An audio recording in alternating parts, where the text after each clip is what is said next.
Hello and welcome to Cardiff, where there is a lot going on today. You might just be able to see behind me the Cardiff 10-kilometre race just coming to its end, on the same finish line as the Tour of Britain men will reach its conclusion later on this afternoon.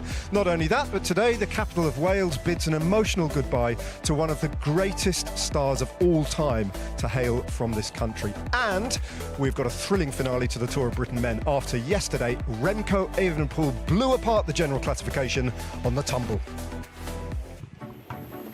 The Queen stage rolled out of Pontypool in South Wales with 2 ascents of the tumble at the finish. This and the first King of the Mountains points coming after only 7 kilometres meant it was fast and furious from the start. We had to wait until after Llangwm before a group of 9 riders escaped. This included the blue jersey, and Victor Verculi added to his total with wins at Itten Hill and Old Ross Road. Then the first climb of the tumble. Raphael Rees crested the summit, but all eyes were on the big names behind. Matt Brennan grabbed a potentially crucial bonus second at the sprint in Usk. On the decisive climb of the tumble, it was cat and mouse all the way. Who would make the decisive move? They line up for the sprint, and it's Remco Evenepoel who launches the move for the line, but Thomas Gloag is in the wheel for Visma Lease Bike, so is Oscar Onley. Remco Evenepoel up towards the summit. Evenepoel coming through at the top of the tumble. Remco Evenepoel takes the win ahead of Gloag and Onley. All of which leaves the general classification wafer thin. Look at that, Romain Grégoire still leads the race, but by only 2 seconds to Remco Evenepoel, who shoots up to second place. Julien Alaphilippe is still lurking there on a podium spot at 4 seconds, and even Oscar Onley at 8 seconds in 4th place is right in the hunt for the overall victory. Lizzie, I think ever since Remco Evenepoel's participation once again at this race was announced, I think the crowd, the spectators, everyone back at home wanted to see him win a stage, and yesterday he did just that. Yeah, he did. I think all of us expected him to maybe attack the tumble a little bit earlier, but given the fact they rode it twice, he was able to see the headwind was just too strong, and he made the right decision, read the race. It was a very defensive tactic from everyone else, and he waited for that final sprint and absolutely smashed it. It was completely fascinating, wasn't it? Such a big group coming to the line, but the alpha male, the kind of silverback gorilla in all of that, was Remco Evenepoel. He dictated everything here, didn't he? Yeah, he certainly did. He was extremely comfortable the whole way up. We were sort of waiting for that move to come, but he absolutely played the tactic to perfection here. It's not just about being the fastest at the end of a mountain sprint like this. He makes it look like a sprint, but it's certainly just about who's the freshest, and he was so comfortable. I mean, it's very easy just to be drawn by the headline there, but looking at that helicopter replay once more, Tom Gloag's second place, he couldn't come off the wheel of Remco Evenepoel, but that was a very impressive second place. A really impressive second place, yeah. He's been working hard all week for Visma Lease Bike as well, so to see him get the opportunity to go for his own result there was really good. All right, well, it is, though, Remco Evenepoel who, with that stage win, has shot up the general classification. Let's hear from him and the leader going into the final stage, I should say, Romain Grégoire. Remco, this was a stage that had your name on it. You've delivered a good day out for you. Yeah, exactly. I think first time of the climb, we wanted to see how it went. We went quite fast, but then last 3K, the wind was blowing quite hard in the face, and I quickly realized that we had to wait for the sprint. That it was going to be difficult to get away. You could also see that when Sivakov and Only and the guy of Bahrain went off, that they kind of blew back. I mean, Ilan also did a great job to bring the guys back, and then it was up to me to have a sprint. I know that after a tough day and a hard climb, I still have a good sprint, so I just focused on my sprint, tried it, and went out with a win, so that's good. Roman, another hard day. You've held on to the race leader's jersey. How does that feel for you? I'm really happy. It wasn't easy. The last climb was really hard. I wasn't on an easy position, but I fought to the finish. The headwind helped me a lot. I was behind. It was okay to follow, but I fought really hard to keep the jersey, and I done it, so I'm really happy. Well, the young Frenchman Romain Grégoire still in the box seat in this general classification, and he might prove very hard to dislodge. Although there are bonus seconds on the road and, of course, at the finish line. So all sorts of permutations that we can get into later. But one rider, Lizzie, I think we can say with a degree of confidence, who won't be winning the Tour of Britain, but will be retiring today, is Geraint Thomas. And every bit as much as we're looking forward to the bike race, we're looking forward to saying goodbye to his amazing career. Yeah, he's had an incredible, long, varied career, from being Olympic champion on the track to winning the Tour de France amongst a whole host of other victories there. So yeah, it's really nice that he gets the opportunity to say goodbye at home. He really deserves this lap of honour. In some ways, his Tour de France victory in 2018, which is of course his greatest achievement, is emblematic of that particular period in British cycling and Team Sky's evolution. He was the culmination of that project to some extent. Yes, absolutely. We first had Bradley Wiggins, then the domination of Chris Froome, and we all sort of thought, well, where do we go from here? And G stepped in and delivered a phenomenal result, but also he's an incredibly popular rider, and I think he also brought so many fans into the sport, particularly the Welsh fans.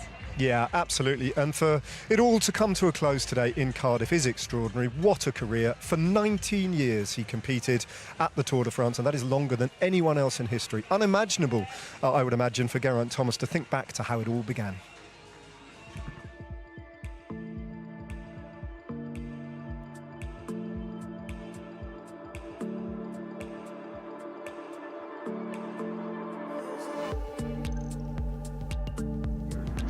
We're part of the Maindy Flyers, and we just went travelling all over the UK, and well, to start with it was just like a track league and things. They happened to have a outdoor velodrome there, and saw an advert for a kids club for riding on the track with no brakes and one gear, so just thought it'd be interesting, gave it a go, and yeah, made some good friends, and that was it really. A lot of it was down to my dad as well, about just going out there and doing your best. And you know, he'd always be like, oh, you got a scalp today, you know, you've never beaten him before or whatever. He's always like find a positive in what I was doing.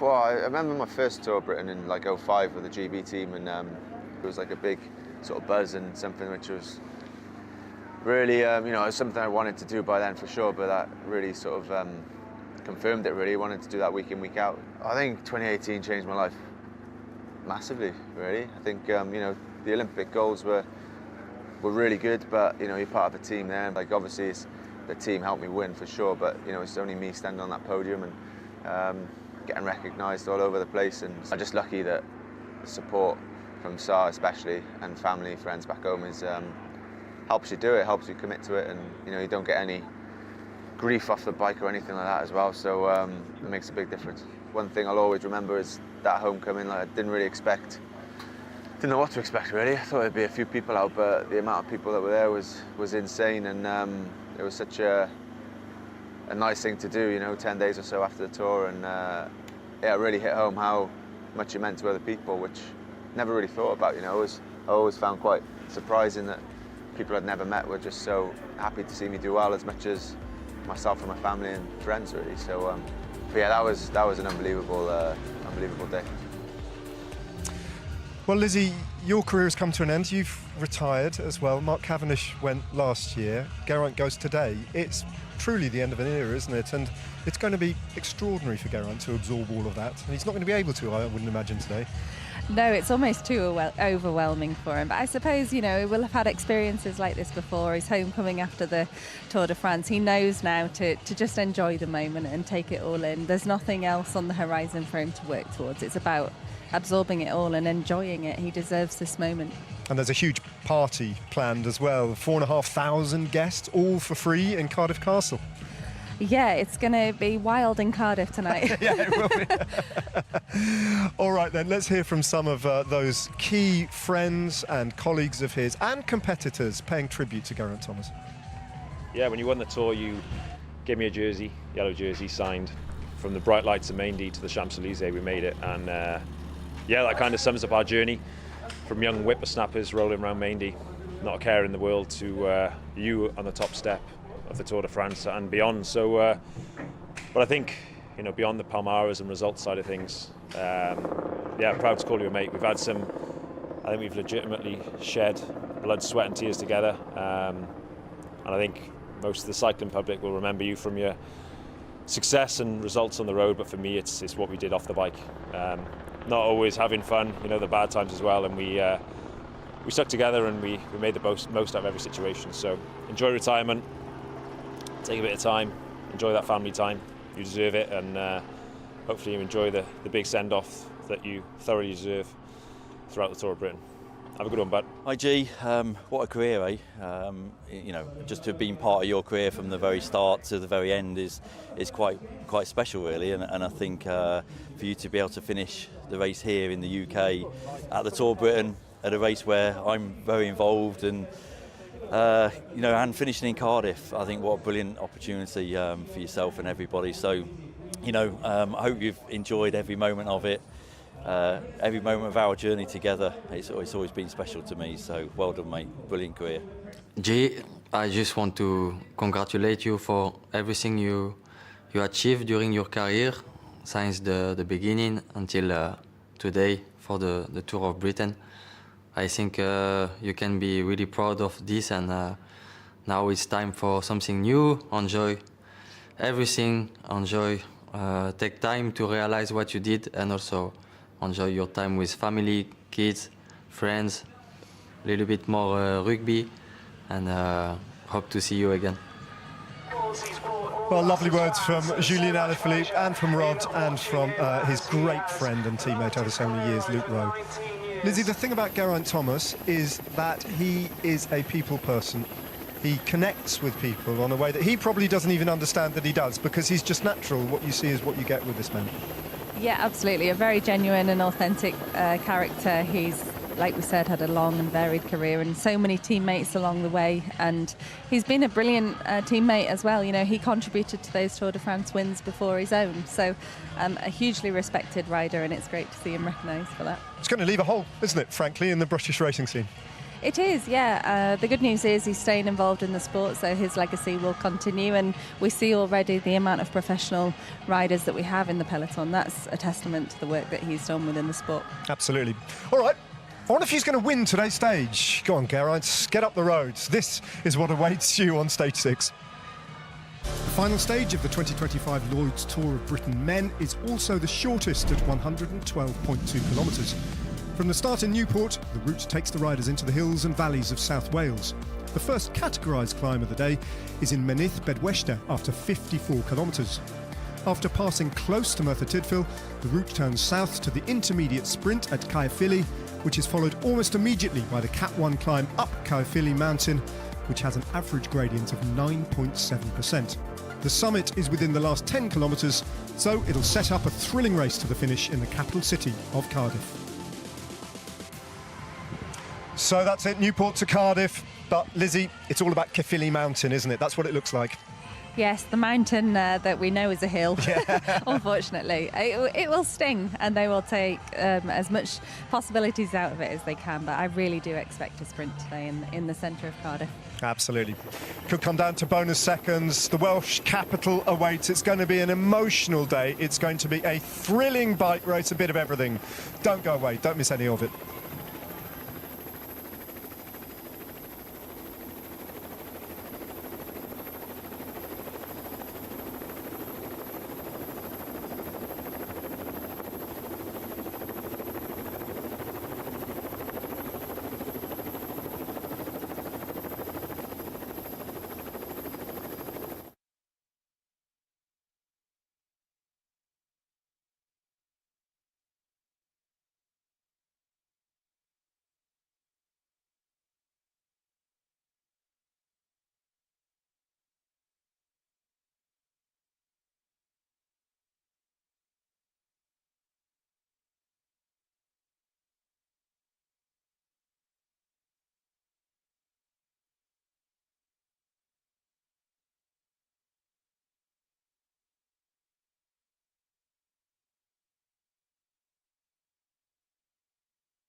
Stage 4 is the longest of this year's tour at 186.9 kilometres.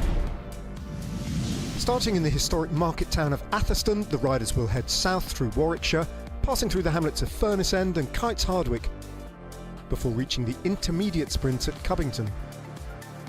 There are 3 categorised climbs to be negotiated at Friz Hill, Fant Hill and Sunrising Hill, but the real test comes when the race reaches Burton Dasset Country Park. The riders face 3 laps of a circuit that includes a 1.5 kilometre Cat 2 climb with the finish line at the top of the final ascent. It should produce some spectacular racing. Well, despite what you might have seen, today is the final stage of the Lloyds Tour of Britain Men. It's Newport to Cardiff, a short, sharp stage with an ascent of Caerphilly Mountain and a fond and emotional farewell to one of the greatest Welsh sportsmen of all time, Geraint Thomas, who bows out today on the streets of his hometown in Cardiff. An extraordinary moment in what was an amazing career. After the tumble, let's have a look at yesterday's stage. Remco Evenepoel waiting and waiting on the final ascent of 2 into the tumble, watching Oscar Onley and Pavel Sivakov go up the road and then picking his moments to close the gap to the front of the race, where he bided his time once more, the double Olympic champion, before unleashing a brutal sprint uphill into the headwind in the last 100 metres to claim victory at the Tour of Britain for the first time in his career and win number 3 for Remco Evenepoel in 2025, followed over the line by Tom Gloag in second place and Oscar Onley in third. Evenepoel then picking up a stage win and, crucially, a 10-second time bonus which moves him onto the shoulders of this man, Romain Grégoire, who leads the Tour of Britain by now 2 seconds to Remco Evenepoel, with Julian Alaphilippe in third at 4 seconds and Oscar Onley in fourth at 8 seconds. As we join live pictures down in Newport, just outside the Geraint Thomas Velodrome. And let us now have a look as we see Geraint Thomas just on the radio there, about to embark on the last ever day of racing in his career. This is what awaits him. This is the route map now of stage 6. The final stage of the 2025 Lloyds Tour of Britain Men is also the shortest at 112.2 kilometres. From the start in Newport, the route takes the riders into the hills and valleys of South Wales. The first categorised climb of the day is in Mynydd Bedwellder after 54 kilometres.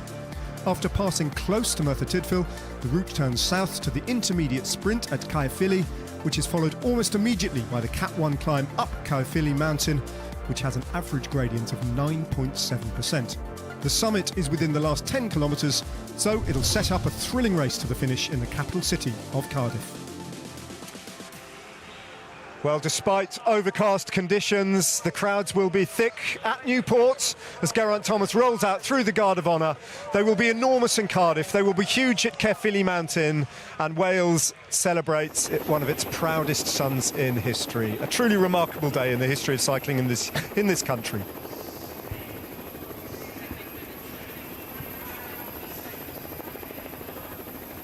The clouds roll in Newport, almost obscuring the scene below, where Geraint Thomas has just rolled through a Guard of Honour outside the Velodrome in Newport that bears his name, where it all began for Geraint Thomas 2 decades ago in his extraordinary career that hit the heights in 2018 when he claimed a Tour de France victory for the first time for Wales.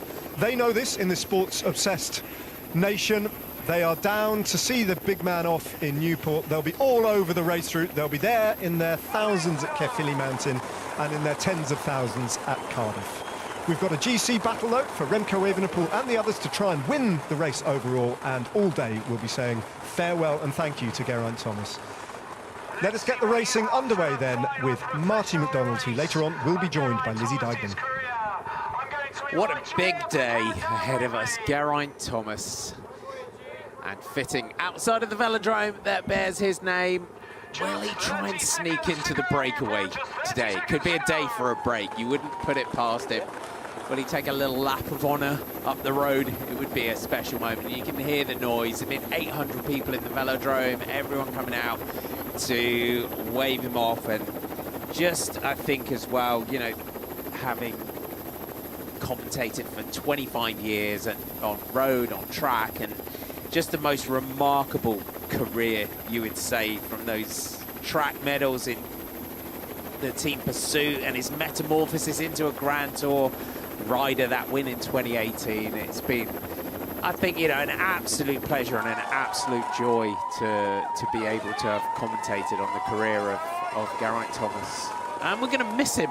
I think we'll miss his character. He's just I think it's his humility and his hilarity both together, I think, which is just so Geraint as well, and he is just an absolutely phenomenal man, and yeah, he's had such a massive impact on our sport. And yeah, there's be a big G-shaped hole in the peloton next year, but you can tell as well, just from listening to the tributes from riders like the man behind him, Julian Alaphilippe, and just so respected by everyone. And I think it's a testament as we roll out as well to Geraint in reaching the highest of highs in the sport, from Olympic gold medals to Tour de France success, and for someone who couldn't be more grounded if he tried. I think it's such a lesson in how you can be such an incredible superstar and just be so humble and so grounded at the same time. On the rollout here from the Geraint Thomas National Velodrome of Wales. This was opened in 2003. It's an amazing facility. Sport Wales and National Lottery funding that helped build this. It's a 250-metre velodrome, 42-degree banking. There's such a scene here as well, track cycling scene. So if you fancy getting on the track, come down to Newport. It's a great place to learn to ride the track. It was renamed after Geraint in 2018 after his Tour de France victory, and he unveiled it unveiled the new name in a ceremony in 2018. The Newport International Sports Village, where we're rolling out for, home to the regional pool and the tennis centre, the Dragon Park as well, the Newport Cricket Club, Newport Stadium, hosts football and athletics. And how is this going to play out today? That is going to be the question, because it is tight in the general classification between Frenchman Romain Gregoire, 2 seconds ahead of Remco Evenepoel, Julian Alaphilippe, third at 4 seconds. Then we have Oscar Onley at 8 seconds, Aurélien Paré-Pont at 12 seconds, along with Afonso Ulelio. Ilan Balcomologma, Peyo Bilbao in 9th at 17 seconds, and then Pavel Sivakov level on time with him in 10th place. So we have an intermediate sprint to come with 11.3 kilometers to go at Caerphilly before we go up the Caerphilly Mountains. So we'll see how the race has panned out by them in terms of how the dynamic of the race is in terms of those bonus seconds. Will Remco Evenepoel go for the bonus seconds? Will Julian Alaphilippe? You look at the parkour for today, you look at the profile, and it is a day that the likes of Olaf Koy or Matt Brennan and those sort of sprinters could get over this one. The top of Caerphilly Mountain comes at 9.2 kilometers to go, so that's close enough if they've got that sliding room to be able to get back in. So it could be a sprint, but it does look as well like a good day for a breakaway. So expect a flurry of attacks at kilometre 0 when the flag drops for those riders to try and get into the break. You would say for Groupama FDJ, scenario for them is a perfect one to let a whole group of riders who are far down on the general classification, let them go up the road, let them take all of the bonus seconds, control it, let it go all the way to the finish. That would be, for them, the perfect scenario. So that'll be a kind of management of who goes into the breakaway. So you can see the Groupama FDJ riders right in the century picture, 2 grey gilets and then the blue one alongside them, 3 riders across the front. So in this situation, when you're looking at this and they're so close, especially from a director sportif point of view, it's okay, let's look at, okay, how far down are these riders? And that can be a very swift sort of reaction between you and your mechanic in the car in terms of managing who goes in that breakaway, and then helping your team as well in terms of, okay, we don't want to let this one go, they're too close on general classification, we can let this break go right out because there's no riders within 3, 4, 5 minutes, perhaps. So there is a lot that's going on within this sort of dynamic of the peloton today between the riders and the sport director in the car behind in terms of how they want to manage this. So, and then your flip side, should Remco Evenepoel and Soudal Quickstep want to go for this one, they're going to feel, okay, we're not going to maybe give this too much. We may see them as a team that start to control things. The same for Tudor Pro Cycling. They'll feel with Alaphilippe that perhaps if they can get that bonus sprint and pull back 3 seconds at Cafelli, that puts that scenario in place as well. So it's an interesting day. We'll see it hands out. The rain as well is going to play a factor today as well in terms of how the teams manage this one and how they want to ride this one today. On the back of the car, Romain Gregoire right in the centre, the 22-year-old Frenchman. This is a really big moment for him as well to perhaps look at taking the general classification here in the Lloyds Tour Britain. We're heading towards kilometre 0.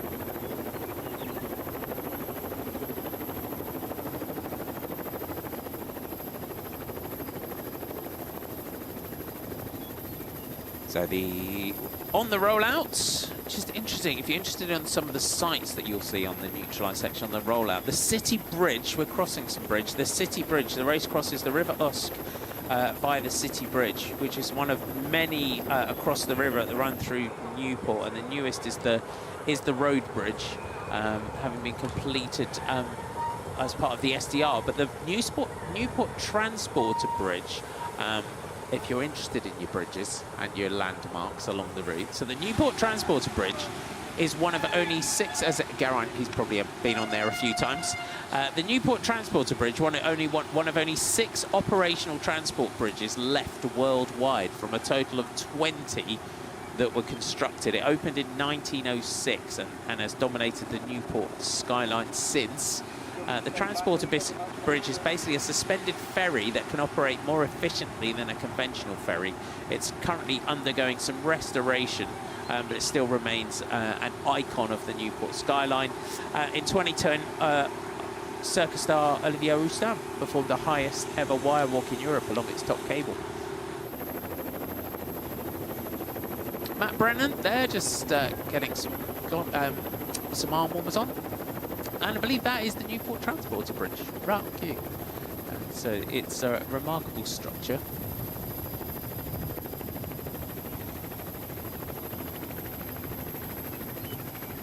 There you have it. So undergoing restoration at the moment. So opened in 1906. That is a high walk as well in terms of the wire walk. If you look at that. We're also going to pass the University of South Wales on our rollout today.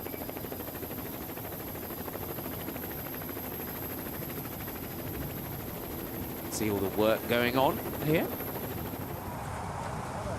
Rod Ellingworth. Alice Wood having a brekkie in the car. Oh, a packet of crisps. So Alice Wood just retired from racing, becoming part of the tech team, the race director. What a great career Alice had as well. Been commentating with Alice this year as well. Steve Jochen in the front, former pro rider, great sprinter. Steve Jochen was one of those riders of the 1980s. Enjoyed the rough and tumble of a bunch sprint with Steve Jochen. We can see Alice Barnes as she was, Alice Wood, getting involved within the race directing, getting involved within the sort of the other side of the sport, and when a rider retires, in terms of just finding out, okay, what am I going to do? What am I going to do now? And it's great to keep riders like Alice in the sport. Rod Ellingworth, former rider as well, he was a great rider, and as we said, we hope Geraint stays within the sport. Rodney Parade, home of Newport County FC and the Dragons Rugby Football Club, with the latter owning the ground. So this was established in 1877 by Newport Athletic Club and was the first ground in Wales to have floodlights installed. And Newport Rugby Football Club enjoyed a long history playing at the ground, beating international teams such as South Africa, Australia and New Zealand. That's Rodney Parade. So riders just catching up with each other on the rollout this morning. And so you can tell as well, we saw Matt Brennan putting his arm warmers on there as well. The riders, you never, sometimes as well, on a rainy day, so it's just never quite sure how much kit do you want, where you're going to go, and you head off and you start off and you think, okay, I'm a little bit warm here and need to gain some layers, lose some layers. So heading down through Newport.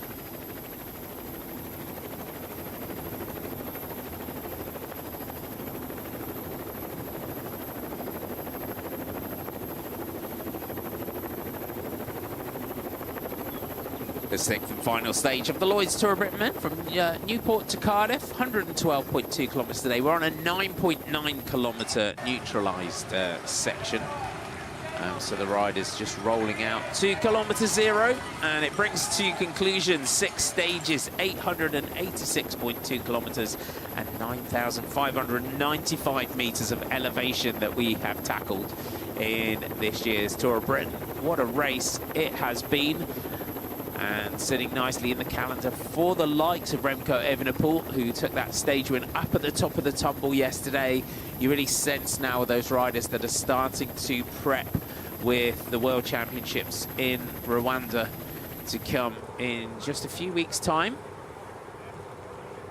that they're just starting to put those final bits of preparation together. They'll have next week, and then a lot of riders probably fly out around that week commencing the 15th, that sort of week, to move out, head over to Rwanda just to check out the courses, acclimatise, and get used to it. So I feel that we're going to have looking at Remco yesterday, and he said himself, in terms of regaining that confidence that he needed after his withdrawal from the Tour de France and after a period without racing, that it was really important for him to just regain that confidence.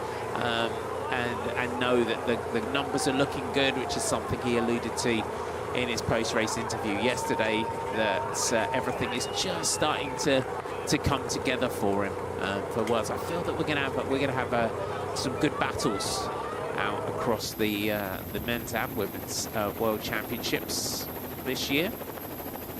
First World Championships in Africa. And Rwanda is a cycling crazy part of the world, a bit like Wales, really. Wales is a really, of course, sport crazy part of the world. And Geraint has just been such a remarkable part of that, Geraint Thomas, over the last 20 years of what has been an amazing career in cycling. Hopefully he'll be able to, as Julien Alaphilippe said in his interview, just enjoy some time. Enjoy going to the rugby. Enjoy watching that. I'm sure he will be. I've been to the rugby in Wales. It's amazing. It's one of the. I've got to say, as sporting as well, there was a lot of love in the Wales in the Wales ground. It was a remarkable place as well. Don't let the accent fool you. Being Scottish, I was in the Wales end of the ground, and I have to say we didn't do too well, the Scots, and it took us till about a minute till the end to score. And at that point, I stood up and just shouted yes, and everyone, all the Welsh fans around me, just clapped. And they were like, "Nice try." It was great. It was a lovely experience. It really stuck with me. There was a lot of celebration that we'd taken nearly the whole game to score, but it was phenomenal. And I'm sure Geraint will be down at the rugby enjoying that. Romain Grégoire is just putting on the green gilet. So we're heading towards kilometre 0, and that just all the riders as well given all the different kit that they might need as a race leader. You can see just adeptly putting on his rain jacket there. That just helps us as well, just to be able to recognise our race leader throughout the day. And it is a big day for him he really has come into this race and targeted that stage to Burton Dasset Country Park and the general classification. 22 years old, Romain Gregoire, our leader, started as a youngster, and it was cyclocross, he says, that really got him into the sport. He was French under-23 cyclocross champion and started to race the road. Got picked up by the Groupama FDJ Continental team when he was a junior. He was national junior champion. He's been European junior champion as well.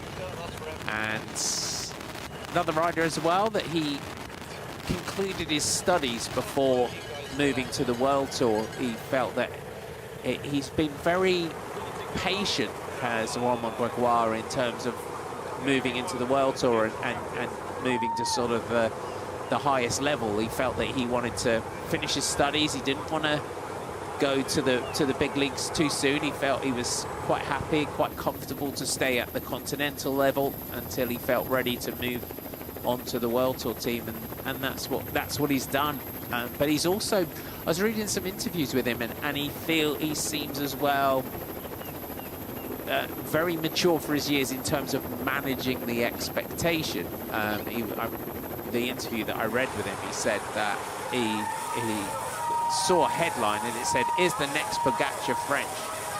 And he said he clicked on it and the article was about him. And he said he was really taken aback in that, and also I think very aware and very sensitive, and hopefully the team and his network around him are also very aware of that, because whenever a young French rider comes through, there is always that huge amount of expectation that is started to just be sort of heaped onto your shoulders, and he's very much sort of that, what we call in cycling a puncher, not a real pure climber. So yeah, a very like Julian Alaphilippe, as Lizzie Dyken has been alluding to this week, in terms of the sort of rider that he is, that can get up those climbs on his day. So I think, yeah, for Romain Gregoire, they've just got to, again, be careful of sort of putting that Tour de France Grand Tour tag on his back, because there's a lot more races out there in cycling, and a lot more races that will suit him. Looking at Liège-Bastogne-Liège, Flèche-Wallonne, those sort of races as well. There's Remco Evenepoel in that grey jacket through the centre with the blue arm warmers, the gold helmet. Did say that he would like to see if he could do something today, but wasn't going to take any risks. He's got big objectives to come.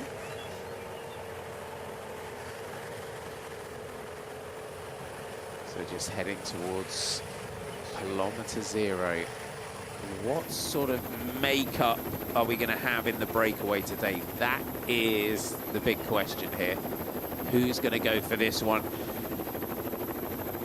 The other jerseys, Olaf Koy is in the red jersey as points leader. Victor Vakuli is in blue as the King of the Mountains. Romain Gregoire also leads in the Best Young Riders classification. And Bahrain Victorious are leading in the team classification. They're 2:21 ahead of Any Colour Team 21, and Ineos Grenadiers are 3 minutes and 28 seconds back in third place. Feel Uno X going to want to get into the break. Interesting to see Julian Alaphilippe up towards the front. Rory Townsend towards the front with that green, white and orange helmet that you can see just on the far side of the road. 3 riders back from the lead car.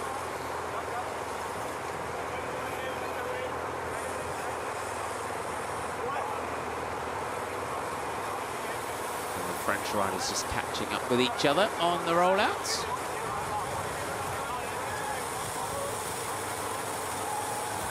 It's one of those is it, isn't it kind of days. Is it a day for the sprinters? Is it going to be a day where they feel that they just want to let that breakaway go all the way to the finish? That's going to be interesting. Andreas Leknesund in that Norwegian national champs jersey, the red jersey with the white and blue cross. They've been very active in this race. Alexander Kristoff was trying to get into the early moves yesterday.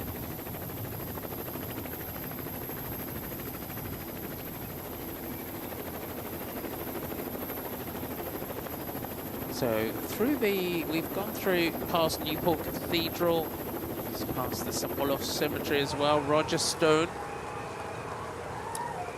as we will deneutralise toward just after the village of Rogerstone, heading towards Riska. So we are almost ready to go racing today.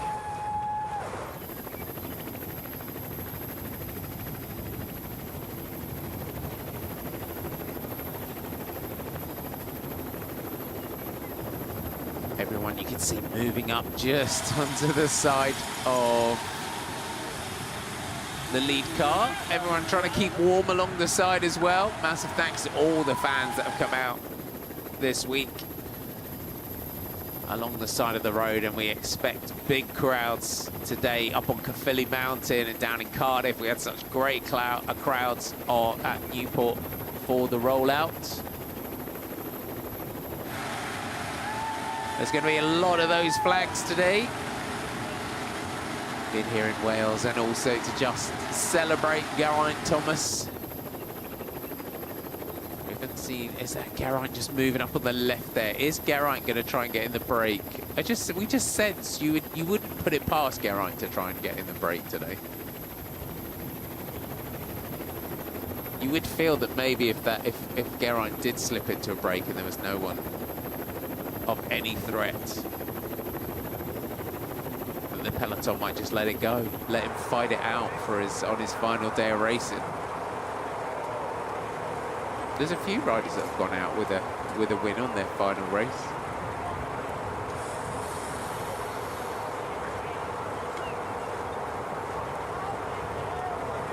The pace just lifting a touch as we head towards kilometre 0.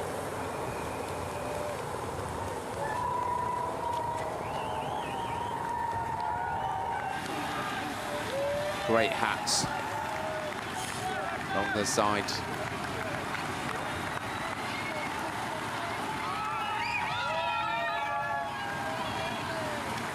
So our neutralise, as I mentioned, we'll get there soon, is Rogerstone, the original settlement dating back to Norman times. Welsh name is Taidu, or Black House. So no one seems to know where the Black House was. But we will get there, and I will also do my best in the Welsh pronunciations today. So my apologies in advance. I might have to take a run at a few of them, but I have been asking for a bit of help, and thanks to everyone who's been helping with my Welsh pronunciations over the last couple of days.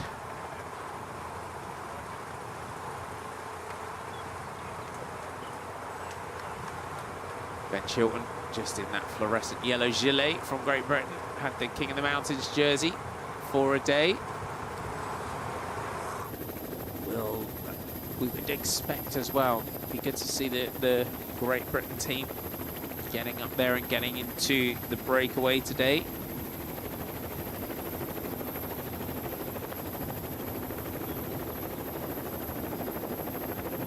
Victor Viculi, our King of the Mountains lead, is just towards the back of the bunch as well. He had a long few days for him to try and take the King of the Mountains jersey. We have one Cat 3 climb at Mineth Bedwether. I'm going to try my best with that one today. We have a sprint in Caerphilly, and then our Caerphilly Mountain is a Cat 1. So there's 14 points on offer today. Romain Gregoire is second. He's 15 points behind Victor Viculi. We expect Romain Gregoire to be otherwise focused on other objectives in this race. So Victor Viculi safe in that one. It's been a great Tour of Britain for him. Rod Ellingworth just with the flag up.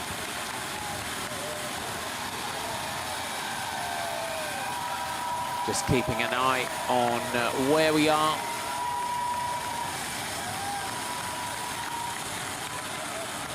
Directing the peloton.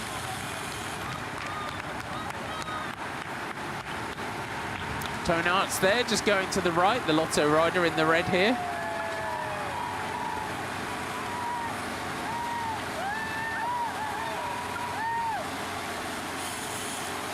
few other riders just on the rollout. Just pick out Mark Donovan wearing 121, Q36.5.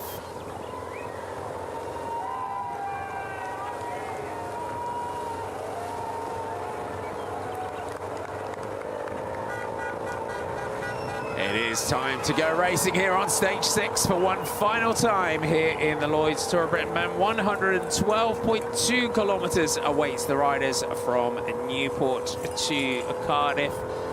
Thanks for joining us today. Martin McDonald and Lizzie Dignan with you to take you through today's race action. And in the general classification, tight at the top between Romain Gregoire and Remco Evenepoel, just 2 seconds separating them on the general classification. Julian Alaphilippe third at 4 seconds. 17 seconds separating the top 10 overall. 13 bonus seconds on offer at Caerphilly, and at the finish we had 106 starters that have taken to the line. So some non-starters: Casper Pedersen of Soudal Quickstep, Martin Surchek not taking to the start, and also a non-starter, Victor Lafay from Decathlon AG2R La Mondiale. So our first attacker of the day, Uno X, trying to get in there on the action. Lizzie, how do you feel that the dynamic of this stage could go here? Could we, I was just saying on the rollout while you were making your way from the studio, that for Decathlon, for their Groupama FDJ team, they'll want a breakaway to go up the road, take all the bonus seconds away, and then just deal with everything else. That's the safest option for them, absolutely. But then you have, you know, somebody like Tudor Pro Cycling, who we know Alaphilippe is fast. He has the potential to go for the overall victory if he can make up those 2 seconds. The bonus sprint is the easiest place for him to do that, because in the final sprint we'll see, you know, the likes of Coy, etc., going for the stage. So there's a lot of different dynamics at play, absolutely, today. It's going to be interesting. We looked at the rollout. You kind of sense that Geraint might fancy trying to get in the break today.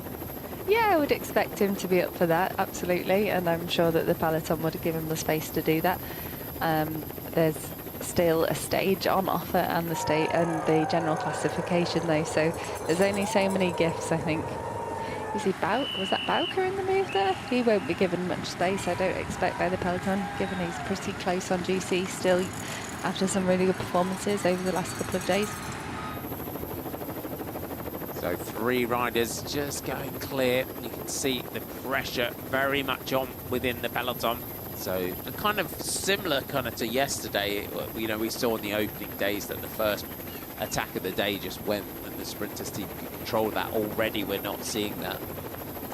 No, there's too many different objectives within the group at the moment. So again, it needs to be a really well-managed breakaway move, and the peloton, the road leaders. So basically within the team you've got riders who will be designated leaders, rather road captains we call them.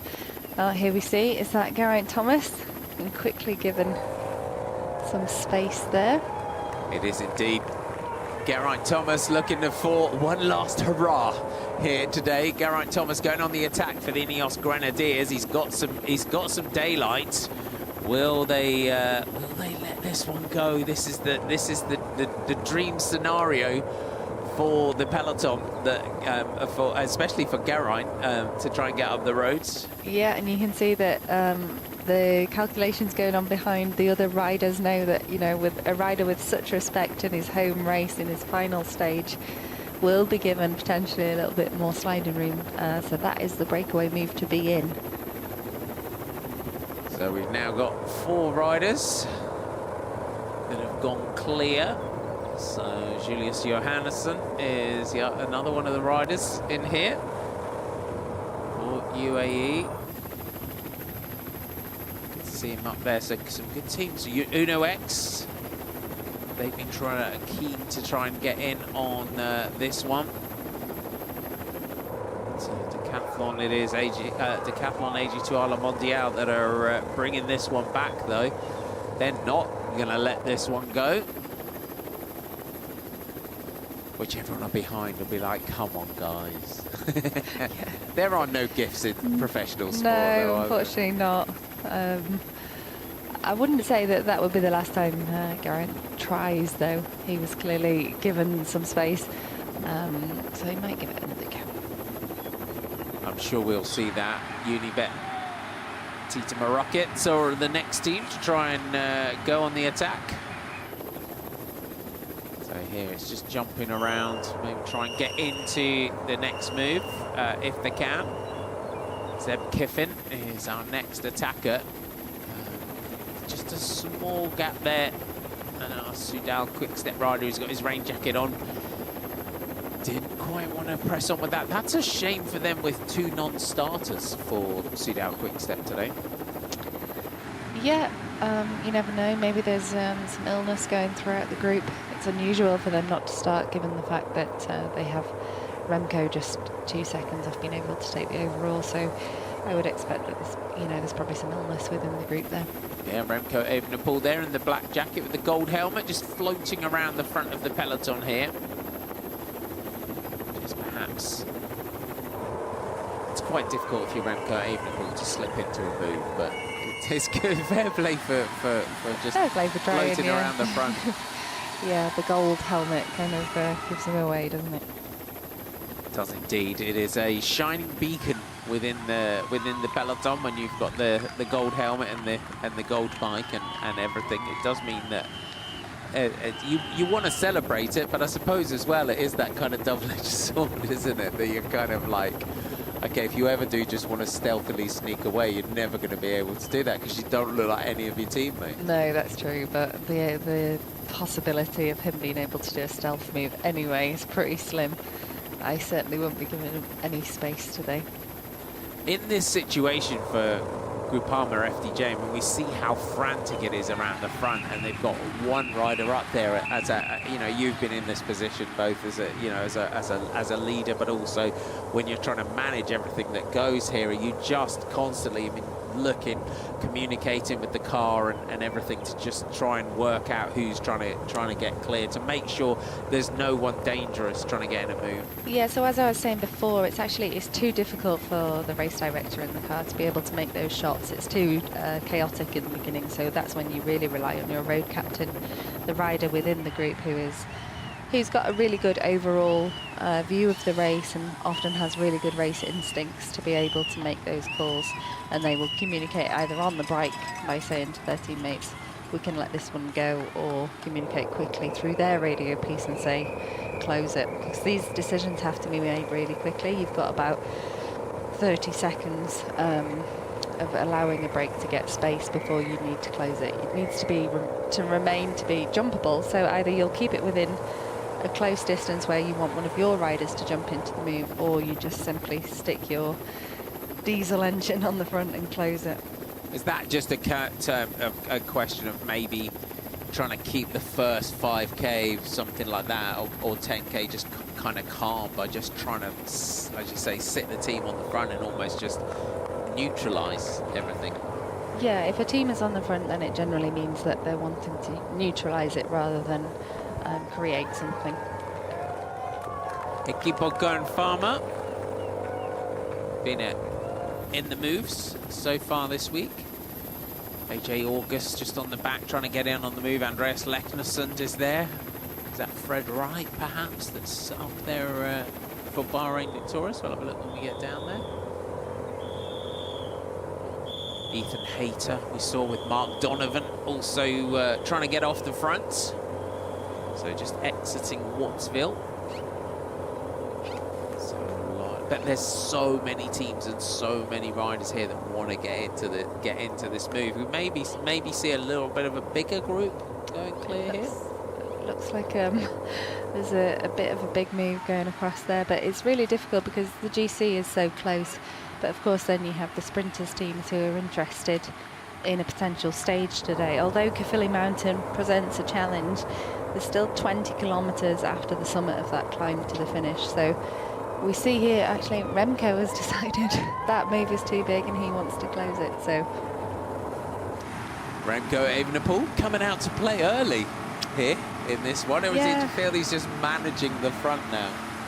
Yeah, he needs a hard race. He wants a hard race. We saw yesterday, actually, after the podium presentations and he'd finished doping control, he was on his time trial bike and riding to the next hotel. There was a couple of riders I saw yesterday who were doing a little bit more.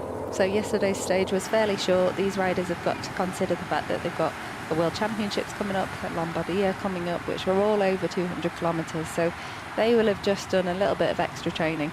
Hard to believe when you've got the potential of winning a GC in a stage race the next day that you do something extra, but it's just about topping up their endurance and spending time on his time trial bike, so it's clear what his objectives are. Yeah, but that's that 1%, isn't it? As an athlete, that's what makes the difference. Yeah, it's too far out to start tapering for the World Championships. It's a really important phase to be putting in the work now, so it's not a surprise to me to see some riders heading out and doing extra. We didn't see Geraint Thomas doing that, though. Did we not? He didn't do a few sets of intervals up the tumble yesterday. No, we certainly didn't see that, and quite rightly. He should be just enjoying himself, enjoying the slap of honour, and yeah, enjoying not having that pressure, because he's done that for so many years. GC riders like Remco have to do these extra kilometres and be completely committed to the cause. They are indeed. That's going here with AJ August, just trying to get in on the move here. Yeah, I've been so impressed with AJ this week, the young American. I think we're getting a real glimpse of the rider that he could be. Yeah, his potential, definitely. He was up for it yesterday on the tumble. You know, he attacked to have a rider like Remco Evenepoel in the group with you, and to have the confidence and the ability to try and cause a move on the tumble was really impressive to me. So nothing quite sticking at the moment. We're looking for that 100 kilometre to go point. It's quite a short stage today, isn't it? It's for within men's cycling, 112k. Yeah, 112k is a really, really short stage, and the average speeds that they've been doing over the past couple of days, you know, it could be just over a 2-hour race, which is potentially why it's become so fast at the beginning. We see riders attacking all the time, just trying to force as much as they possibly can. They don't have time, they don't have the kilometres in the race to wait and launch a move later, so that's why it's been so full on from the beginning. Indeed, Edoardo Affini, great time trialist, great lead out man, 66 kilometres an hour for the big Italian. Really powering on here. This looks like a good move now. You've got Josh Goliker, it looks like, trying to come across here for the Great Britain national team. Again, it'll be interesting to see if he can make his third breakaway of the week. It will indeed. We're not far from going through 100k to go. Will Edoardo Affini manage to make this breakaway stick?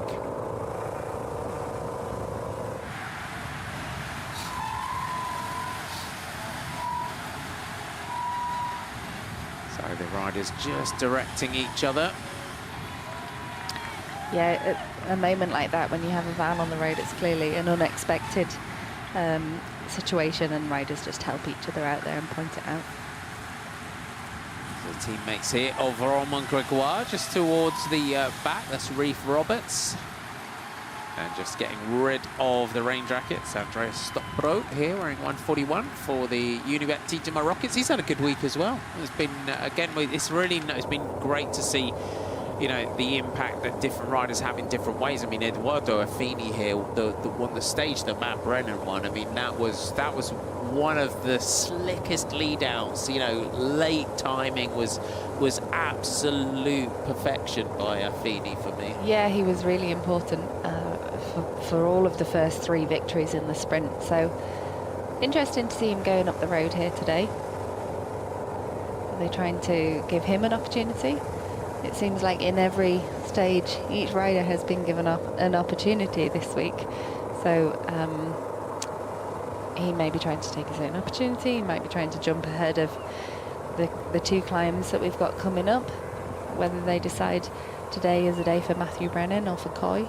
it really depends on how the race is ridden. So Visma Lease bike is in a luxury position that they have the option of 2 very fast sprinters, and then obviously a rider like Affini, incredible time trialist and brilliant breakaway rider as well. And for him, for Josh Goliker, you've got to feel in the middle. It's a bit like trying to get onto a Ferrari that's already like 200 metres up the road. Yeah, that's the tricky one, isn't it? Unfortunately, he's missed the boat there. Whether some other riders jump across to him is yet to be seen, but that is his best opportunity to try and share the workload in trying to, as you say, catch that Ferrari Affini.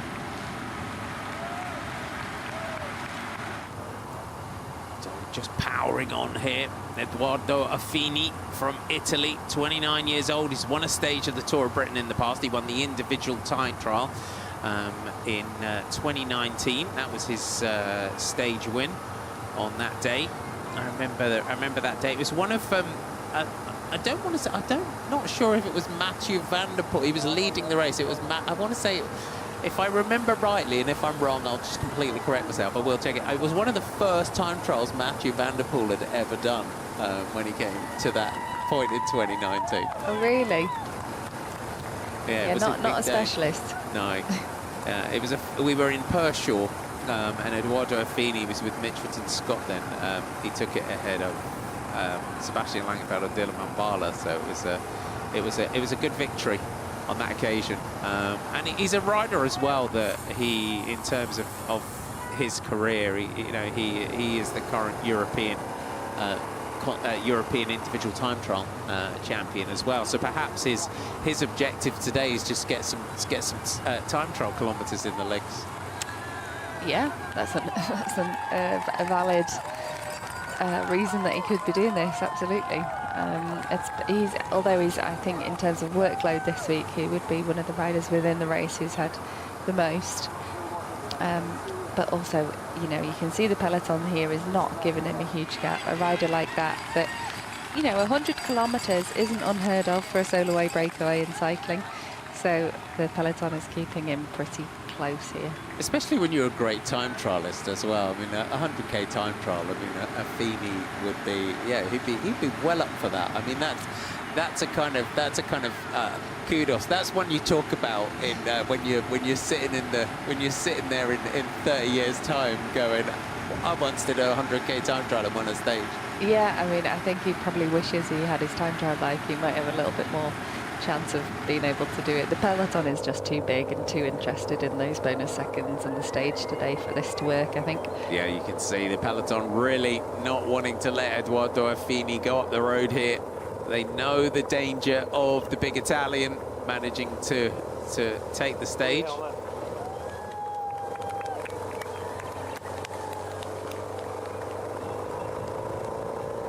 We're inside 100 kilometres to go. Edoardo Affini in the yellow and black here for Visma Lease bikes, being joined by Fred Wright in the white and blue, of Bahrain victorious at the front.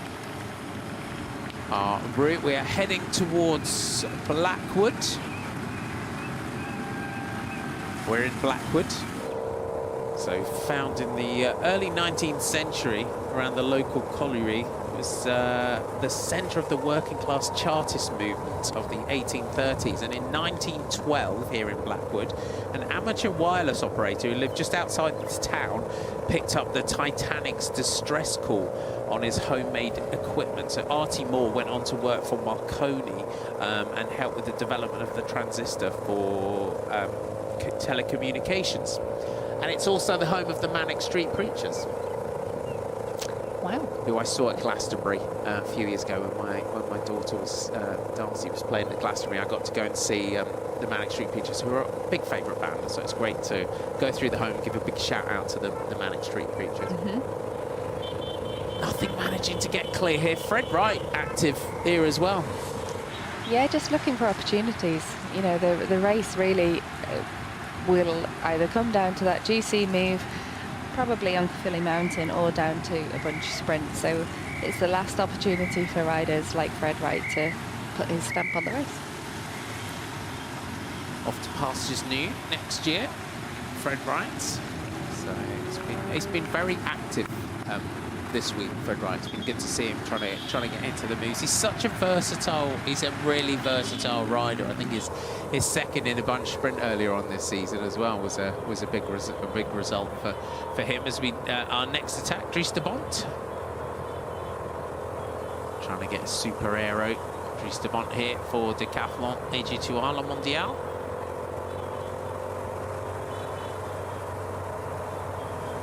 I think this, I don't know what you feel, Lizzie, here, but it feels like this could be the pattern for at least like the first 25k or so. I mean, this stage is just, the kilometers are just tumbling here in this one. Yeah, the roads are really big, they're really rolling. In terms of trying to force a breakaway, it's really just about having, it's more about the peloton putting on the brakes and the brake actually forcing it, because the terrain, the roads are too wide, you're in vision for way too long. It's not ideal breakaway conditions yet. It isn't. So the next attacker, Alexis Geraint here from the Anycolor Team 21 team. He was up there on this tumble yesterday. He had a good day. I was impressed with Alexis. We saw him trying to go on the attack early on yesterday as well. Yeah, again, he was really active. And it's just about taking the opportunities that they can. If you're a rider that isn't up there on the GC, you're potentially not going to be involved in a lead out or the sprint, then your best option is to try and force yourself into a move in a breakaway to have an impact on this race. So Geraint is 13th at 1 minute and 21 seconds. So a rider that they're not going to let go too far up the road. We're sort of feeling riders that are sort of 4, 5, 6 minutes down are going to be the ones that they'll let go. Yeah, the real problem here is that the GC battle is just too close. And a rider like Remco, for instance, he's lost 2 teammates. He certainly, it's much easier for him to, like we saw earlier, just be a little bit active around the front and cause that kind of anxiety within the front of the group that keeps things closed, because he can't rely on teammates later to close gaps. So it's all about making sure that no gap that needs controlling gains momentum. It's a real small group of riders that have lost a significant enough amount of time that will be given the freedom to go. So that gap just very small here. UAE, Emirates, XRG just trying to come across the gap. Anycolor team acquitted themselves well this week. We've seen them in the breakaways. Mats Benzels, Raphael Rice is there. There's Romain Gregoire, our leader, looking cool, calm. If he can pull off this win, it's a really important victory for someone at 22 and this sort of emerging talent that Gregoire is. Yes, to be able to win a stage race of this length is really important, especially for his objectives in the coming years. We see that he's a puncher, but it's nice for him to be able to test his limits, to find out what his potential is. And you're right, in a stage race that he hasn't, he's not performed over a stage race yet, and it's another string to add to his bow effectively.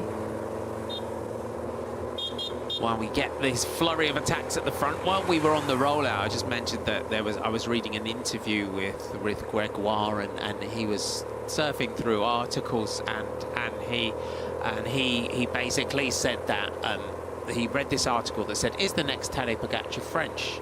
And he read it and he opened it and it was about him. So there's our 3 non-starters, Casper Pedersen and Martin Surchek. Victor Lefay not taking to the start today.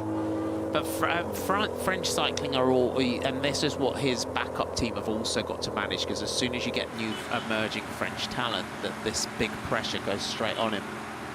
Yeah, I think the saving grace for him is that he doesn't look at the moment like he's the potential rider, I think, to win the Tour de France. Although they sort of called him out as being the next Tadej, he's not proved himself to be a real Grand Tour GC rider yet. Winning the Tour of Britain, a 6-day stage race, is a very different thing. So hopefully he has the freedom to just express himself in the Ardennes Classics and those races first, and establishes himself as a rider before that pressure gets too much.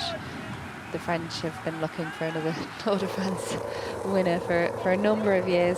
Pauline pulled it off on the women's side this year, but yeah, there is still that kind of gap at the moment in French cycling. Or indeed, Fred Wright on the attacking for I think about the third time now. Good to see Fred Wright very keen to get into the break. We're just seeing Thomas Gloag in there as well in the black and yellow colours, just trying to sneak in. That's an interesting move there from Thomas. Yeah, Fred Wright's been really active, as you say, and what you're sort of banking on at this stage is that it's been on now for 20k since the start of the race, and you're just banking on some fatigue, both mental and physical, for the break to finally get that leeway and to get for the elastic to break essentially, and for the break to get some room. As you can see, the pressure very much on down the back of the peloton here. There's Geraint. That beautiful bike that they've created for him for this one. And that special jersey that he has also had as well. And his ears are just going to be ringing, I think, at the end of today, though, by the thousands of people that are just lining the route. I mean, what a beautiful way to end your career. Yeah, it's a fairy tale ending, really, isn't it? I don't think many riders get to experience that in their career. It really is special to be able to finish at home where it all started for him. And the atmosphere here down in Cardiff today is a very different feel to the previous days. We've obviously got the Cardiff 10k going on outside as well, so the streets are already lined with thousands of people. He's got 4,500 people, I think, coming to a party in the castle, so hopefully they all turn up for the finish of the race as well. So the atmosphere is really building here.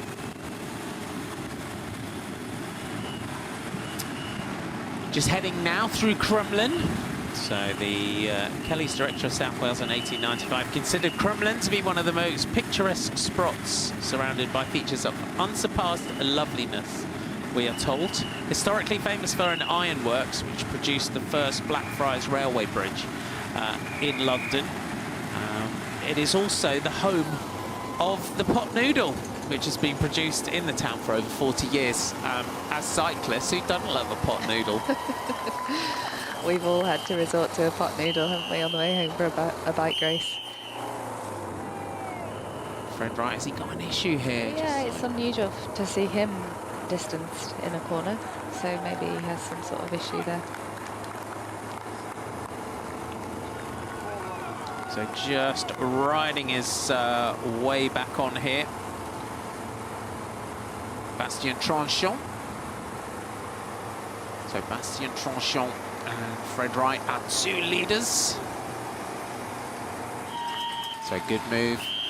Just a few riders just running wide there. A little bunny hop onto the having to just bail out a little bit. Yeah, and cyclocross riders like that. An unfortunate island there just on the exit of the corner, and being able to react to that quickly in the wet is not as easy as in the dry. So it was great that they all got round there safely. Oh, indeed.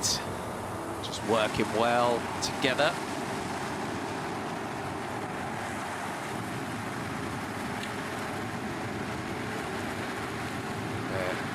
The pressure down the back of the peloton is evident as we go back to Julius Johansson, who we saw also trying to get clear early on. So Julian Johansson gets on to the breakaway. So good to have another team up here in UAE.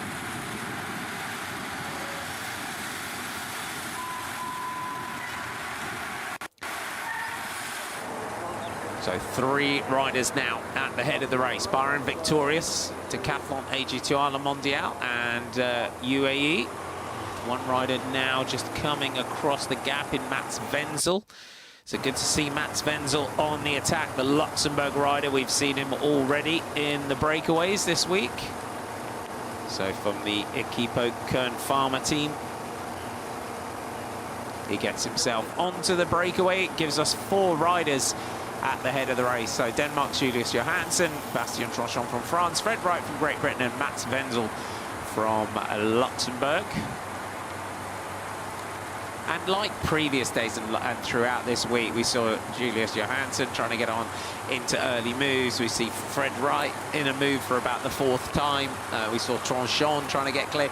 It's always very evident from the start of the stage, isn't it, who's up for a breakaway on a particular day. Yeah, and the riders today are different. I mean, apart from Fred Wright and Wenzel, we haven't seen UAE being interested in a breakaway yet. They potentially have changed their tactics, given the fact that Sivakov was, although strong yesterday, he's not going to be in the run-in, really. We don't expect for the GC. So maybe they're looking to take something away from the race that they didn't necessarily think in the first few days that there was an objective. Yeah, they've got Rui Oliveira in there as well for UAE, but he's at the Olympic Madison champion, great tracky. But in terms of the sprint, he's a rider that doesn't need a huge amount. He doesn't need a big lead out. He's very much a sort of rough and tumble, bit of a sprint-trained surfer, isn't he? Yeah, I think that comes from his track background. They don't have brakes on the track, so he doesn't use brakes in the run sprint either. Is that a thing as well?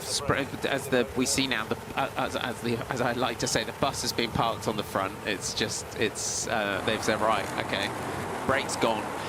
For those sort of sprinters that come from that track background, because on the track there's no team tactics and you're there on your own, essentially, does that make you that kind of quite appealing sprinter if you can transfer those skills to the road?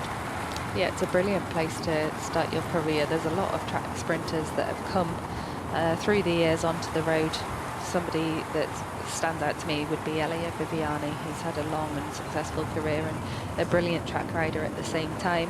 Mark Cavendish himself, an Olympic silver medalist as well in the Omnium. So a lot of sprinters do come from the track. It's a really brilliant way to hone your finesse and your speed. Our breakaway group, minute and 3. Bastien Tranchon giving you a wave. He's perfectly happy now. He's in the breakaway. He's 55th on GC. 10 minutes and 9 now. No threat to our overall leader. We will head towards Mineth Ben Wefta for our King of the Mountains, and that comes with 58 kilometers to go.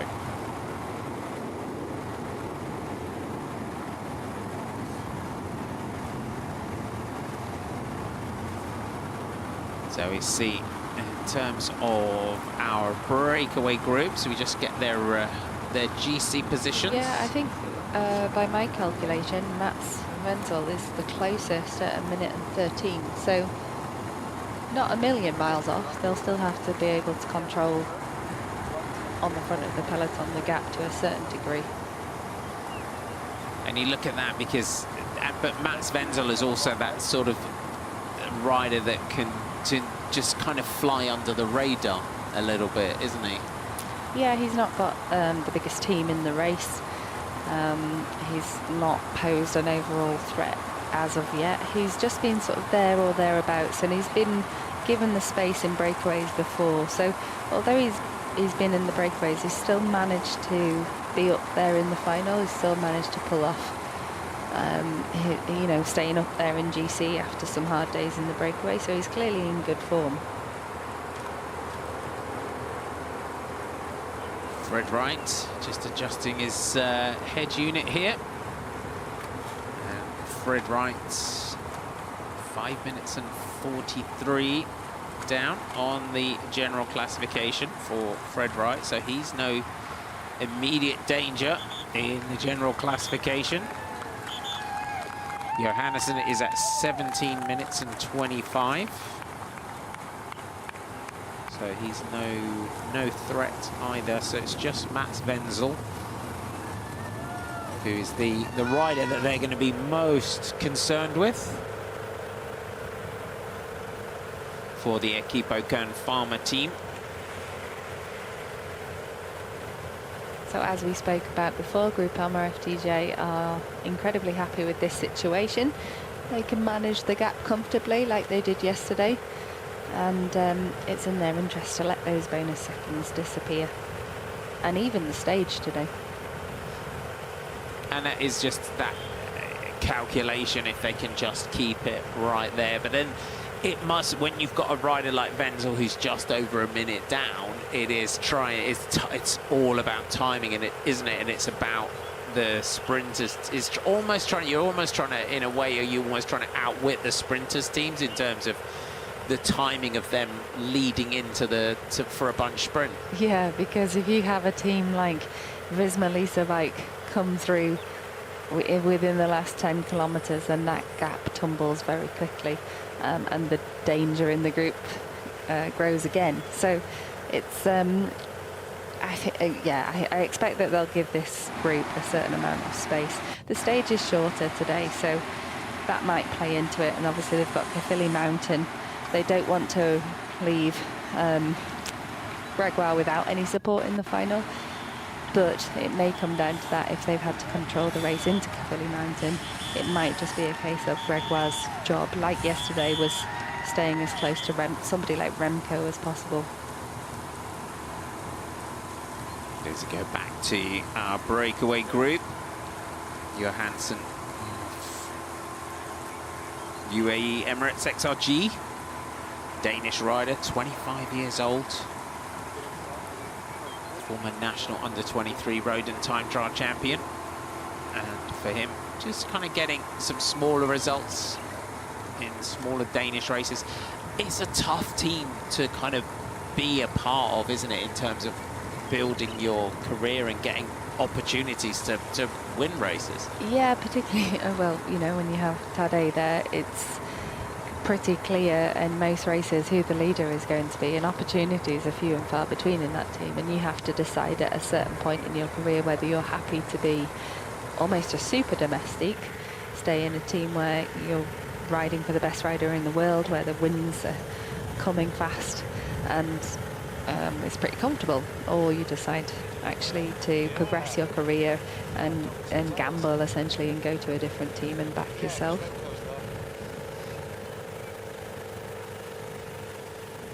The Group Palmer FDJ working well on the front.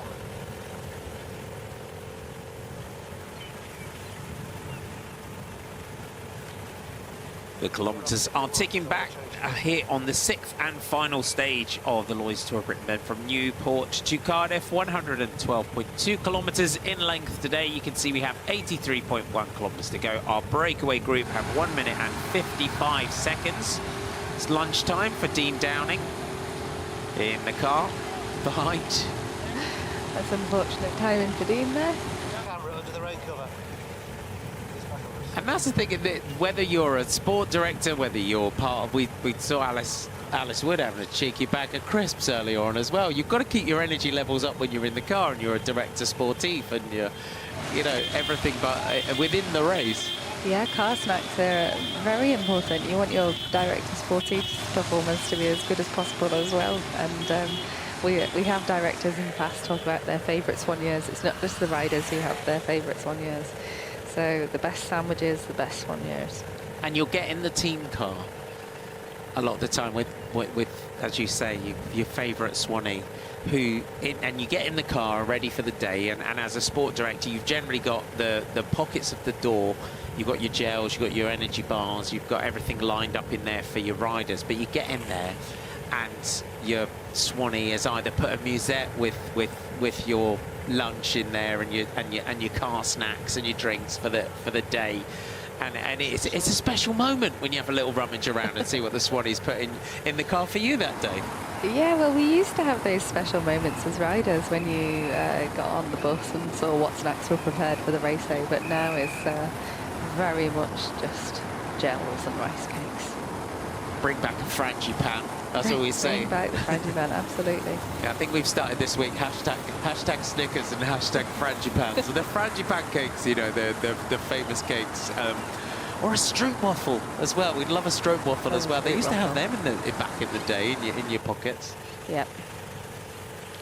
We need someone to maybe produce a sport stroopwafel, perhaps. Oh, I think it's been done. Has it been done already? Done, yeah. I was going to go on Dragon's Den with that one, Lizzie.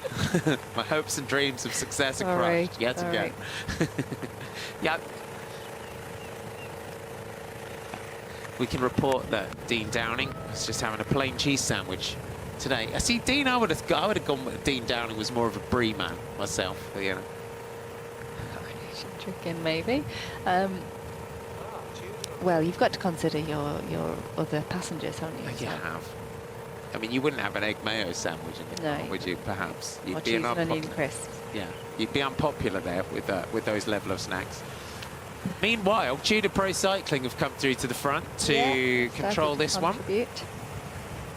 So them for them. Tactically, when we look around this, so anyone now that is looking at this who might be new to cycling or, you know, looking at this scenario, so as we said, alluded to when we came on air, Groupama FDJ, they want this break to go, they're happy, they want that control. Tudor Pro Cycling with the gap at 4 seconds to Alaphilippe in third. It's 2 to Remco Evenepoel, who unfortunately has lost 2 teammates this morning. They want to keep this where they could bring it back for Caphilly for the intermediate sprint. Yeah, a rider like Alaphilippe is fast, but he's not as fast. It depends on, it really depends on how the race goes, because you've got 10 kilometers from the top of that Caphilly mountain into the final. So any attacks that happen on that 1 kilometer climb, although they might be damaging, I'm not sure that they'll be enough. Given the nature of this peloton that's so far been riding quite defensively, it's full of punchers rather than climbers. Will an attack stick over Caphilly Mountain? And teams will have discussed that and decided already on their team tactics. So we will see some teams won't even try and follow moves on Caphilly Mountain. They'll stick together, they'll batten down the hatches and concentrate on being as a group as quickly as possible to close any potential gaps. So Tudor Pro Cycling, Alaphilippe, his best opportunity to score some seconds would be in a bonus sprint where there are less riders going for that than in a final where you'd have somebody like Matthew Brennan. We expect him to be able to handle Caphilly Mountain. He is a favourite for the win, so you know those seconds will disappear on the line, I think. Well, it's quite open at the top of our first King of the Mountains, but unfortunately it's a tailwind for most of the sort of exposed section. I think if the wind had been coming from the side over the top of the mountain, which is really exposed, I mean you could disintegrate it up there, but it's a lot harder with a tailwind. Yeah, we saw yesterday at the top of the tumble, the group was still fairly substantial. So even on a 5 kilometer climb, a peloton like this is still pretty well matched, and the group of 20 was still there at the finish. So Caphilly Mountain, although difficult and hard, is only a kilometre, and the damage there that can be done is less, I think. So the teammates here of Romain Gregoire. So for Groupama FDJ, you want to take this overall with Gregoire. As we just see the UAE car just going through. And if you're watching, this is the waste zone, just as the riders jettison the supplies, their wrappers out of their pockets. Yeah, it's a rule that was introduced a couple of years ago, rather than riders be able to just offload their rubbish anywhere along the course. Quite rightly now they are in a designated zone where the organisers will come at the end of the race and clean up after them.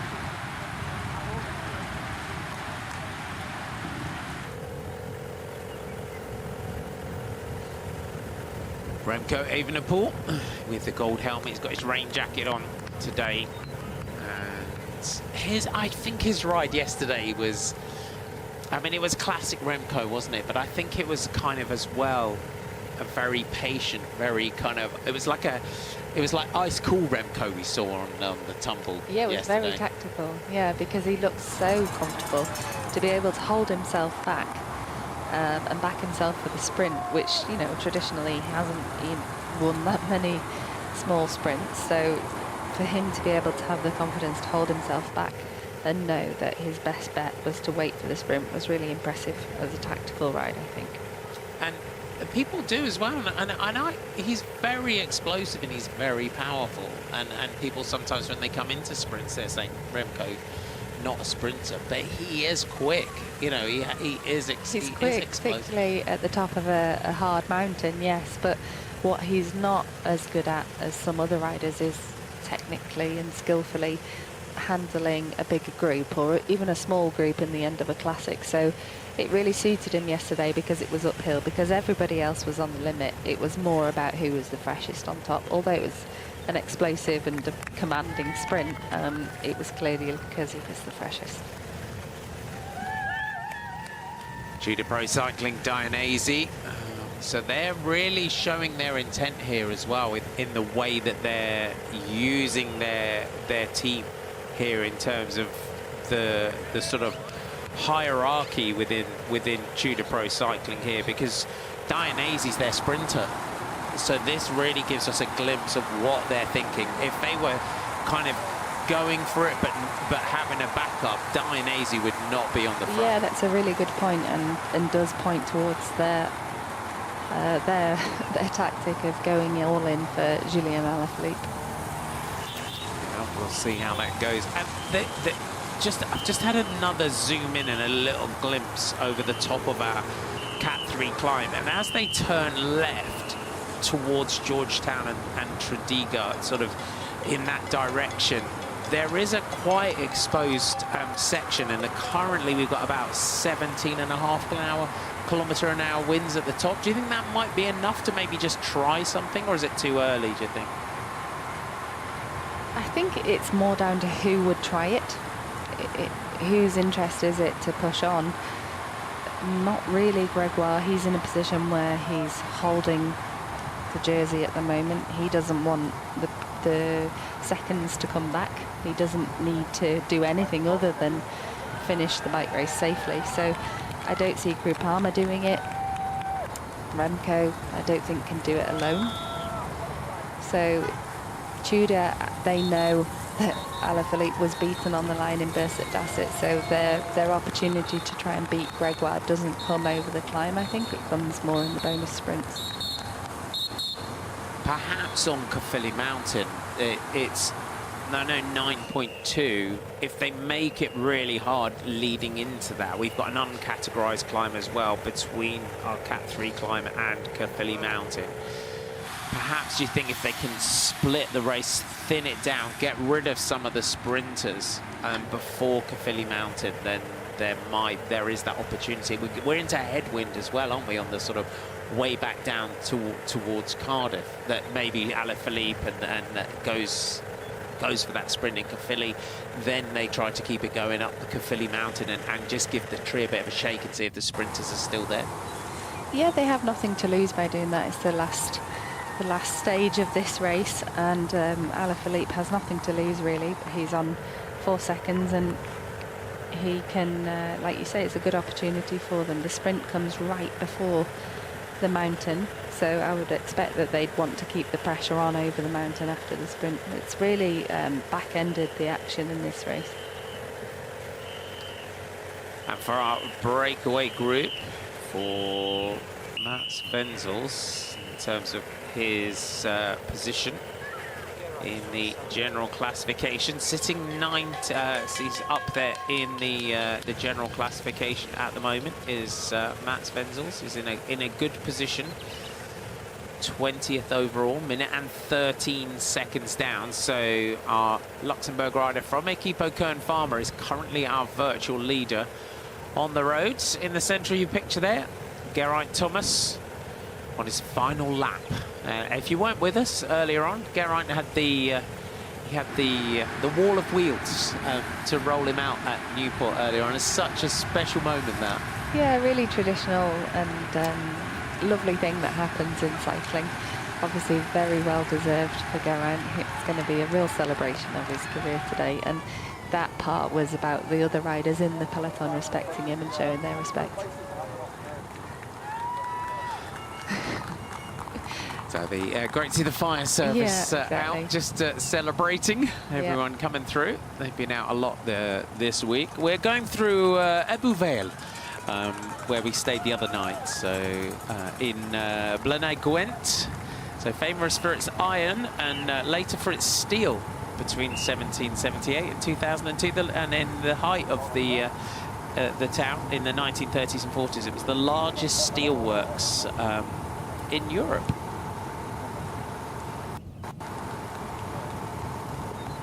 Our breakaway, can they stay clear today to 13th? For them, this is the perfect scenario for leader Romain Grégoire. Tudor Pro Cycling, the other teams have different ideas, but if they can push this gap out.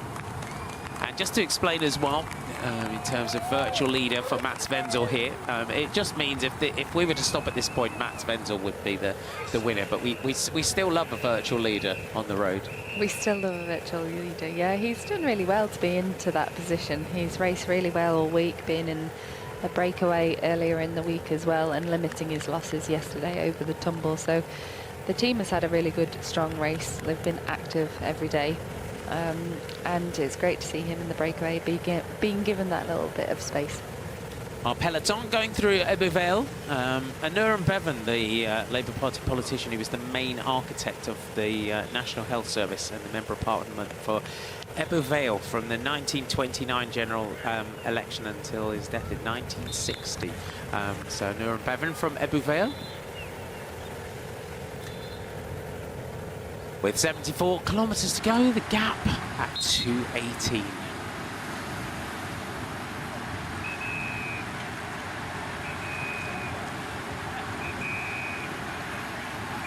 Rory Townsend, 124 in the white-green jersey with his white, green and orange helmet. He's had a great week, Rory Townsend. I think it's been he's always an exciting and interesting rider to watch, and I think it looks like he's enjoyed his week back home racing.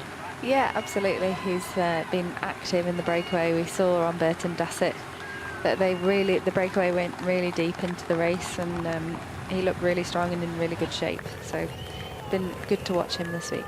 We just saw Tim Thorn-Teutenberg towards the back. Again, he's been another rider that we have that he's had a good week, I think, in terms of those sort of discovery race, I think you would say, for Tim, because we are starting to pigeonhole him just as a sprinter, and I think probably for him as well important to show that there's a lot more to his box of tricks than just sprinting. Yeah, although he's not come away with the stage, he wasn't showing any real speed at the end of the sponge sprints. He did show impressive form on the Dassett climb by coming in the top 10. So he's a rider that is yet to discover his real potential. I think he's won some really impressive sprint victories, some bunch sprints, but also won the under-23 Paris-Roubaix, for instance. He's a real classics rider. I think he's definitely more than a pure sprinter.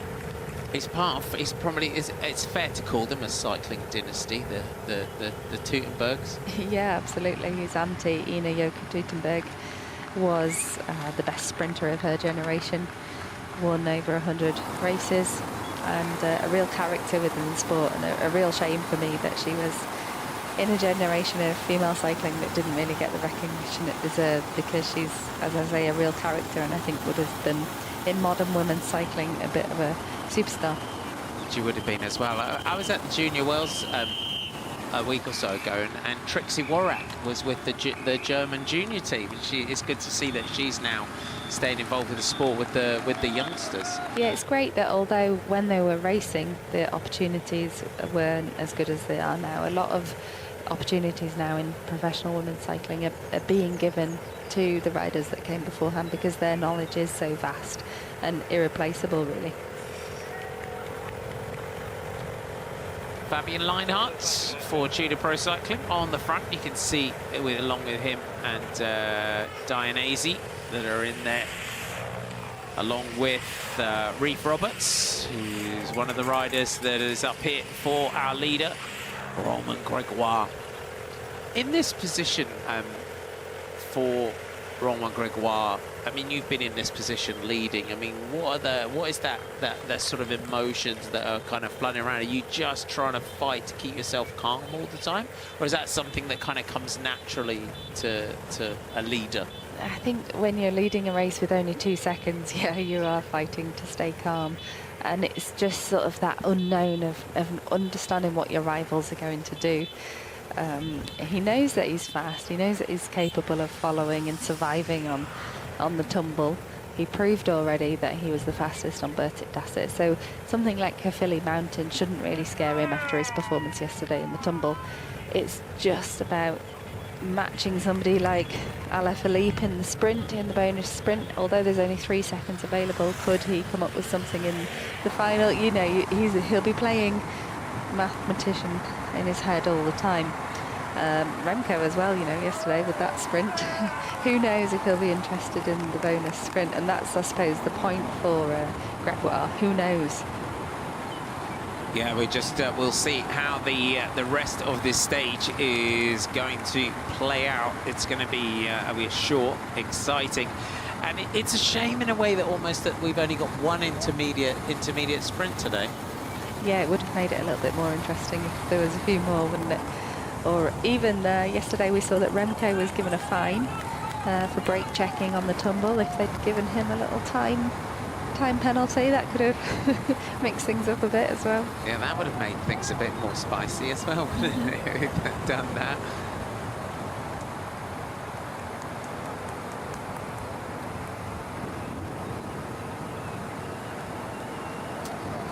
We are 70 kilometres from the finish of the 6th and final stage here of the Lloyds Tour of Britain men. And our breakaway group, 2 minutes and 8 in front of the peloton. And our breakaway containing Fred Wright of Bahrain victorious.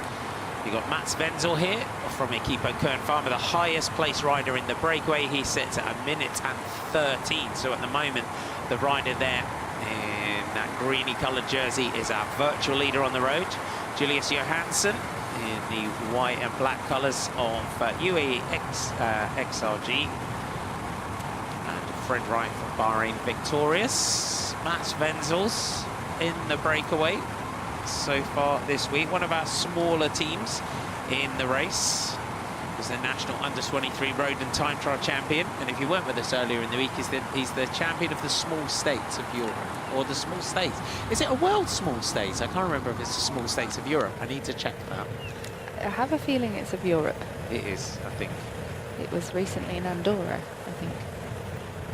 That is a small state of Europe, Andorra, isn't it? Definitely. But it's good to see him up there and in the breakaway. He's only 22 as well. And teams like Equipo Kern Pharma, you know, they're another sort of team that for them, their sort of existence could be sometimes a little bit bittersweet, because the riders come in and they then just filter up and go fly for the World Tour. And it's unusual to see a sort of Luxembourg rider within a team like that. Yeah, he's certainly put himself in the shop window this week, Mats Wenzel, and I'm sure we'll be getting, like you say, interest from World Tour teams or pro-continental teams, and that's the difficult thing in this sport. We've talked about it this week as well. There's no kind of transfer market like there is in football, which sometimes leaves smaller sort of feeder teams quite vulnerable. It's the weather forecast today, a little bit rainy throughout the day. Today is the small states of Europe that he is the champion of, and he took a bronze in the time trial in that one as well. But you were right, it was in Andorra. He took it ahead of Alex Kirsch, another Luxembourger. And third place, I think the third place was Kevin Velasquez. I think he's from Monaco. So a couple of the Monegasque riders were third and fourth in that one. I think he's Colombian though, originally, Velasquez. But it's a great championship, and it is an opportunity as well. Those smaller championships like that are really important for some of the smaller nations. Yeah, it's an important experience to go to a championship, as you call them. I remember being advised to say yes to going to the 2010 Indian Commonwealth Games as an experience before 2012.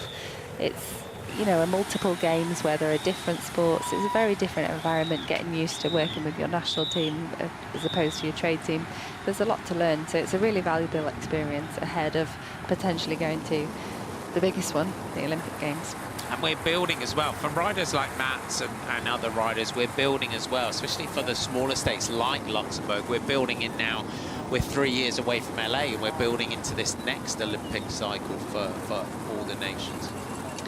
Yeah, we're not yet into the point scoring period of time. That will happen, I think, from October next year. So each team has to qualify. That's why you see different team sizes in the Olympics.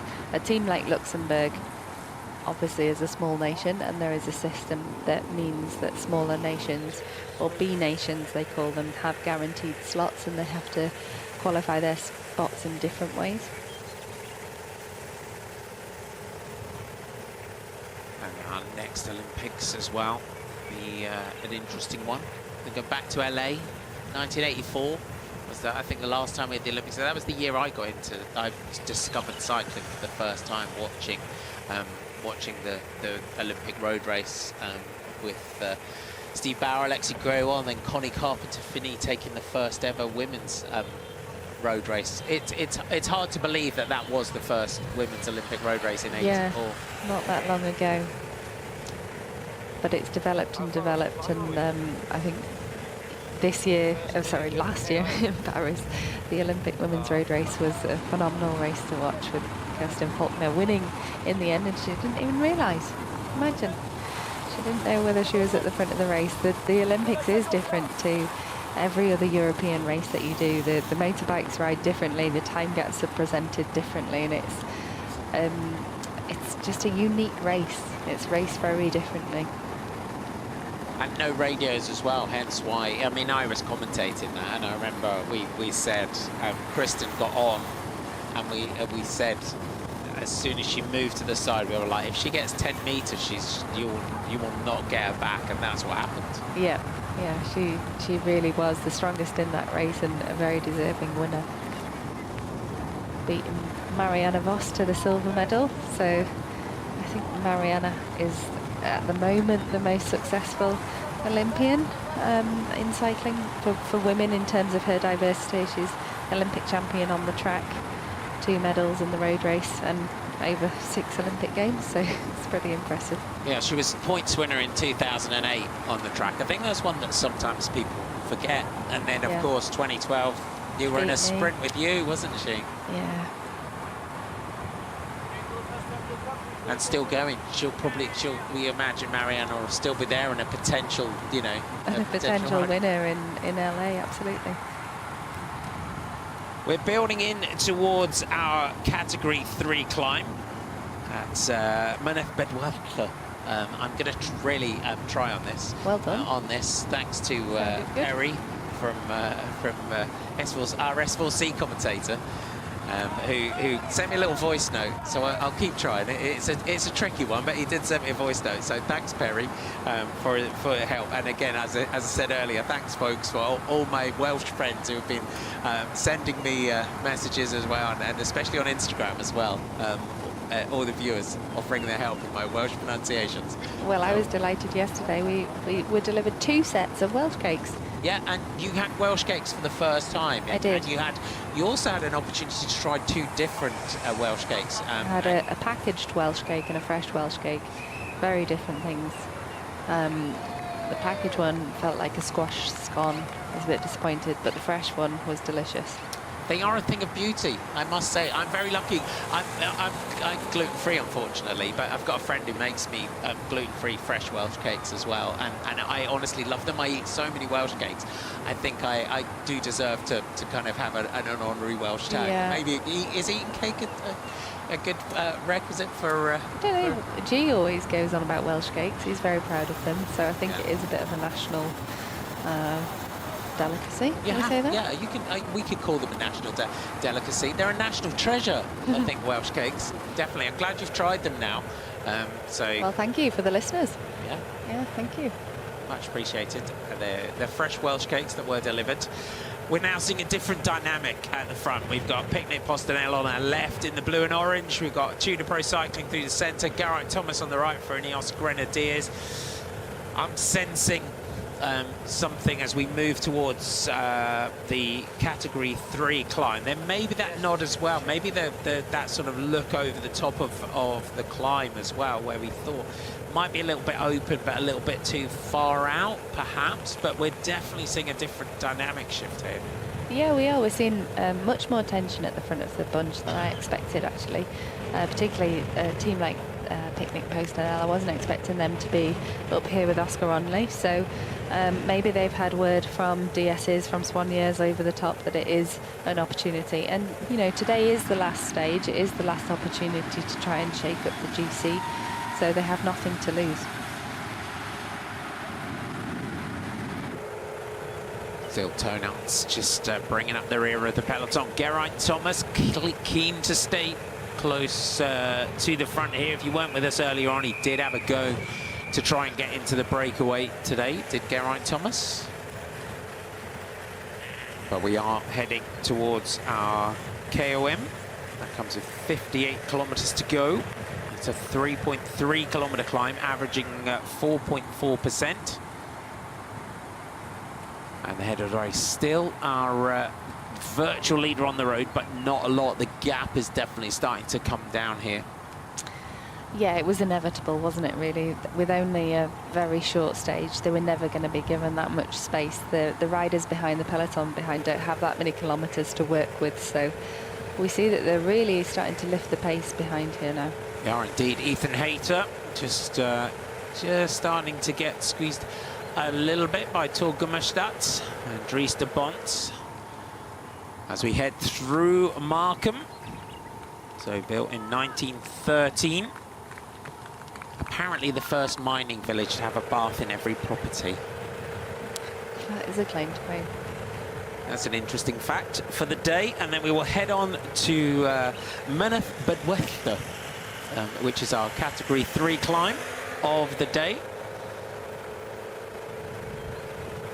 With Tim de Klerk coming through for Lidl Trek.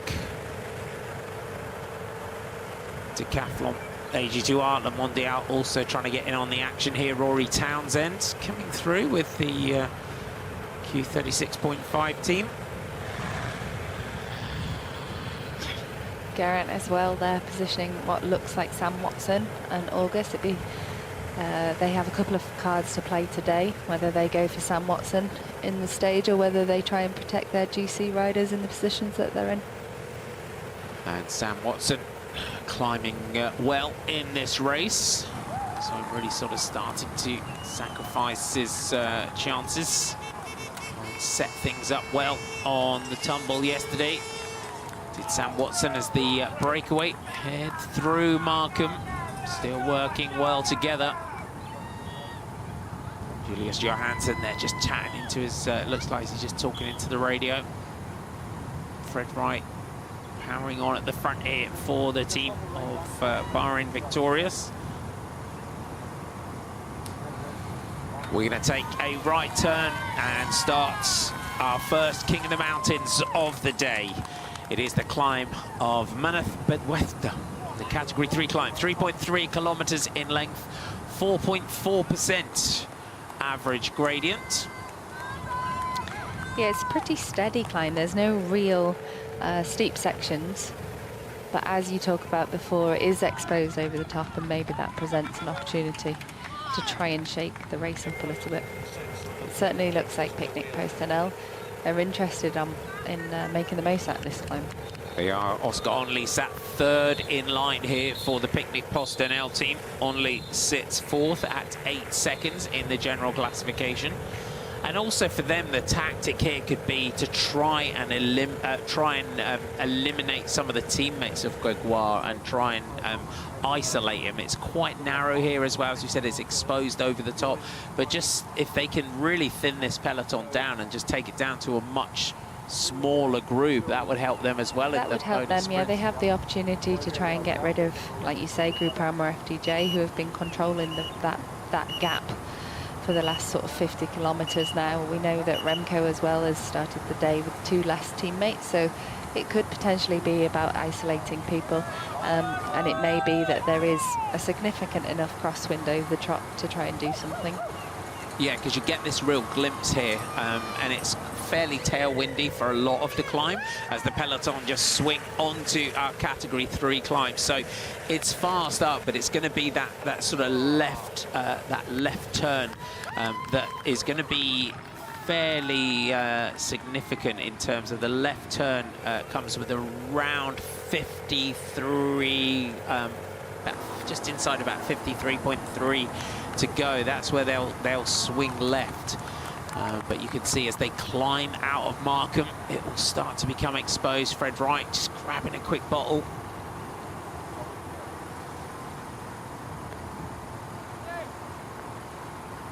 Bastien Tranchon on the front of that gap, holding near at minute 21, but Picnic Postinel really mean business here for Oscar Onley. They're really pulling it out here, aren't they? But you saw in the breakaway, they weren't yet riding in an echelon formation, so it didn't look like there was an extreme crosswind. They're still in a line, so it doesn't look to me like the wind is howling in the side direction yet. Looks like we've got a rear wheel puncture for Julius Johansson, just pointing to the rear wheel. Hopefully his team car is with him. The gap is over a minute. It may well be that it's not there, and if it isn't, if it is neutral service, he might have to take, because it's really narrow on this section. It is really narrow. This is the leading group. Rear wheel for UAE Rider 12. Thank you. When it's like this, it's just no opportunity for the team car to get past. No, and no opportunity if a team like Picnic Postinel does decide to launch Oscar Onley off the front and then shut the road down, because it really is it's even just one car wide at the moment. So that could be an idea that Picnic Postinel are going to try. He's doing well to stay just sit on the back here, and that's basically what you're trying to do a lot of the time. If you can, if you've got enough air in the tyre, is to just kind of keep riding for as long as possible. Yeah, and you might find that it might recover. The sealant might fill the gap, and he might be able to ride on it a little bit longer. But if he's made the call that he wants to change, then the car will come up to him as soon as they can. He's looking around now, thinking, where are they? And that's it's a little bit of frustration you can sense here. And even if it does seal, because again, if with tubeless tyres, when you've got the sealant in, you do lose pressure, don't you, even when it's trying to seal itself? Yeah, you do lose pressure. It's not ideal, and you want to feel confident, particularly in wet conditions. You want to know that the equipment you're on is stable, and when you know that you've got a descent coming up and you want to be able to make the most out of that gap as well. You want to be on equipment that you trust. Well, we'll see how long it takes his car to get up here. You go across the cattle grid, and you can see it's a little bit more exposed at the top, back to the peloton, and it is the team of Picnic Postinel with John Degenkolb, who is doing the big turn on the front here. 500 meters to go up towards the King of the Mountain sprints, and none of the members of our breakaway are a threat in the King of the Mountains. That is already decided. Victor Viculi of the Flanders Baloise team, the winner of our King of the Mountains. So we'll expect our breakaway here just to ride tempo through this one. Yeah, they need to stick together to make sure that this gap stays out as long as possible. We need to look at, as I said before, the formation of this group to tell us early what the wind is looking like. Again, they're riding, looks like a headwind at this section of the race. So if they move slight direction over the top, which to me looks like Picnic Postinel are banking on, then it could create some crosswind action. Yeah. As we head up towards the summit, we can see the flags just blowing in the wind. Mats Wenzel is going to take maximum points over the top. So Wenzel from Johannesson. So adds another 4 points to his King of the Mountains tally. And then you can just see the way that the route now starts to become exposed, but really they're really pushing as you want to enter a crosswind section at top speed. You want the bunch to already be lined out so that anybody who wants to move up has to... Oh, that's not ideal, is it? A herd of cow cows. crossing. Crikey. So unfortunately... So anybody who was out of position knows now what's up against them. They know that a crosswind section is just round the corner because they can feel it, they can feel the tension, they can feel how Post NL was riding. So they need to absolutely sprint and get themselves to the front. Yeah, unfortunate timing there from the farmer. So 1 minute 26 is the gap, so that will take the gap out. But as soon as they've got going, you can see they've put the pace on, and you can see how it also gives you an idea how high up we are when you can see just the cloud level as well. Yeah, it can be deceptive sometimes. You might look at a climb and think, well, it's only a third category, it's only 4%. But if you have wind on a climb like this, then it makes it a very different ballgame. It does indeed. Quentin Pacher there just on the right as the peloton crests the summit. Remco Evenepoel on the left. Fonso Ulelio is there. Here comes Romain Gregoire just through towards the front. And the right thing you would say for Gregoire, just get yourself up again, show that jersey, show that you're here, show that you're feeling confident. Yeah, show that you're in control, and like you say, that you're still there, that you're in the right position. So Picnic Post NL used up a lot of firepower there in the initial stages of the climb, and looks like they might have just run out of a few bodies to really put the hammer down in this wind. Again, though, I think the nature of the climb, it's almost sheltering. You can see from the breakaway here that they're not across the road. It's not a hard enough crosswind, I think. Confirmation of our category 3 climb. Do that again. Category 3 climb here on stage 6. Mineth Bedwether. And Mats Wenzel takes the points ahead of Julius Johan, Sebastian Tronchon and Fred Ryan. It's a tricky one, that one, the name. I will, as I've said, we're doing our best with our Welsh pronunciation today. Lizzie's going to take a little break. Ned Bolting is going to jump in with me just for a little while as we head on here. So 55.5 kilometres to go. It's dramatic stuff, isn't it, Marty? I didn't have a herd of cattle on my bingo card this morning, but you get what you're given at the Tour of Britain, and that was livestock-related incidents. It was. It's unfortunate, but that is the nature as well of our sport being up here, and yeah, unfortunate timing, but everyone's fine. All the cattle are fine, all the riders are fine, but it is splitting here, and you can see a group of riders here just getting tailed off the back, but still quite a small number of riders getting tailed off here. Very unfortunate for Picnic Post NL, wasn't it? Because they were just about to see potentially the fulfilment of that huge investment on the climb. Right at that moment, they were called to an absolute standstill. They tried to sprint away from a standing start, didn't they? And it almost looked like they might have got the jump on a few of the other rivals. But you can see it that, you know, when we glimpse the front of the bunch now, they're all there, aren't they? All the key players. And there's not much more. Well, there we go. There's not much more that they can do. And calm is restored. Ineos Grenadiers moving to the front. And it's. But you have to take your hat off, I think, to the way Romain Gregoire was positioned, the way that Remco was very vigilant, and also to Picnic Post NL for giving it a go. You know, there's not a great deal to work with on today until we get to Caerphilly Mountain, and they went early, tried something.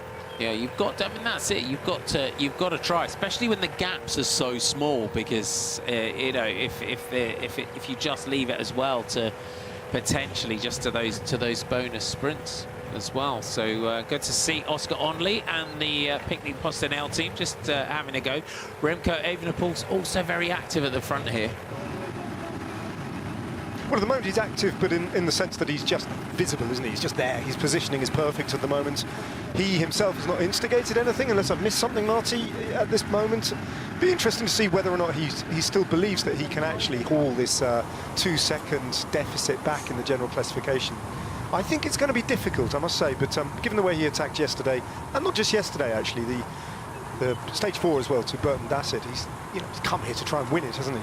However, with the World Championships up the road, so to speak, or just around the corner, how many risks will he take on these wet roads? Indeed. 53.2 kilometres to go. Our breakaway holding 1 minute 35 as Johansson looking for that rear wheel service.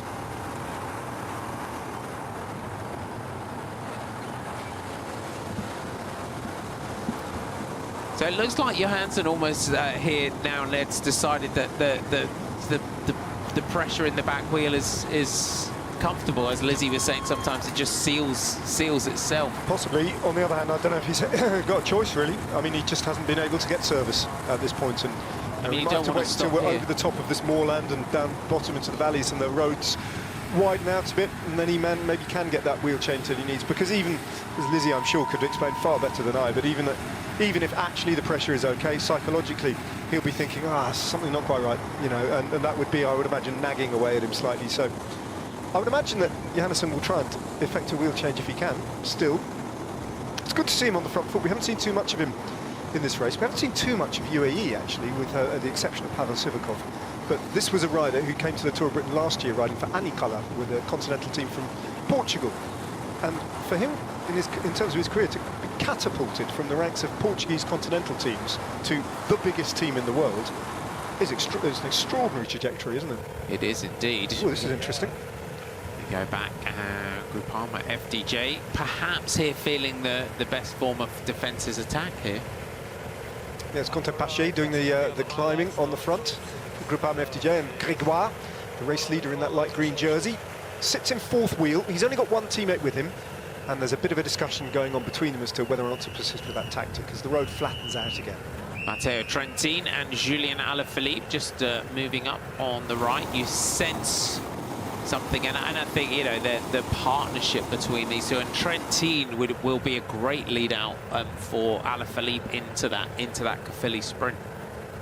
Yeah, they're different kinds of riders, aren't they, Trentin and Alaphilippe, and yet, in terms of their style and their approach to racing, they're cut from the same cloth, aren't they? They will seek out opportunities to try and make life difficult for everyone else and to try and launch, and that's seemingly what they're doing now. Trentin putting the pressure on. Got another rear wheel by the looks of it. Rider from Kian Farmer pointing at his back wheel. So Mats Wenzel, and unfortunately it looks like, and unlike Julien Johansson there, that he's not able to keep going on it at the moment on the descent. Little gaps opening up on this descent. You can see there's a group of 40 riders at the front. Then everyone else a little bit further back, including the entirety of the Lotto team, under a little bit of pressure. Trentin is a fearless descender.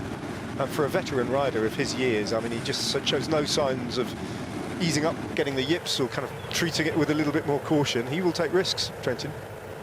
Yeah, and you can see the way this is stretching out here. Groupama FDJ getting some reinforcements at the front of the peloton. Tim de Klerk trying to move up. Just coming alongside Theo Gegenhardt. Two British riders there in the yellow of Visma Lease bike. A little bit further back, they're in around about 10th, 12th position. They're Tom Gloag and Matt Brennan. Gloag had a brilliant race yesterday, and his contribution in that second place went slightly under the radar because of the brilliance of Remco Evenepoel, but it was a wonderful performance from Tom Gloag, one of his very best. Here's his breakthrough. I mean, I was reading as well that it was a few years ago, unfortunately, Carb ignoring the warning, the signs there and getting it on the course. So I hope the peloton... yeah, well, Fred Wright was trying to signal that, wasn't he? Hopefully there's a minute now, we can get that car moved and out of the way in time for the bunch to come through, because that's a fast approach, isn't it, on wet roads to that point where the car was on the road. It is indeed.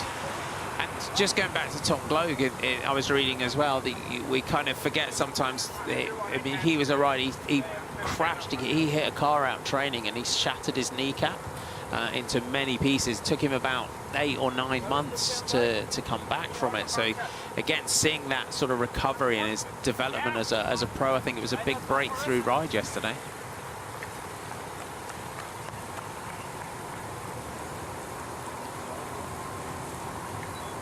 Just a little discussion going on amongst our breakaway riders. And just confirming with one another the time gap, I think, and just figuring out after all of that where they're all at in terms of that time gap, which came down to about, what was it, 1:15 or thereabouts. Gone back out again since the peloton has just eased up after the incident with the cattle. Cowgate. It'll run and run.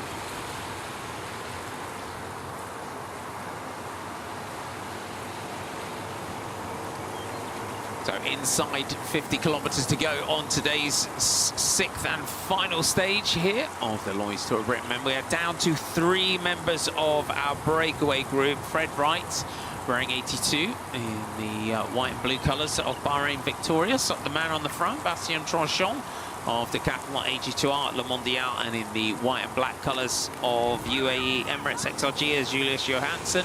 Unfortunately, Mats Wenzels of Equipo Kern Pharma, our highest placed rider in the general classification, who made it into the breakaway, puncturing on the descent from our King of the Mountains point. And maybe this will play, I mean, if as we go back to the peloton, John Degenkolb. Yeah, there's a big move. Every time there's a little, and this is so typical of British roads, isn't it? There's a little rise here, it's uncategorised, a few hundred metres perhaps, they're exploiting it. Riders like Degenkolb and Trentin try and make things difficult. You see how hard they're working just to shut the gap there for Groupama FDJ with their race leader. Where is he, the green jersey? You'd have thought he should be on the wheels. He's not there towards the front. There he is. You're pointing him out around about 10th place with Evenepoel on his wheel. Here's Degenkolb, big dig.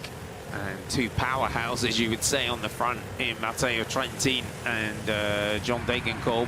So just get the riders here who were dropped on the sort of moorland over the top, for want of a better word, but there is a few splits happening down the back. So the pressure of Trentin and Degenkolb, you can see just that little hole just in the towards the back of the peloton. Trentin looks over, just kind of almost just getting a glimpse here of how much hurt he's putting onto Groupama FDJ.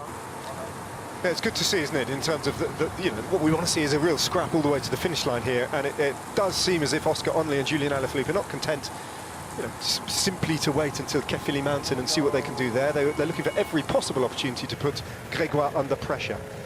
However, I have to say, Groupama FDJ as a unit, and bear in mind these are small teams, and it's to some extent a little bit quite an unexperienced team for Groupama FDJ, a mixture of youth and experience, put it that way, but they've been pitch perfect, haven't they? There's still 4 riders towards the front. Here's Wenzel. Mats Wenzel makes it back in to the breakaway. He is still the virtual leader on the road. Did look like he had to take neutral service. He's got plain back wheel as Mats Wenzels, but good effort to puncture and get back in to the group. So the Shimano neutral service car doing another great job today. And again, flatter valley road here, but it's that combination of Tudor Pro Cycling and Trentin. Well, it's not Trentin in this case, but John Degenkolb riding for Picnic Postanel. They are not letting up. So Grégoire is having the veritable kitchen sink thrown at him at the moment. He is just fielding all of those. Johannesson's got service from his team car now, but perhaps they feel that Johannesson feels he's okay. Although, no, he still wants that wheel changed. Now he's on wider roads, off that moor, the moorland and the Brecon Beacons, he can get this done. So hopefully this is a quick one. Like Wenzel, he can get back in. Johansson, he's going to go for a rear wheel change. Out it comes, the spindle. Back in. It's not straightforward, is it, under pressure? Not too bad, though. Still going to be quite a chase for Johansson, and the peloton will be... Well, that's gone wrong a bit, hasn't it? Yeah, sadly. He's going to be stuck in no man's land at this point. Almost, I would have said, halfway between the bunch and the front of the race. So big battle now for Johansson to try and get back on. Big push for the Dane to get going, and it is, for the mechanics, it is. You're under pressure in that situation, and it's the mechanics. They've got everything in the car. They got their wheels, a couple of sets of wheels, front, rear wheels, all their tools, and everything are there. You really need the power tools as well now with the through axles that you have in cycling. This might be a bottle, I would imagine. Or a little bit of a concerned look from the mechanic, just making sure that wheel change was effected. As Johansson throws a bottle away, gets a bit of shelter on the bumper of his team car. Now he can't, he's on live television, the commissaires are watching the same pictures as we are. He can't stay on this bumper for too long. Maybe through this roundabout, but he'll have to come off that bumper, otherwise the commissaires will take a dim view of this. Yeah. As harsh as that sounds, that is the reality of the sport. Those are the rules. Yeah, the team car will move. He just try and get as close as he can, jump the car, And Wenzel's got on as well, and we don't know how long. We didn't see his wheel change, unfortunately, so he didn't make it back in there, and it does take a bit of effort to get back in. But Marty, that's part of the natural selection of the peloton. The bigger the rider, the more important the rider, the more likelihood they're going to have a camera on them, and the harder it is to sort of like stretch the elastic of the regulations. There is a commissaire. So the commissaire just having a word there with the UAE. And that's the right way to approach it, isn't it? Just like, you know, because every commissaire will take a slightly different view of what is allowable and what's not. And so a good commissaire will say, that's enough, probably, you know, leave it be now. And Johansson can't, he's got that message. You know, that's any more, and I'm going to have to take a view.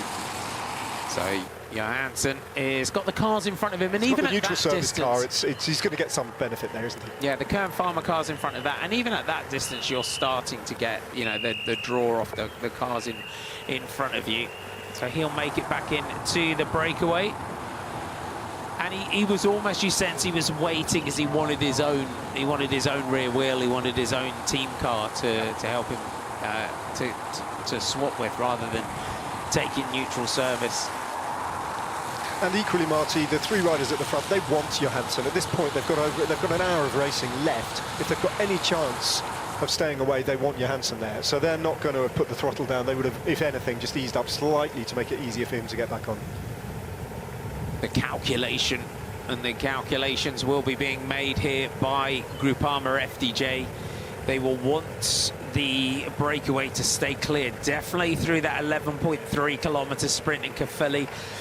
They will want this to come down to a bunch sprint with the likes of Olaf Koy, maybe a Matty Brennan going for the stage. Tudor Pro Cycling, they are sacrificing their sprinter as well today, Alberto Dianese, who's been working on the front throughout this one for Alaphilippe. But we almost sense it, Ned, and I don't know what you feel, that Caerphilly Mountain, I know we've got 9.2 kilometres from the top to the finish, but that is still a distance that you could, if you manage to make enough of an advantage, you could take it to the finish.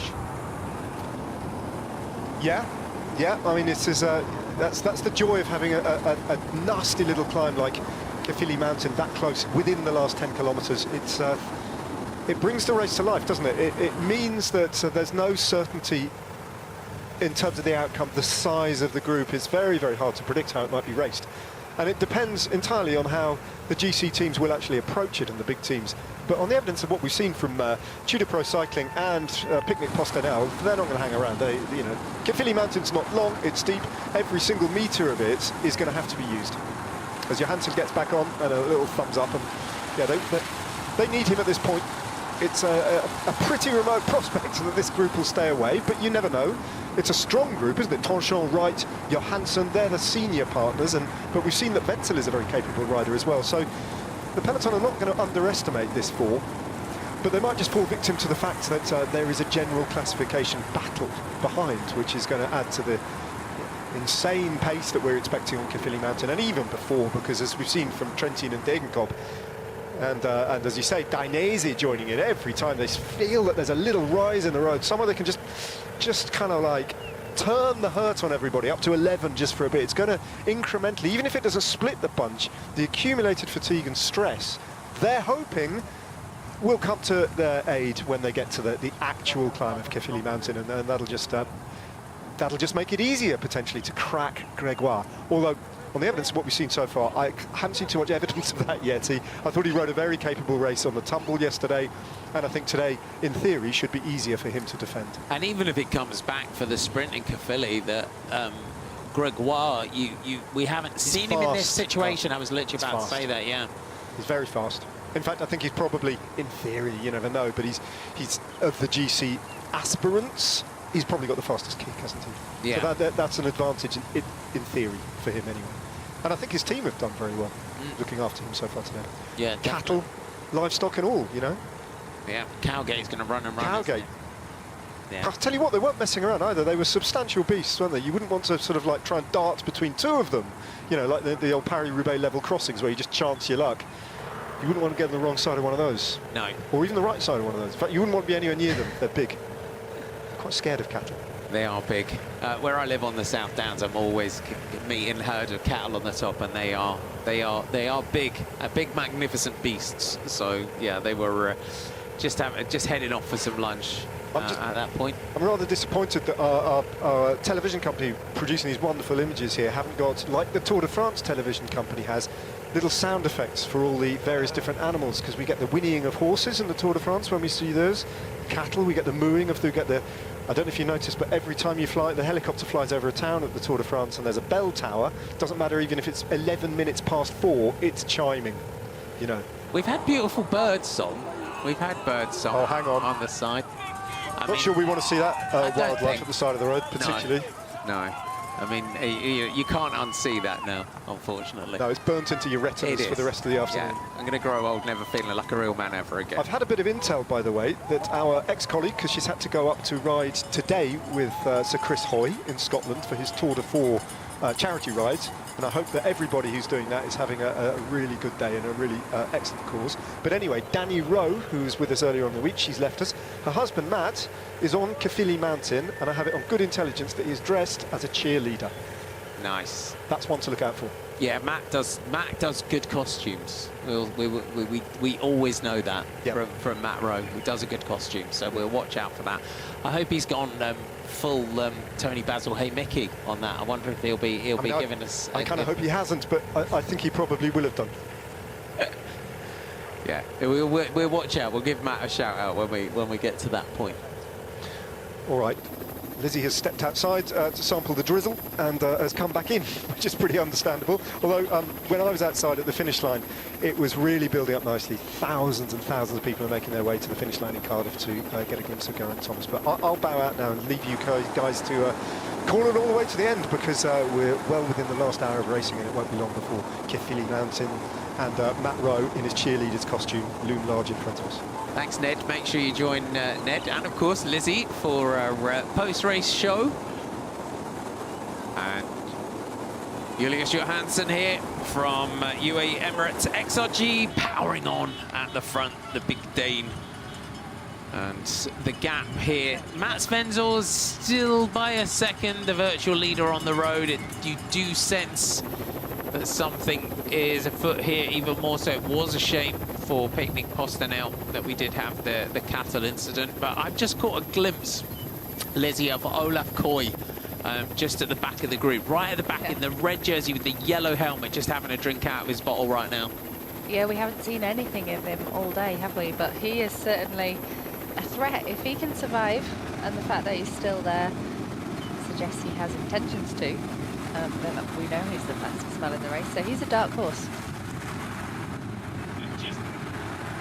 Just surviving down the back, pedal along, and as a sprinter on this, and Tim Thorne-Teutenberg behind him as well. Is it that sort of occasion where you're like, right, okay, if you can survive, then you shift that focus later on in the stage? Yeah, well, I think you have to have that focus from the very beginning, that you make good decisions to save your energy all day long. So positioning yourself at the front of each climb so that you have sliding room, you know, essentially slide back 100 riders, say, and that's an effective way of managing climbs.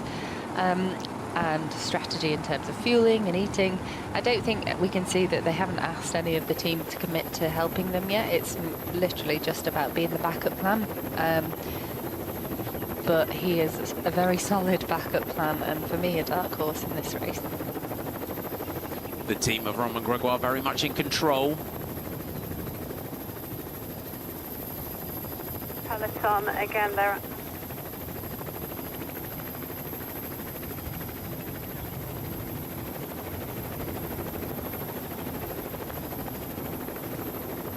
Just have a little warning as well there from Radio Tour. Some animals on the road. Our local you've just got to be aware of your wildlife when you're and your cattle. And my husband once won a amateur race in France by not being scared of cattle. Everyone else slowed down and he didn't, and he won. So, you know, that's another option maybe. I mean, suppose coming from Ireland, he would be perfectly used to racing through roads and coming up against cattle. And animals along the side. of the horses just on the left.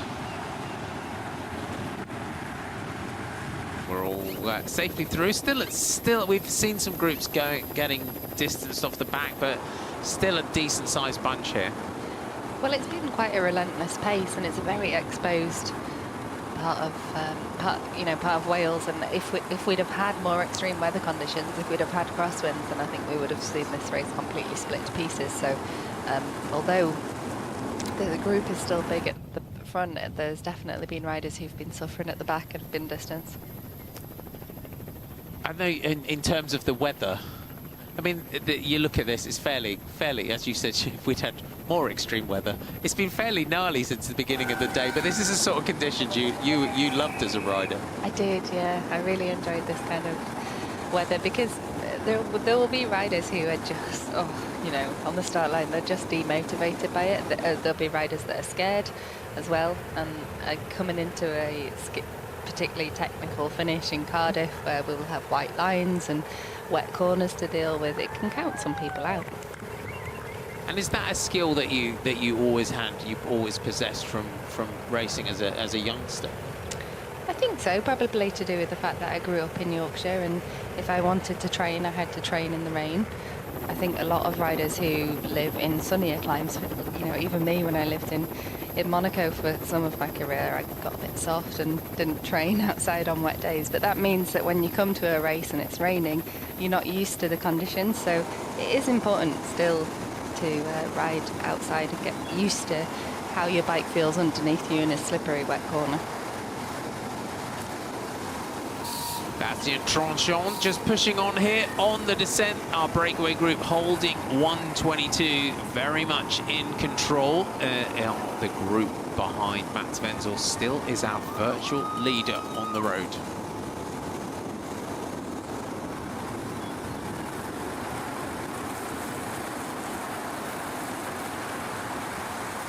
So on the descent. And you see, it's worth explaining as we get this glimpse on the descent how, I mean, it's a different kind of way that you work on a descent, isn't it? Rather than the sort of pace line through and off that you see when we're on the flat or on a climb. Yeah, I mean, if you're tactical about it in the breakaway, it's a good place to try and recover, actually. So the person on the front you could see was still pedaling there, and actually to sit on the back and just take a moment to take a breather is important. You can only go so much faster than the group behind you on a descent, so there's no point for them to take too much risk. It is a descent that they're pedaling on, so it is limited in terms of top speed, and there's no technical aspect really here, so they're not gaining any time on smashing through corners like we see on an Alp descent where you've got corners, and each corner you can gain up to 3-4 seconds on the peloton behind you. So it's just about staying committed together and working together down here.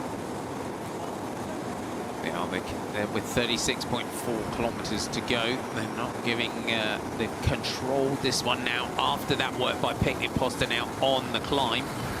As we head now down towards Derry. And it is a while before we get to Caerphilly. 11.3 kilometres to go, so around just over 20 kilometres before we get to Caerphilly. They're Fortune Pro Cycling for Stoodale Quickstep for Remco, 20k to Caerphilly. This gap now is closable at just over a minute. Yeah, we'll start to see pretty quickly the intentions of Tudor and how definitively they want to go for those bonus seconds, because it is about time really now that they need to start closing this gap if they are interested in those bonus seconds. But as we said, looking at Romain Grégoire, the way he won at Burton Dasset, we look at him as a rider. We haven't seen him going up against the Julien Alaphilippes and those sort of riders. I'm confident that he's got that punch, he's got that kick to be able to challenge for those bonus seconds himself. It's not straightforward for those that are a couple of seconds behind him. He has, and actually he has no choice. If the group is together, he has to go for it, because he doesn't know whether Remco might even go for it. So the safest option is to go for the sprint himself, to be aggressive rather than defensive with those seconds. And but he's also perhaps got to be mindful of, if he has to go too deep on the sprint, is then you've got Caerphilly Mountain to come straight after. Yeah, it's a really interesting way of designing the course, really fun for us as fans to watch, because it is about managing that effort, about managing your resources. Do you do a full lead out into the bottom of the climb and then it risks being totally exposed on the run into Cardiff? We're just seeing as well the 3 Picnic Postel riders in the blue and orange. There's a lot of chat going on amongst the 3 of them now as well. Well, it was clear from the Cat 3 climb that they're here to have an aggressive race. It is the last stage. They have nothing to lose. Oscar Onley is in 4th place, so trying something different, trying the tactic on Caerphilly Mountain of launching something is, you know, why not? Essentially, they don't have a podium spot yet, so like I said, they have nothing to lose. So now breakaway. Fred Wright from Great Britain, Bastien Tranchant on the front. The winner of this year's Trobriand, the gravelly race in France for Decathlon AG2 à la Mondiale. These sort of very typical tight turns and steep drops that we have in this part of the world. Malcolm Mollimer just towards the back there. Our breakaway, there's been now off the descent and down onto our next sections of the route today. There is a visible acceleration from our breakaway group. The fans, the Welsh flags out in force today, but the pressure is definitely on in the peloton behind.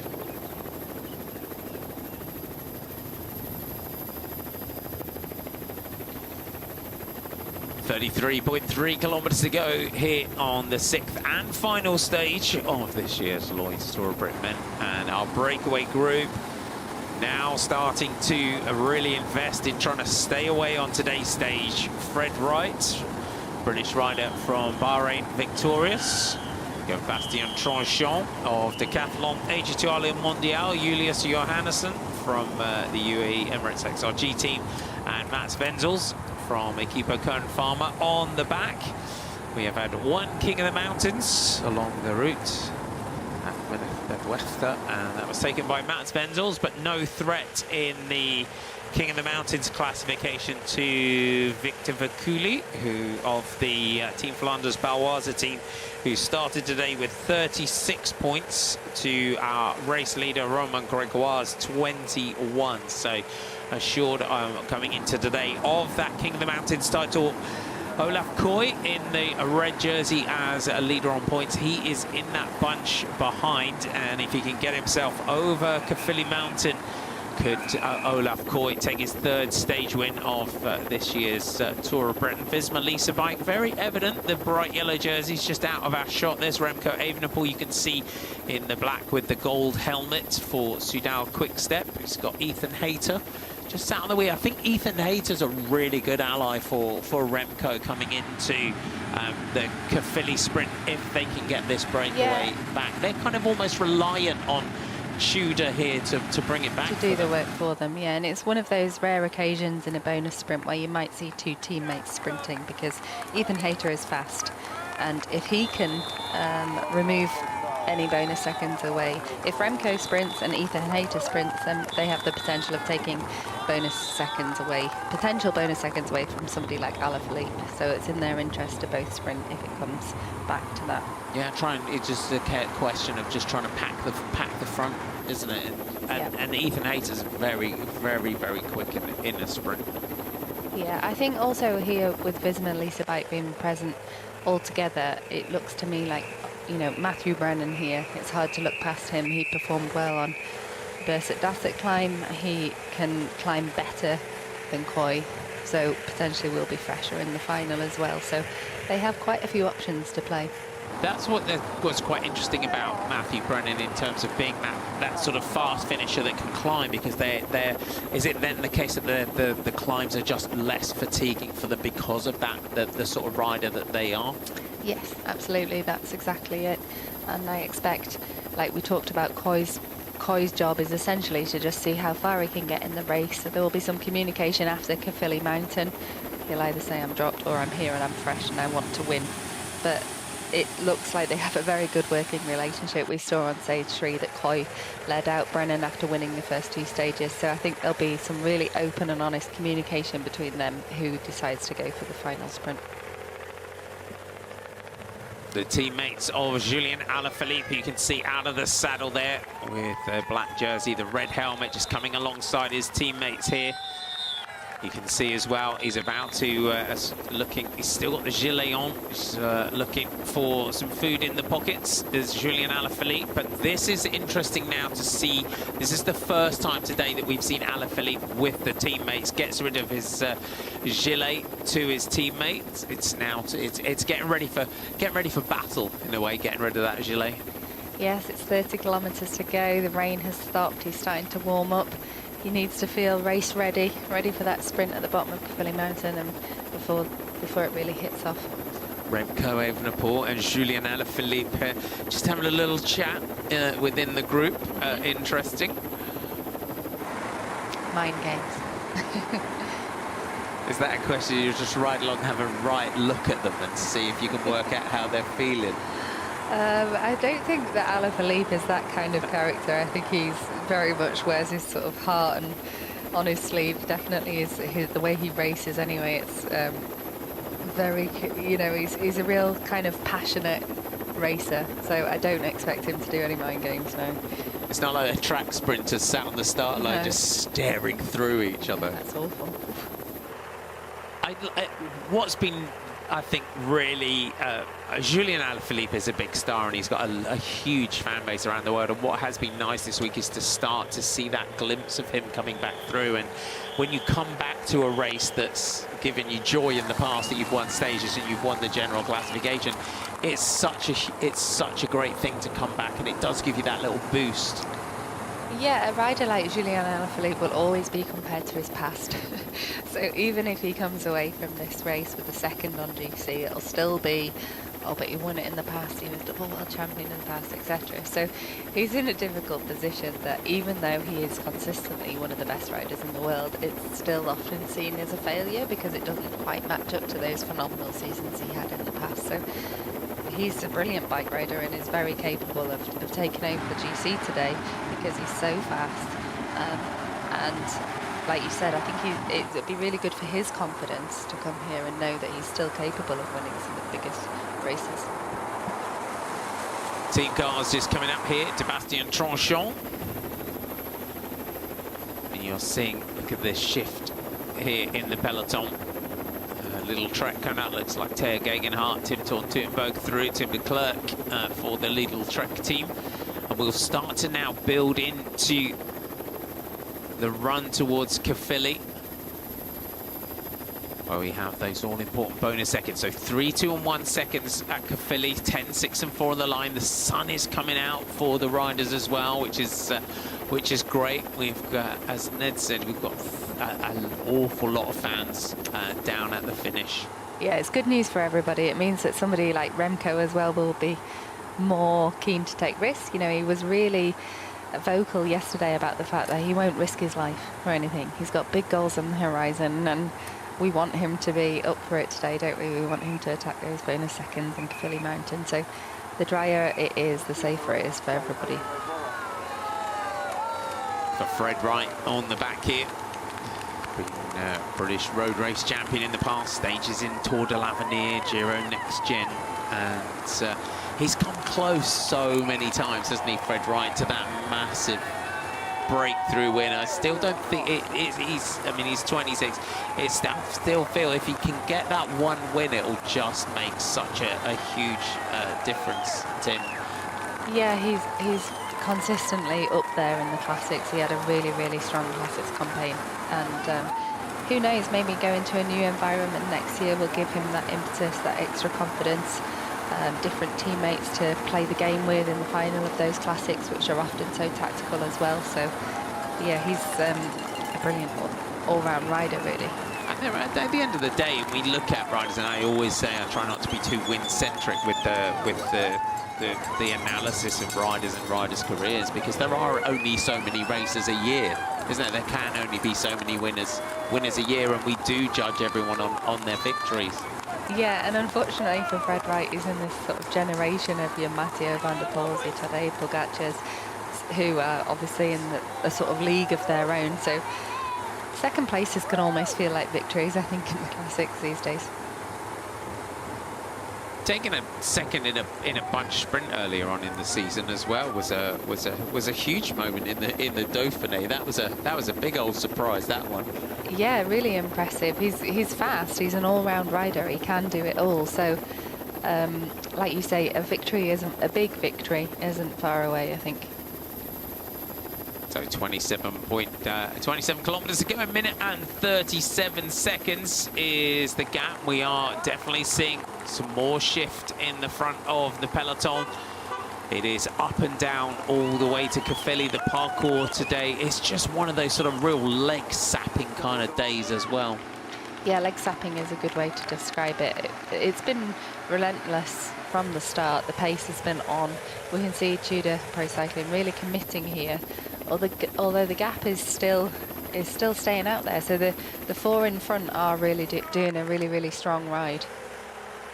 It does seem, we saw as we came off after the King of the Mountains point, we saw that real, once they all got back together, Mats Wenzel's got back on, Julius Johannesson got back on as well. We saw that real visible shift as they hit the gas again.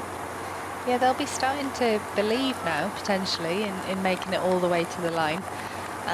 So there's no messing around. Everybody is completely committed to just pushing that gap as long as they possibly can, and they're doing a really good job of holding it at the moment. At the moment, we only really have Tudor Pro Cycling who are interested in closing the gap, and unless they get some help from other teams, it might be too tricky. Geraint Thomas through to the front. He's got their young teammate AJ August from the USA, 14th at 30 seconds for AJ. So it may well be, given the way he's ridden in this race, they've just got to keep AJ in the right position now in this one. See if they can move him up. You can see if he can move up in the top 10, perhaps. I think they have to decide what's more important to them: a top 10 in GC or a potential stage win from Sam Watson. Sam Watson did a really good ride on Bassett, and in the previous stage he was third as well. So he's had some really good results and is looking really good. He's just got his timing slightly wrong. But Sam Watson, I think, can survive Cafelli Mountain and be one of the fastest men at the finish. We're seeing the job done today by Alberto Dianese, one of our sprinters. And it's always interesting to watch a sprinter doing this sort of role on the front on a day like this. Yeah, it's really good to see. You know, he knows that in the future he needs the respect and of his teammates, and that's what he's literally earning their respect today. Yeah, when you're a sprinter and you want everyone to work for you and lead you out, this is the days that you do that. And he looks like he feels like he's almost getting to the point where he's done here in this work done. Yeah, and we see Groupama FDJ here just putting another rider into turn. They're not trying to close the gap. They're not interested in bringing this race back together. The safest option for them is that the riders in front take away all the bonus seconds, but at the same time, Mats Wendel is only at 1 minute 13, so they have to bear that in mind, and it's an in and out game for FDJ there.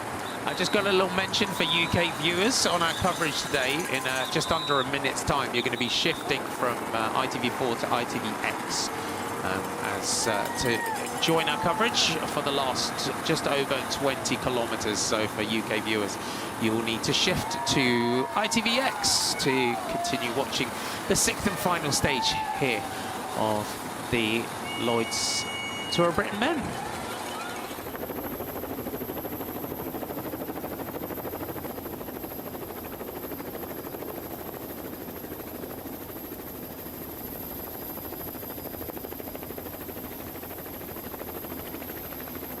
pressure is really on as we head towards the final 20 kilometers of today's stage. We still have one intermediate sprint and one category 1 climb ahead of us.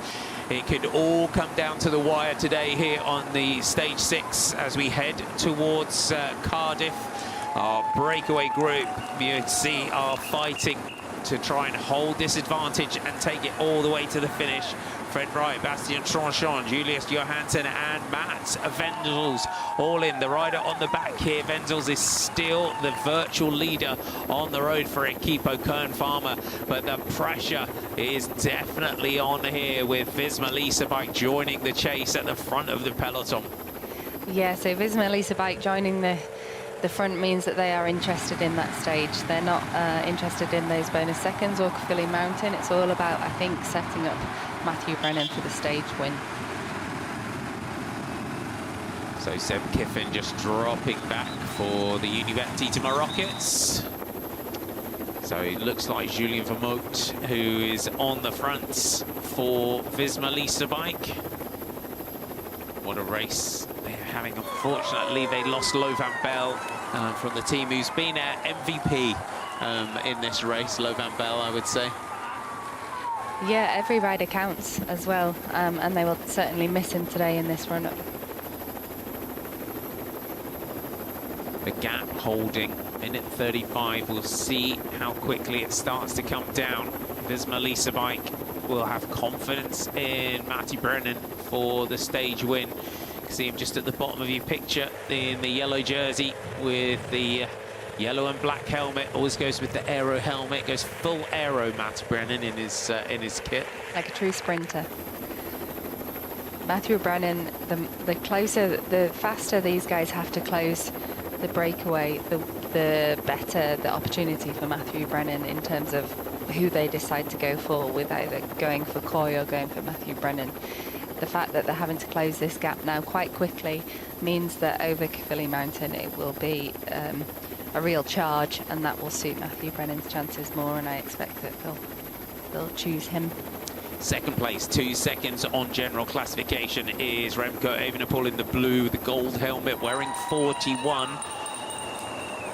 The breakaway, though, really driving on here. They want to try and take this one all the way to the finish. Well, the big question, that key point is where that advantage is. If they manage to get through Caerphilly and take those bonus seconds away from the peloton, they may then start to perhaps look around at each other. Would you feel the Remcos and the Alaphilippes in that bunch? Yeah, it becomes a different race, and at the moment I think it's the GC versus stage battle, isn't it? Interesting to see. Again, we've got FGJ on the front, so they are interested in just maintaining that gap to Wetensel. I think there might be a bit of surprise at just how hard it is to close this gap. It's come down much quicker in the other stages, so that the front four are a really, really strong breakaway. We just saw Alberto Dainese swing off the front, drop down through the peloton, so the big sprinter has done his job today for Tudor Pro Cycling. It's been ferocious today, this stage, hasn't it? Yeah, there's been no let up from the fight to get into the breakaway in the beginning, and now the consistent chase on the front, and also the terrain. You know, we saw how exposed it's been all day, and the conditions there. Fred White giving a little sigh. It certainly looks like it's a tough day out. Bastien Tranchant, though, really has been invested in this one throughout, and the team of Tudor Pro Cycling, Fabian Leinhardt, Robin Froidevaux, Matteo Trentin, Matisse Rondel is wearing the Best Young Riders jersey today. He's second in that classification, is the Tudor Pro Cycling rider. And then they're saving Matteo Trentin for later on. Matteo Trentin can do the job later on in the stage for Alaphilippe, but as I say that, Trentin now sits third in line as we go back to the bunch. Romain Gregoire here in our green jersey. That is our race leader's jersey. So unlike the Tour de France, which is a yellow jersey, we have a green jersey here in the Tour of Britain.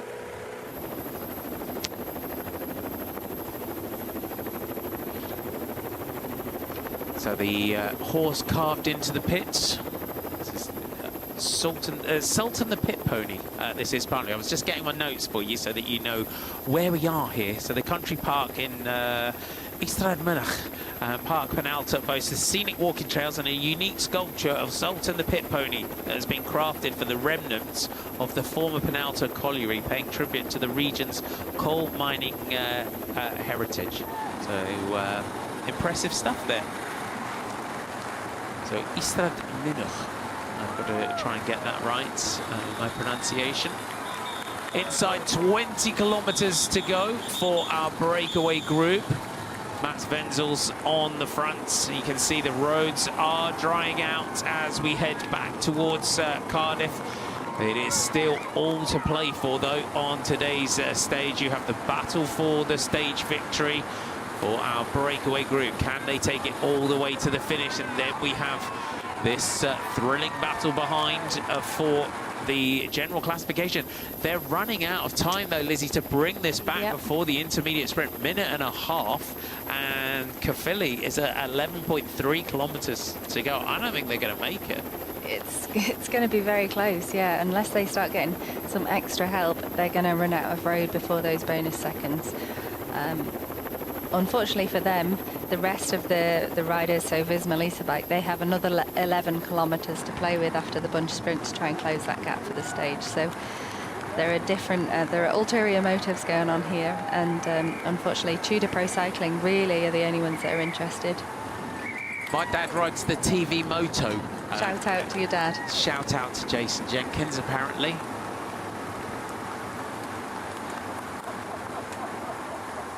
.18 kilometres to go.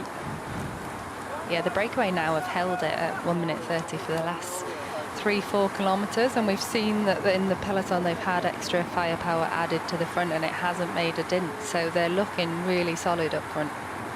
They are indeed. And what I'm interested in when we're seeing those helicopter shots of the peloton is how FDJ's second in line, sixth in line there, because what they'll be doing in this is essentially running a little bit of polite interference without trying to make sure everyone notices. So they're coming through to the front, but not in a way. The gap, taking, you know, soft pedaling on the way through. Yeah, it's a really interesting dynamic for them because, like we've said before, they have the Wenzel up front, who is currently in the GC lead, and then they really want those bonus seconds to be swept up, and then they don't have to worry about any. Matteo Trentin is driving this one on, and a minute and 28 in 6 kilometers is a fairly impossible task, you would say, given the dynamic and the power that we've got in this breakaway. We've got some serious firepower. We have, yeah, and they've been riding really strongly together. The roads suit them. It's started to become a little bit more technical through towns. Group of 4 always rides faster through than peloton, so each second really adds up and counts, and they're maintaining their gap really, really well. They are. So the team's represented at Kipo Kern Farmer in the green of Mats Wenzel, flicks the elbow to Julius Johansson in the white and black of UAE. Fred Wright for Bahrain victorious, and then Bastien Tranchant of Decathlon AG2R, Le Mondial.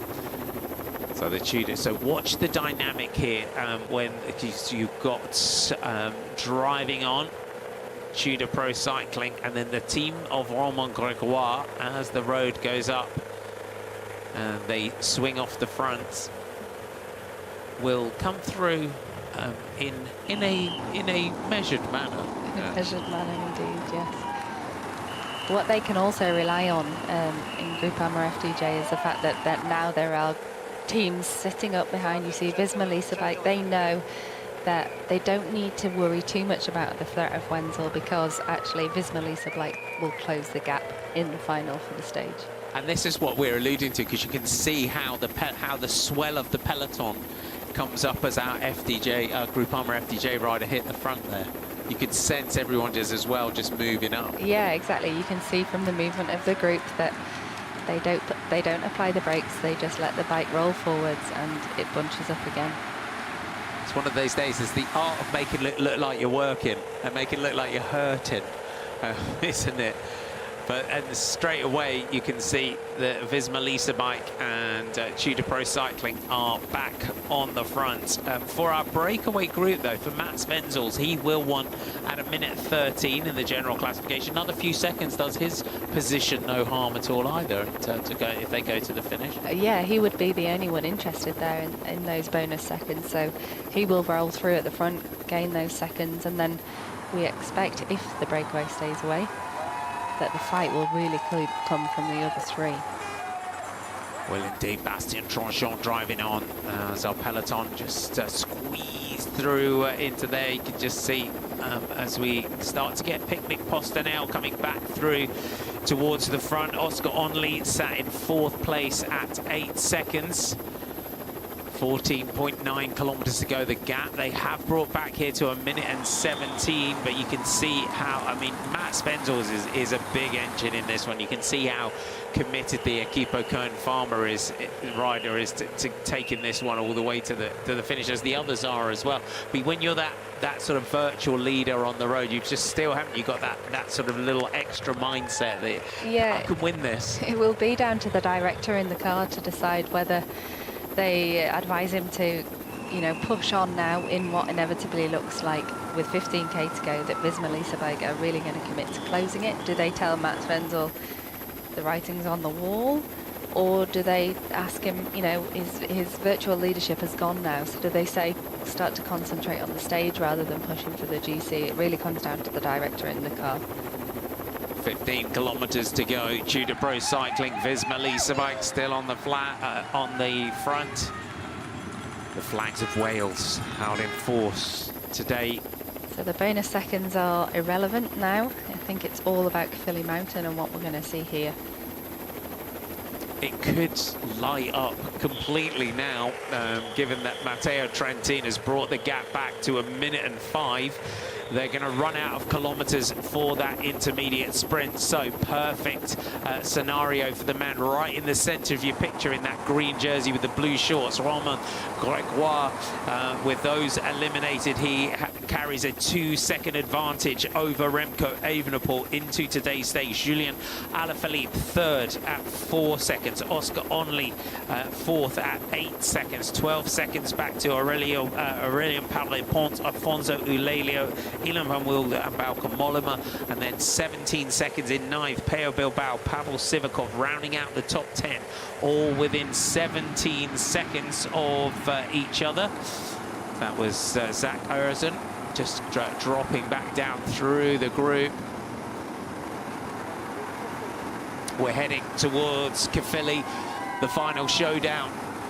We anticipated much in terms of these bonus seconds, and then it's Caerphilly Mountain, which is our final climb of the race, and then it will be a headwind run into Cardiff.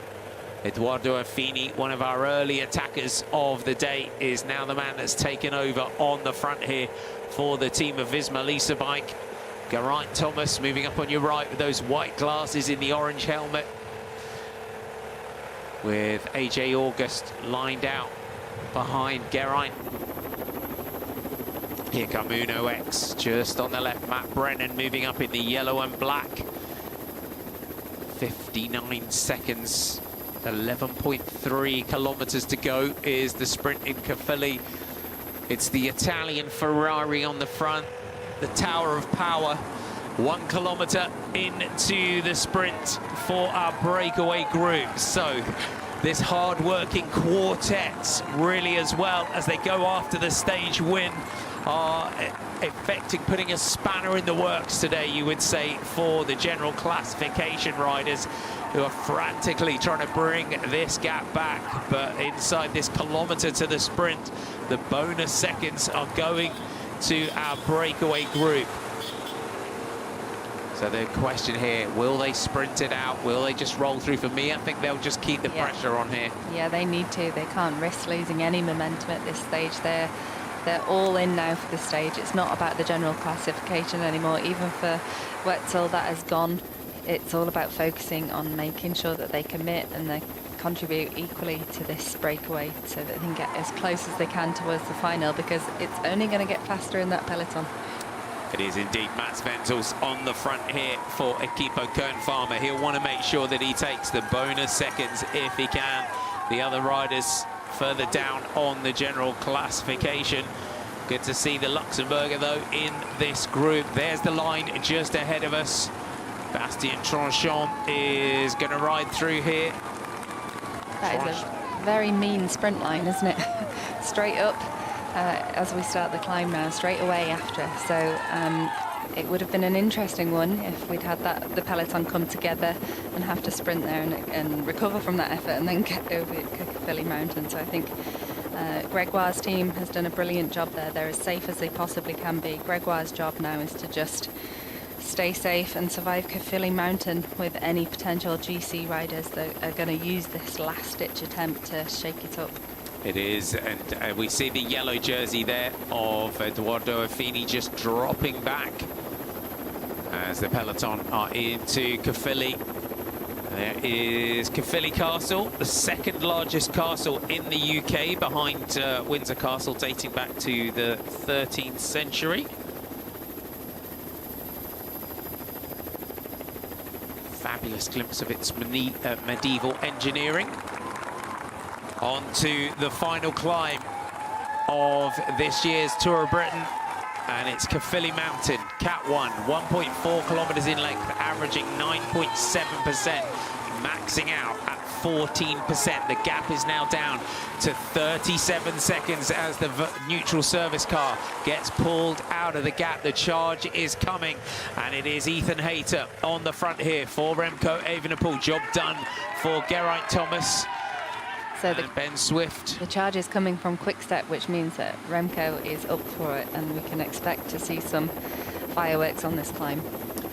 We just saw Matteo Trentin dropping back with Geraint Thomas, so his job is done. He's brought this back as close as he can for his teammate Julien Alaphilippe. Gregoire is in perfect position there, sat on Remco's wheel. He is the real threat here in terms of being able to jump away on this climb. There's 2 seconds that separates them, and Gregoire's only job is to stay on his back wheel. Look at the face here of Ethan Hayter, who is going all in, digging probably deeper than he ever has here for Remco Evenepoel. This is a huge effort by him. Johannesson is on the front of the breakaway, but we're about to see, I think, the peloton, when the attacks come, they're going to appear quickly. Ethan Hayter has clearly got the directive there to go all out. This isn't a measured effort. This isn't about making it smooth or anything else. This is about Evenepoel wanting it to be as hard as possible so he can launch off the back of that. This is what you call a teammate riding themselves to oblivion in service of their leader. It's job done for Ethan Hayter. It's all up to Remco Evenepoel now. The double Olympic champion out of the saddle, looks back over the shoulder. Robin Gregoire as Afonso Lelio starts to attack for Bahrain Victorious. There they are in the background. The peloton are coming. You can see just how steep this climb is. Remco Evenepoel just drops back down through the group. Oscar Onley, Julien Alaphilippe, Romain Gregoire has to dig in here as Pavel Sivakov moves up in the yellow and black colours. You can see that Gregoire is really hurting here under the pressure of the Bahrain Victorious man on the front. Alaphilippe looks okay. He looks comfortable in third position there. We've got Onley as well. Gregoire is coming back up. He realises that he needs to close this gap. Alaphilippe is moving away there, and he needs to be on that as soon as he can.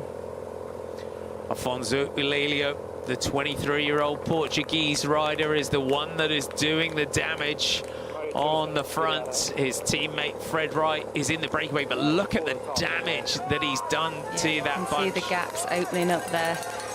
It really has torn that group apart. Caerphilly Mountain living up to its billing here, the last climb of this year's Lloyds Tour of Britain men, with Fred Wright coming through to the front just to try and keep the pressure on here. The gap is tumbling us down to 9 seconds. It's still Uleli on the front, Oscar Onley as the Bahrain Victorious man puts another dig in on the front. Julien Alaphilippe is right there, as is Romain Gregoire. You've got Remco Evenepoel, and then behind him Brady Gilmore. Oscar Onley makes his move. Gregoire straight on him. This is what he's got to do. So Oscar Onley going in, all in now, and the Groupama FDJ leader here is just he's just fielding everything that they're throwing at him here. Tom Gloag moves up for Visma Lisa bike. Onley just knocks the pressure off. Our breakaway group are still marginally off the front here as Elan van Wilder also rides back to the group. Tranchant, they're not giving up without a fight there. Alaphilippe sliding backwards there as well. He's starting to begin to struggle. Caught a glimpse there of Matt Rowe, the cheerleaders on the side for Geraint Thomas. They'll be giving him a big cheerleaders along the side. Brady Gilmore digging in there as well as Tranchant takes the King of the Mountains points ahead of Fred Wright. But for them, they're looking here to see if they can capitalise on that group behind, still looking around at each other. This is if they look, they might be able to just hit the gas again and take it away again. Yeah, this is an opportunity for them, even though they're in sight, to just keep pushing on, to keep that momentum, because in that group behind, we've got all the GC riders and they're looking at each other. Alaphilippe, I think, is the only GC rider there still with a teammate. Yeah, so the pressure goes out completely. We're going to get any attacks. Remco Evenepoel makes a little move. Romain Gregoire straight on him, as is Oscar Onley. Gregoire, you could see how much he was hurting on that climb. This group now needs to decide whether they sit up. It'd be interesting for someone like Gloag. He can just sit there. He says, Matthew Brennan might come back to me. It's only 8.3 kilometres to go, but the way the different riders would have raced that climb. Oh, here we have an attack. So big move goes down the outside from the current wearer of the white jersey, Matisse Rondel of Tudor Pro Cycling. Perhaps he's been tasked here by Tudor Pro Cycling to keep the pressure on, bring this one back, give that opportunity, because if this group can go, then you've got the 10, 6 and 4 on the line. It then comes down to that sprint from the line from a group of fairly similar, in inverted commas, kind of finishers. Then exactly. you haven't got an Olaf Koy in here. No, it's in Alaphilippe's interest that this group stays small. He's fast from a sprint. He's currently on 4 seconds, and like you say, they're very similar. So it depends on who gets the timing right, really, in the finish. But if the bunch comes back, those 10, 6 and 4 seconds are gone, and they stay in their positions on GC. So in interest of Tudor Pro Cycling to keep the pressure on here. Julien Alaphilippe second from the back here. Aurélien Paré-Pontre, he's got his teammate Bastien Tranchant hitting 90 kilometers an hour here on the descent. So our breakaway, and we've seen this, how many times have we seen this over the last few years as well, as Remco Evenepoel launches a huge move down the left-hand side of the road on the descent. Remco Evenepoel, the winner of the stage yesterday, to the top of the tumble, is now launching himself down the descent of Caerphilly Mountain. Evenepoel going all in now to try and win the Lloyds Tour of Britain. That was a perfect move. He went on the left-hand side when there was a traffic island in the middle. It was the first time he'd been given a little bit of space by Gregoire. Gregoire survived Caerphilly Mountain, probably lost focus a little bit on the man that he needed to be focusing on, and as soon as you give Remco a gap, he's focused on maintaining it. It's a real drag race here. It is. Romain Gregoire gets on to Remco Evenepoel.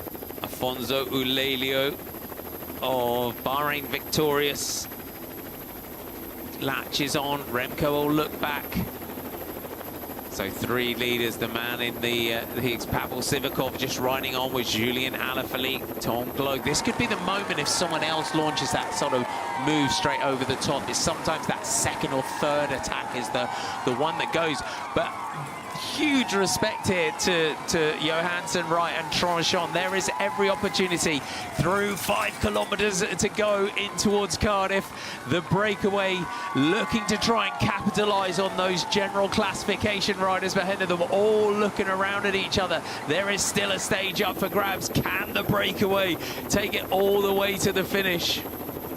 They need to just keep their heads down for as long as possible, keep that cooperation going.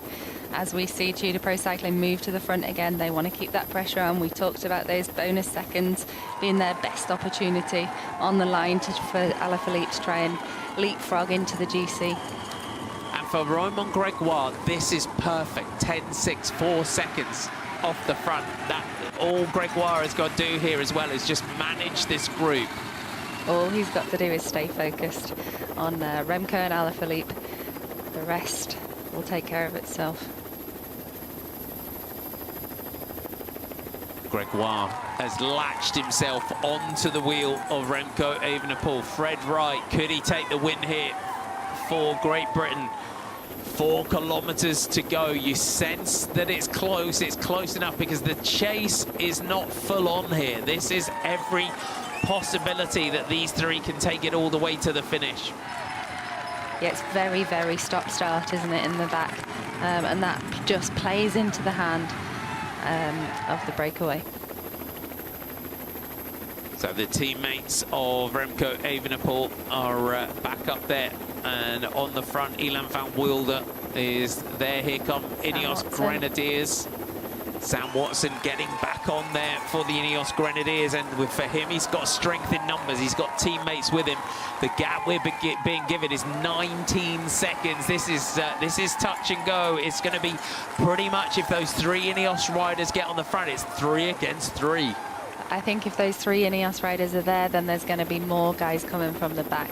Caerphilly Mountain would have been ridden very differently by the GC guys at the front. We can see Matty Brennan is there. Olaf Koy. He will have ridden that climb in a different way to the GC guys. He would have measured his effort, been surrounded by his teammates. They won't have panicked. They knew they had 9 kilometers to close the gap, and that is exactly what's happened. Into 3K to go with 20 seconds. Are they going to do it? This is going to be touch and go. Sam Watson is there.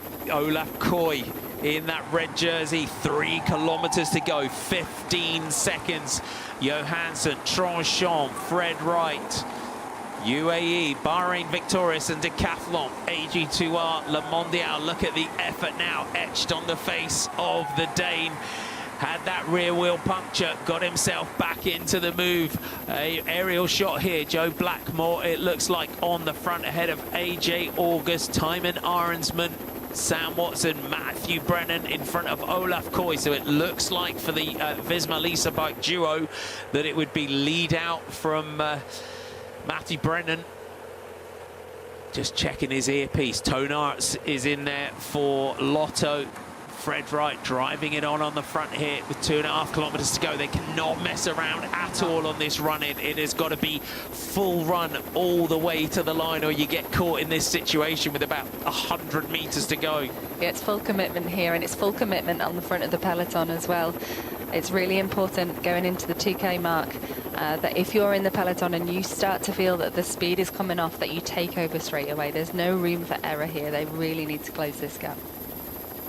A much diminished peloton behind. It's Ineos Grenadiers looking to try and lead out for the man in the white jersey with the red, white and blue band. Sam Watson, AJ August, the young American, is driving on the front. Ilan van Wilder, Matty Brennan, Olaf Koy, you're watching out for in that red jersey. Julien Alaphilippe just coming into picture here. This is a perfect situation for Romain Gregoire in the green jersey from Groupama FDJ. Just needs to keep himself in sight of his main rivals. 10, 6 and 4 bonus seconds on the line. So Alaphilippe there on Koy's wheel. That's really smart racing. He doesn't need to be the fastest. He just needs to try and scoop up some seconds. So if he can hold on to Koy's wheel, the fastest man in the peloton, he might scoop himself up some points. Tying up his shoes there, so that shows that he's up for it. He's pushing to stay on Koy's wheel. A really smart race. Yeah, Julien Alaphilippe, you saw there, just tightening his shoes. Gregoire has got to find Julien Alaphilippe in this lead out. the leader from the Group Armour FDJ team. We're seeing that Alaphilippe is right there. He's got a fast finish as the Frenchman. 10, 6 and 4 bonus seconds on the line. Our breakaway group cannot look around at each other at all. They've just got to give a full straight drag race to the line and try and sprint off the high speed. If they look around and mess about, that peloton behind will be right on them. Fred Wright looks back over the shoulder. Fred Wright now launches the sprint for the line. They're looking back. He's waiting to go. Tranchant now leading it out. Johansson on the wheel. Here comes the peloton, and they're leading it out. Brennan is there. Here comes Olaf Koy. Olaf Koy coming through. Alaphilippe's there. Alaphilippe moves up. He's trying to find his way through. Olaf Koy takes it, and it looked like Fred Wright. Sam Watson getting himself up there. The charge right on the line. Perfect lead out from Matthew Brennan for Olaf Koy. Frustration yet again for Fred Wright, but Julien Alaphilippe going right in on that sprint. But the winner of the Lloyds Tour of Britain men is the man in green at the bottom of the picture, Romain Gregoire. He fielded all the attacks that they threw at him, and the Frenchman takes it. But it's a third stage win of this year's race for Olaf Koy. Brilliant finish there. What an absolute thriller. Need to take a breath. We're going to have a lie down in the dark room after that one, I think. What a finish, and what a run-in towards the line.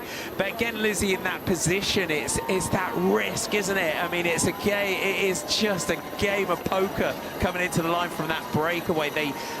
Just that moment of hesitation, even though Fred Wright went, they were sitting back. You have to just drag race it in and come off a high speed. As soon as you sit back at all, they're on you. Yeah, it was so unfortunate for them. Just the timing of it, just the timing of that chase. They did a phenomenal ride, and they almost made it. Fred Wright knew he had to launch when he did. He did the perfect thing. He almost dummied the start of his sprint to force the other riders in the breakaway to move, and he did the right thing. But sometimes the peloton, when Koy is there, it's inevitable that they were going to make that catch, and a brilliant result for them again. They are indeed. So Fred Wright just asking as well, could have let me have it, maybe. Just take us through the finish. So you see here coming up with such speed, Matthew Brennan. Sam Watson put himself on Koy's wheel there, brilliant. He knows that he's the fastest guy in the race, and that's the person to try and follow. Sam Watson has had a really strong sprint here on the left, but Koy is just moving away from him.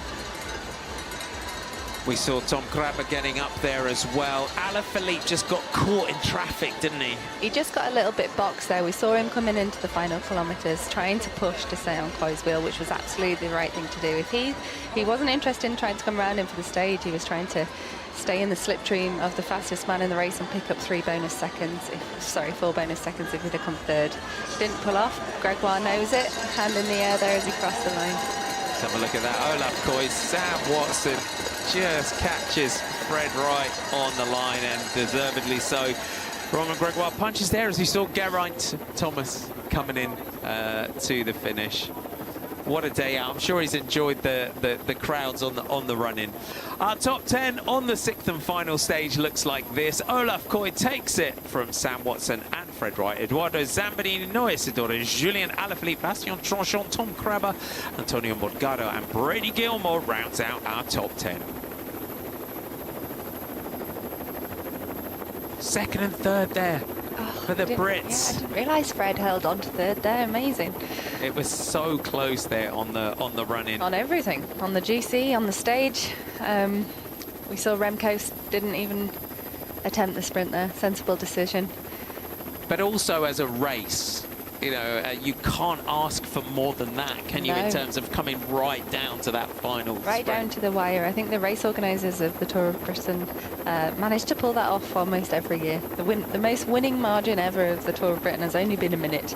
So the racing here is really dynamic and interesting, and what a show it's been. It has been a great race. Oh, here he is.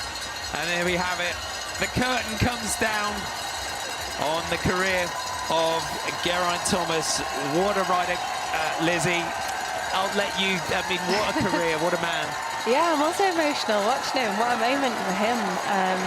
He really deserves this. Yeah, this is where it all started for him. He shout out to the Maindy Flyers, the club that he started with in Cardiff, and 20 years of success, Olympic gold medals, Tour de France victories, and to be able to finish at home in front of a home crowd is really deserved sort of lap of honour for him this week.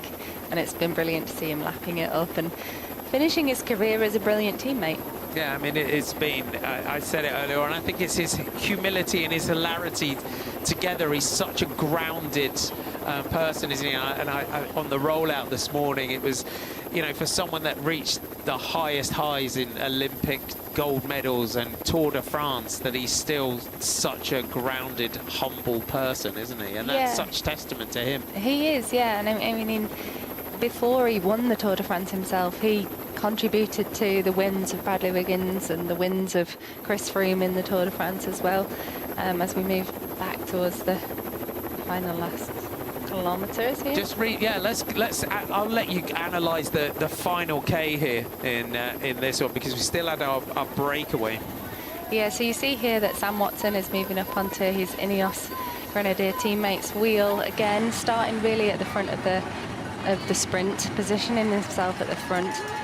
They have no choice here but to be all out and to go and try and close this gap. They can see the riders ahead of them in the breakaway. Fred Wright here notices, he looks behind, and what he does here is he sort of almost launches a dummy sprint to force Decathlon AG2R to start their sprint early. He doesn't want to commit at this point, it's too early, and he knows that. So what he does here is Decathlon looks left, thinks he's launching, so launches early. Fred then goes back into the slipstream of him. A really good move there to try and launch his sprint as late as possible. So he did everything right. It's just that the peloton caught from behind. Matthew Brennan gave the perfect lead out to Coy, and Coy, being the fastest man in the race as we've seen, delivered.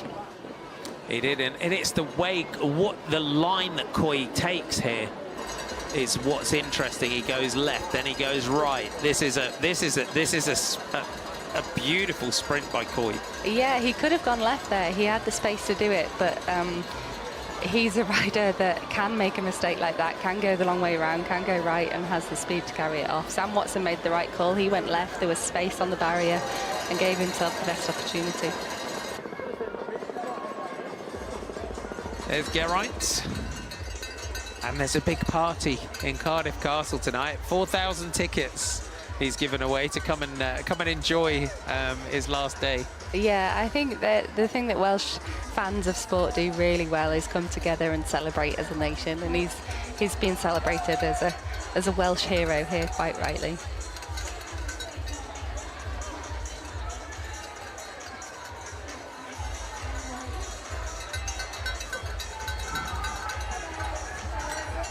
So Geraint with the team did a big job today. He was on the attack earlier on. We saw him trying to get into the breakaways at the beginning of the day. And there is the finish. Olaf Koy, Sam Watson throws the bike at the line as Fred Wright hangs on for third place there. For Bahrain victorious. He took the gamble on the run-in to the finish, a day out in the breakaway. A huge crowds here in Cardiff to welcome Geraint Thomas home. I think we'll say that. There's a lot of people that will be here just to celebrate that man there. What a feeling, what a moment. And if you look at Geraint's career, and as we said, that kind of transition from Team Pursuit to gold medalist on the track to his victory in the 2018 Tour de France. He finished second in 2019. But maybe when you look at the generational talents that have come through in the last few years, it's that third place behind Tadej Pogačar and Jonas Vingegaard in the Tour de France as well, you know, in the sort of twilight of his career, which was also just an incredible performance and a real testament to his dedication, his talent, his gritty sort of determination to you know, keep himself up there and was still challenging in those Tour de France in those Tours de France. Thanks, G. We're going to miss you.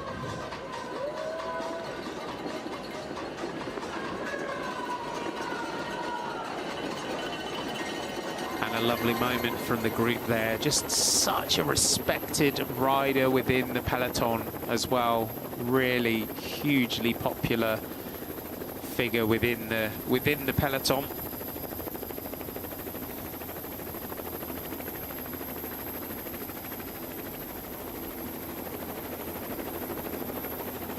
And it's going to be a big party tonight. A lot of people that have come down to enjoy it, to celebrate it.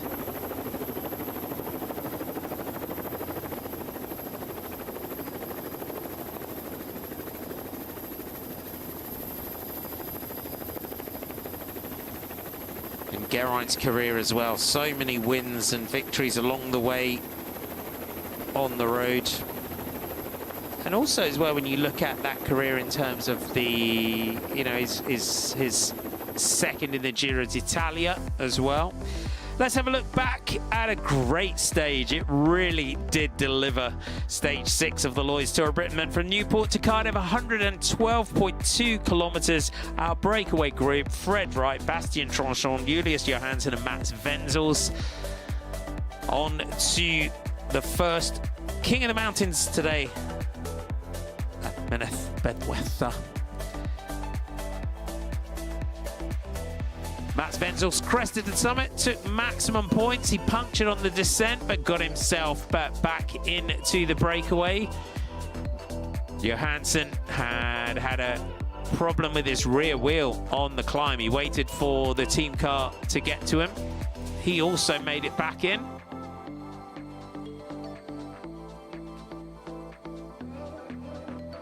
Picnic Boston out had led in to the Cat 3 climb. Unfortunately, they did come to a halt. So we went into the sprint in Caerphilly, and our breakaway group denying those bonus seconds to the general classification riders behind. Past the shadows of Caerphilly Castle and on to Caerphilly Mountain. The summit would come with 9.2 kilometers to go. Remco Evenepoel on a climb 1.4 kilometers in length, averaging 9.4%. The winner of the stage on the tumble, he did go for it. Alfonso Ulelio, Oscar Onley also attacking. Romain Gregoire in the green jersey, just managing to field all the attacks that they were throwing at him. His team had done a great job today to control the race. Our breakaway group were close on the descents. You would say one last-ditch effort from Remco Evenepoel to go on the attack to try and close those 2 seconds. Gregoire had to do the job to close it down. He just attached himself to the back wheel of the Belgian through 2 kilometers to go, and the breakaway was still hanging on. Tranchon, Johansson and Wright. Could they stay away to the finish? There was that flow and flood of riders back in to the peloton. Multiple riders for Sam Watson from Ineos Grenadiers. Big turns from them to try and close things up. Olaf Koy in the red jersey with his teammate Matthew Brennan right in front of him. They were through the Flamme Rouge. The breakaway were playing poker ahead of them. They could just see them in the distance.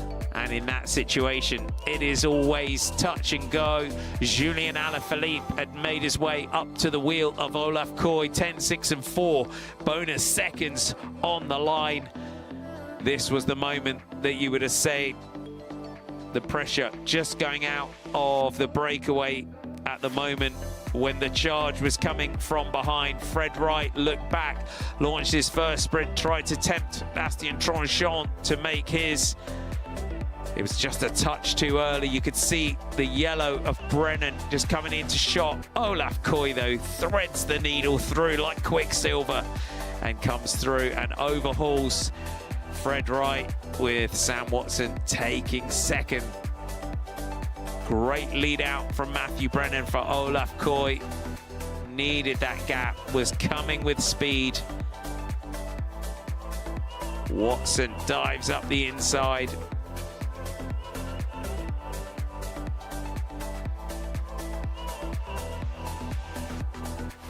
It's been a great Tour of Britain for Visma Lease Bike. 3 stage wins for Olaf Koy, 1 for Matthew Brennan. Thomas Gloag getting up there in the general classification.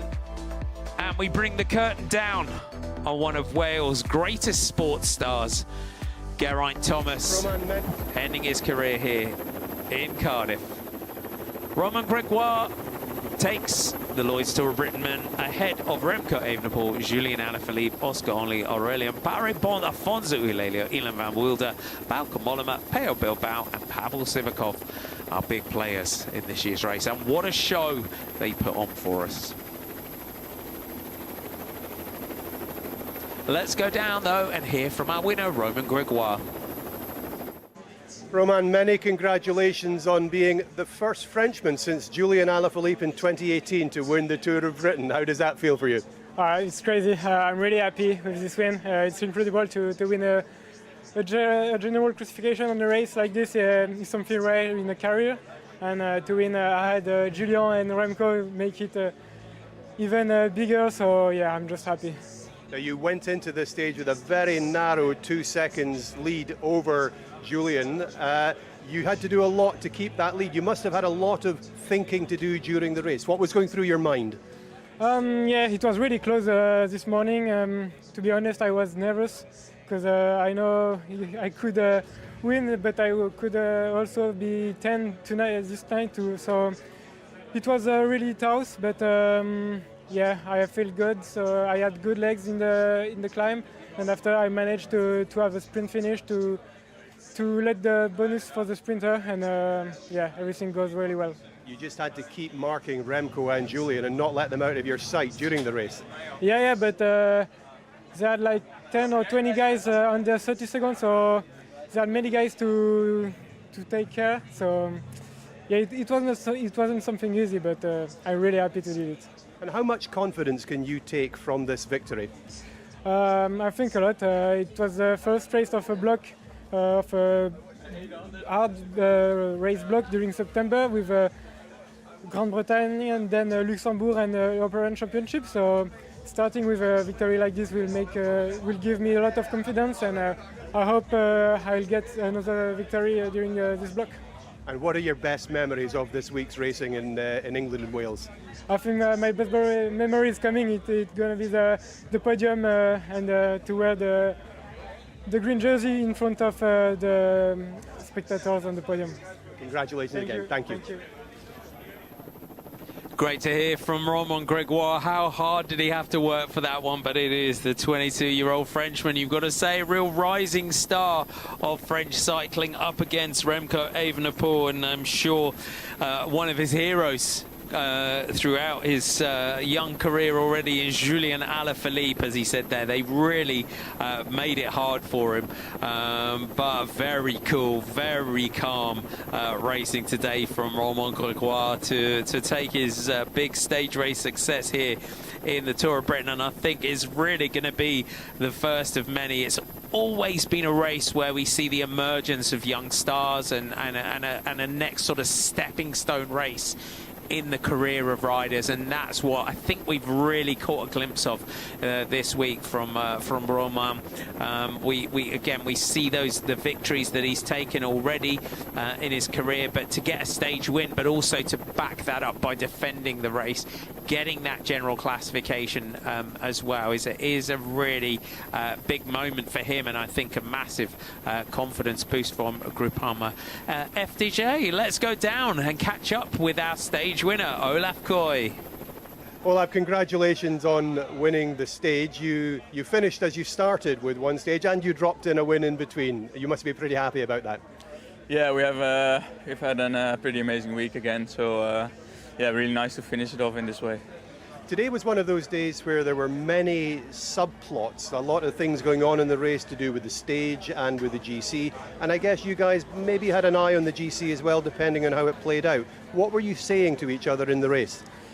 Yeah, I think we were not that close in GC anymore, so yeah, first we want to wait and leave it up to the GC teams to close the gap and also fight for the bonus seconds. But yeah, in the end we also want to go for the stage win, so then we put in a few guys to try and bring the break closer, and in the end, yeah, it was just enough.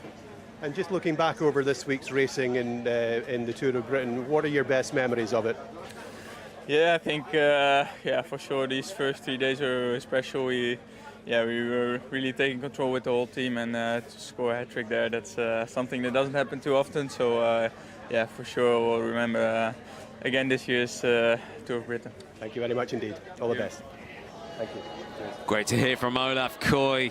That was a silky smooth sprint, that one, in that red jersey. Great lead out from Matthew Brennan. What a duo they are as well. What a combo. Just got that perfect slingshot, didn't he, with the way he threaded through the breakaway, just getting caught on the line there. But a really well-deserved winner, a really great week for the team of Visma Lease Bike. And the big podium, all the big Geraint Thomas faces. There's a lot of masks here of Geraint. And a huge crowd that have come down here in Cardiff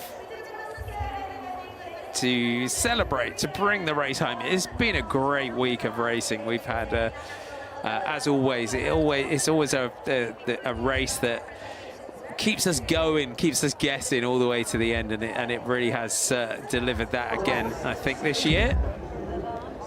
There's been a day of activity here in Cardiff as well. We had the Cardiff 10K this morning as well. So had everyone running and shared the finishing straight earlier on with the Cardiff 10K, which was great to see.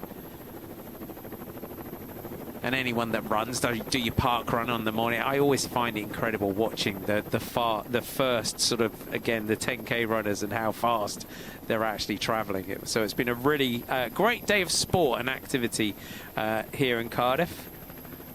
There's the Geraint masks. The government have 20 seconds to set this alarm off. And just like that, it has happened. Mine has gone off now. So real celebration. Stay with us for the podiums. Presentations very soon. And we have a text warning on our phones.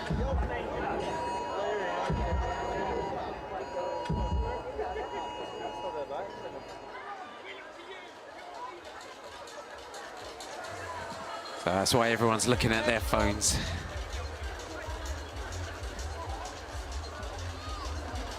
You can see the deconstruction of the bike race always have. It's remarkable as well with bike racing when you look at this infrastructure that we have within a race, and how quickly as well that it all kind of moves on. We see our young fan on the shoulders. Maybe he'll be here one day. Cardiff with the Maindy Flyers, famous cycling team, who a lot of the youngsters, still a very, very active club, are the Maindy Flyers down here in Cardiff.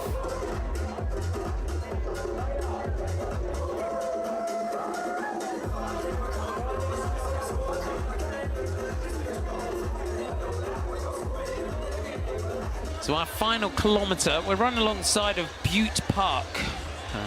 So the landscape gardens in the grounds of Cardiff Castle are the banks of the River Taff. Let's have a look back and just remind ourselves of what an absolute thriller of a finish we had here in Cardiff. Bastien Tronchon, Julius Johansson and Fred Wright playing poker at the front. It's that situation where there's so much riding on this. Fred Wright goes, Tronchon jumps, but just not quite enough there to carry them on. Matthew Brennan's lead out for Coy. That was where he dropped him off. Look at Alaphilippe in the black with the red helmet. He just gets caught in a bit of traffic as Olaf Coy comes through to take the stage. But you got to say as well, respect to Alaphilippe in the way that he just attached himself to Olaf Coy there to try and take the bonus seconds. You can see at this point, he's almost just trying to find his way through with Olaf Coy. Just gets the rider from Decathlon AG2R, Noah Isadora, coming up the inside. Fred Wright in front of him. And we're alongside, you can see our finish, we're alongside the Royal Welsh College of Music and Drama, which trains more than 900 actors, musicians, designers, technicians, art managers for a stage in the career and arts. Amongst their alumni are actors Anthony Hopkins, Rob Brydon, Ruth Jones and Dougray Scott. And then at the left, you've got the University of Wales and the Grade 1 listed Cardiff City Hall. And our finish, as we look around from our aerial shot, the fan village sits alongside the finish outside the Grade 2 listed Temple of Peace, the brainchild of the first Baron Davies, to combine the goals of peace and health to be a memorial to those who perished in World War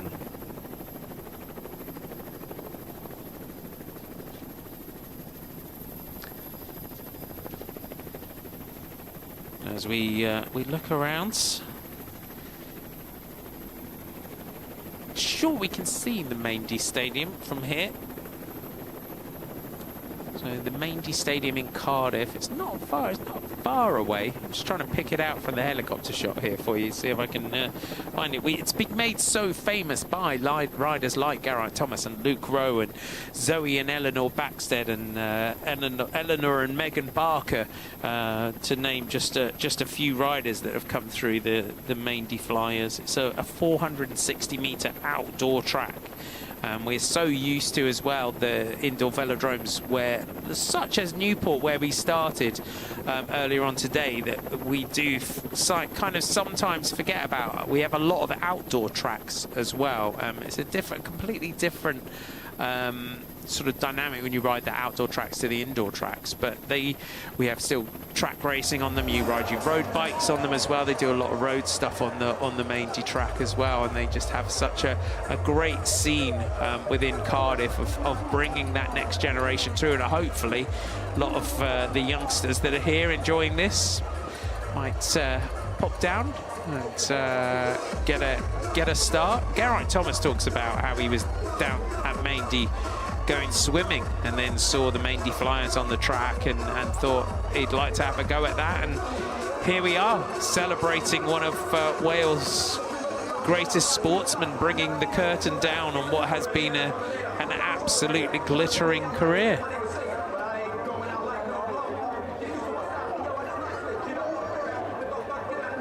Great as well, some really important breakthrough British success from some of the youngsters emerging riders in this race. Matthew Brennan, Oscar Onley as well, coming out of the Tour de France where he finished fourth. Tom Gloag yesterday, it was a real surprising and a really great result for Tom Gloag yesterday.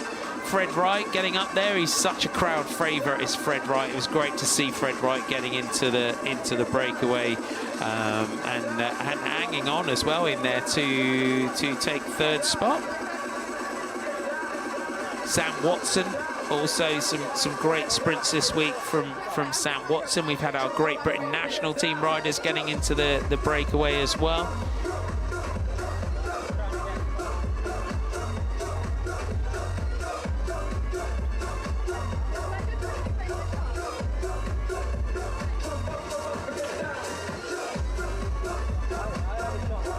And a lot of people sharing their favourite moments of Geraint Thomas. And the message from Leon Van Bon, thanks Leon, saying his favourite moment was G's mic drop on his Tour de France speech. It was that was a great, very typical Geraint moment. His mic drop speech at the end of his Tour de France victory.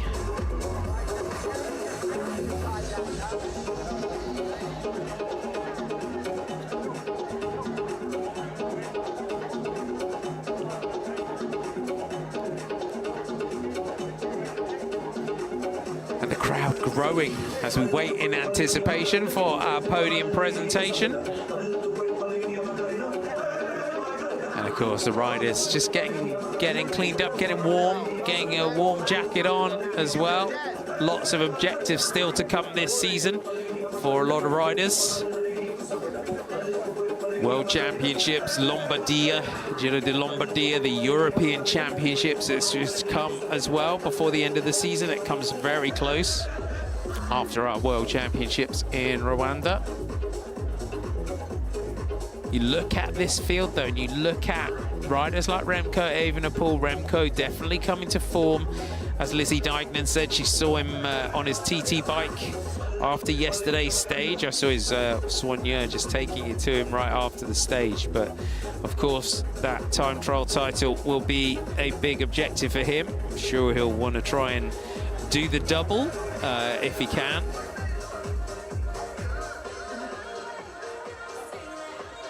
We had that beautiful wheel, the riders lining up with the bikes up, the spinning of the wheels for Geraint Thomas at the beginning of the day. We also had that over in the CMAC Ladies Tour today with Ellen van Dijk and Sarah Roy bringing their careers to a close.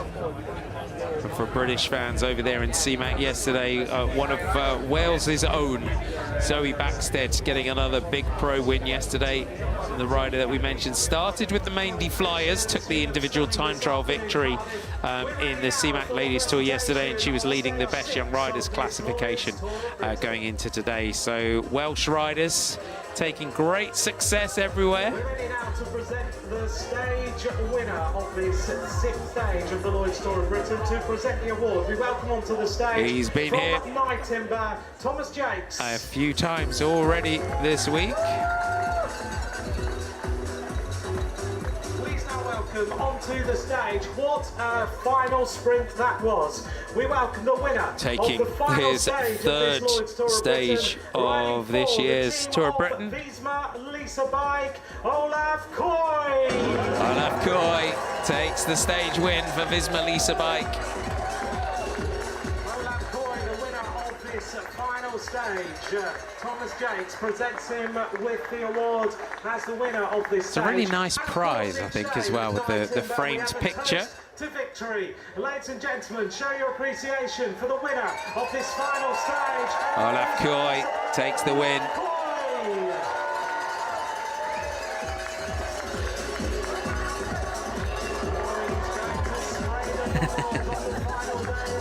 Stand back, folks. What a week for Olaf Koy of Visma Lisa Bike.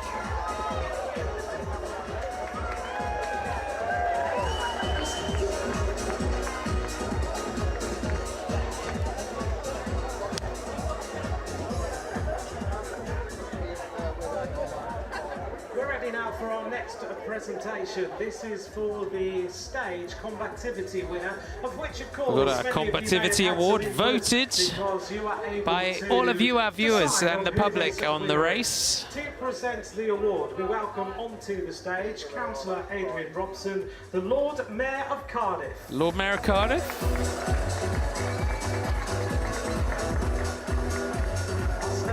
Combativity winner is presented by Elixir. Please welcome, he was in the breakaway all day. They were caught just on the finish line. He is a British rider. Oh, it looks like it's Fred Wright who gets the combativity award today. I think that's a deserved one for Fred Wright.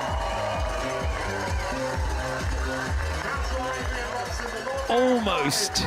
Our combativity winner, ladies and gentlemen, from Bahrain victorious, Fred Wright. He's a big crowd favourite, is Fred Wright. Thank you very much, and thank you to Councillor Adrian Robson, the Lord Mayor of Cardiff.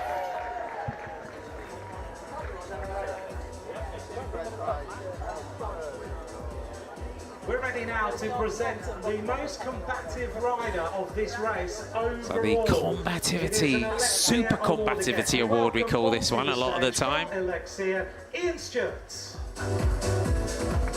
Who's got that award? For me. Let's welcome if it was me, I'd go Victor Vakuli, I think.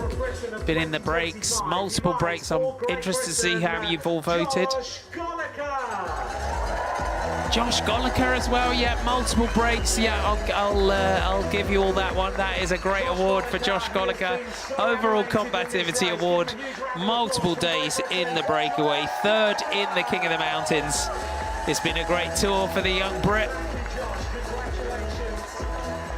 Thank you very much, very well done, and thank you to Ian Stewart of Elixir for presenting the award.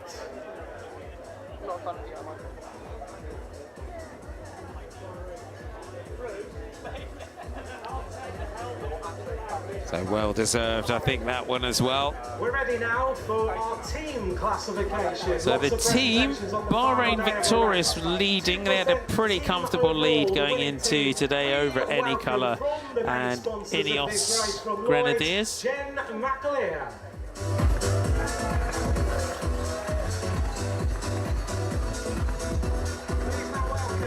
The winners of the team classification. What a race they've had. Please welcome onto the stage Bahrain victorious. It is Bahrain victorious. They are our team champs. They have had a great race. They have really put on a show. So Eduardo Zamboni, Mate Govakar, Afonso Ulelio, Zach Urson, Fred Wright and Peo Bilbao. They've been in the attacks. Please give them a huge reception. The team of Bahrain victorious.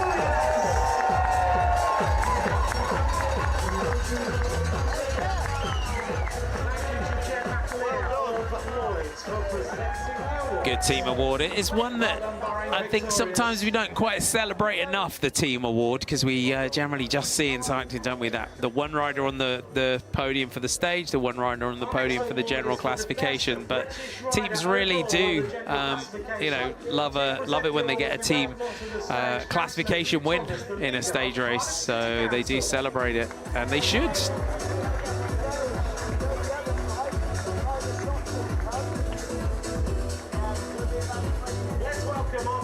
British rider overall. So we don't have a jersey for this one. Here in Cardiff, he's just finished 4th in the Tour de France. And our best British rider from Picnic Postel, Oscar Onley, 4th in the Tour de France, 4th here in the Lloyds Tour of Britain. Thomas hands over the presentation, give him a huge reception. 4th in the Tour de France, Picnic Postel, Oscar Onley. Such a big star, a huge future ahead of him, Oscar Onley.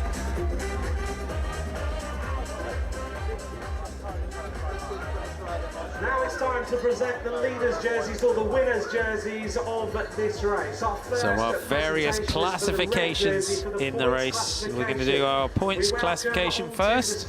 John Day, Director of Cardiff City Council.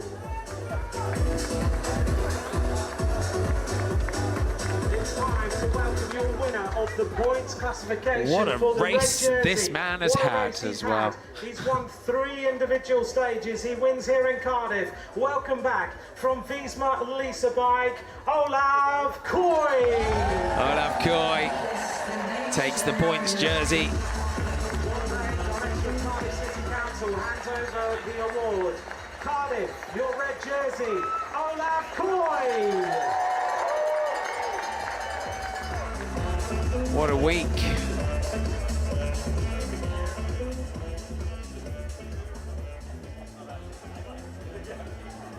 We're ready for our next presentation. This is for the blue jersey for the King of the Mountains next. Overall, we welcome to present this award the chair of British Cycling, Frank Slavin. We welcome onto the stage, give him a huge reception. He has been fantastic in this Lloyds Tour of Britain. He rides with the team of What a week. Baloise, Victor Vakuli. Team Flanders Baloise, Victor Vakuli is our King of the Mountains. And yeah, very well deserved King of the Mountains. Is Victor Vakuli, Flanders Baloise. 36 points. 3 days in the breaks to get that jersey. right into the tumble yesterday. He was in the breakaway. Time now to welcome our best young rider for the white jersey. We welcome onto the stage Baroness Best young Morgan riders Orkney, classification the next. Welsh First Minister, to present this award.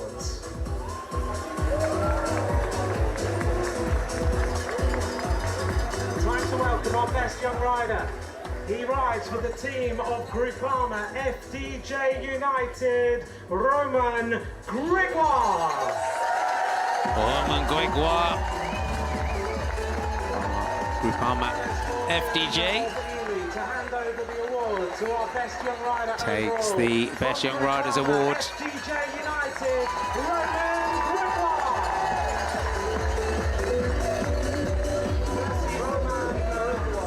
Thank you. What a week for him.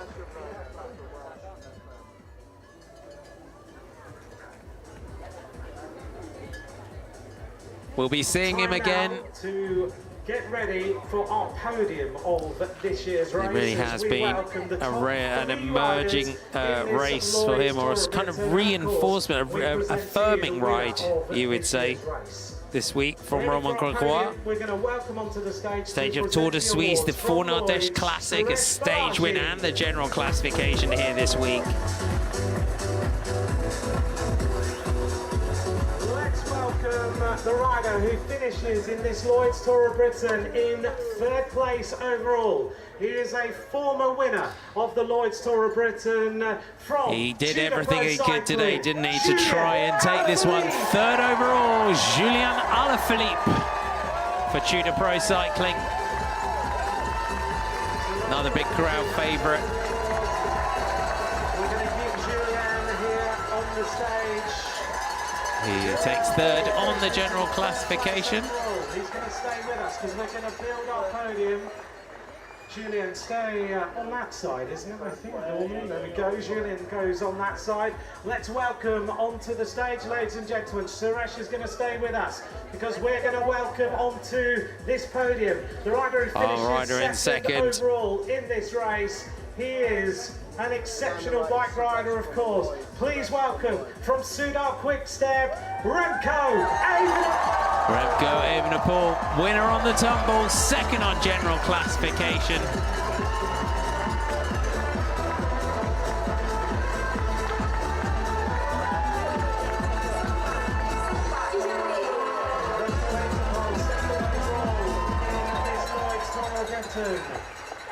And our final presentation, last but not least, we are going to welcome the winner of this year's race. What a fantastic race this rider has had. Suresh is going to stay on the stage. Please now welcome the winner. A really of the well-deserved winner, you would say, in the way that he has attacked this race. He's a Frenchman from Besançon. He rides for Groupama FDJ United, Roman Grégoire. Roman Grégoire takes the 2025 Lloyds Tour of Britain.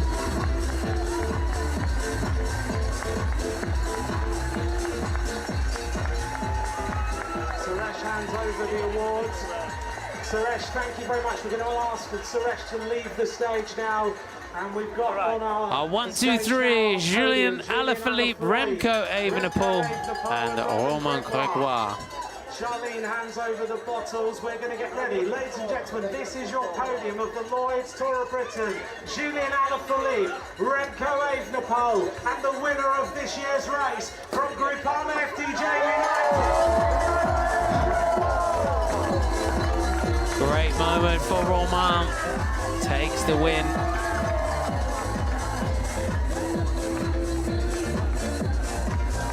Great podium.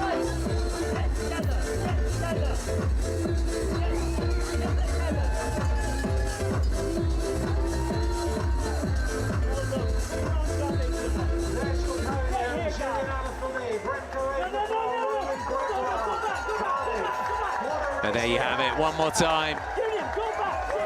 Julien Alaphilippe, Remco Evenepoel, and Roman Grégoire. We've got lots more to celebrate this afternoon.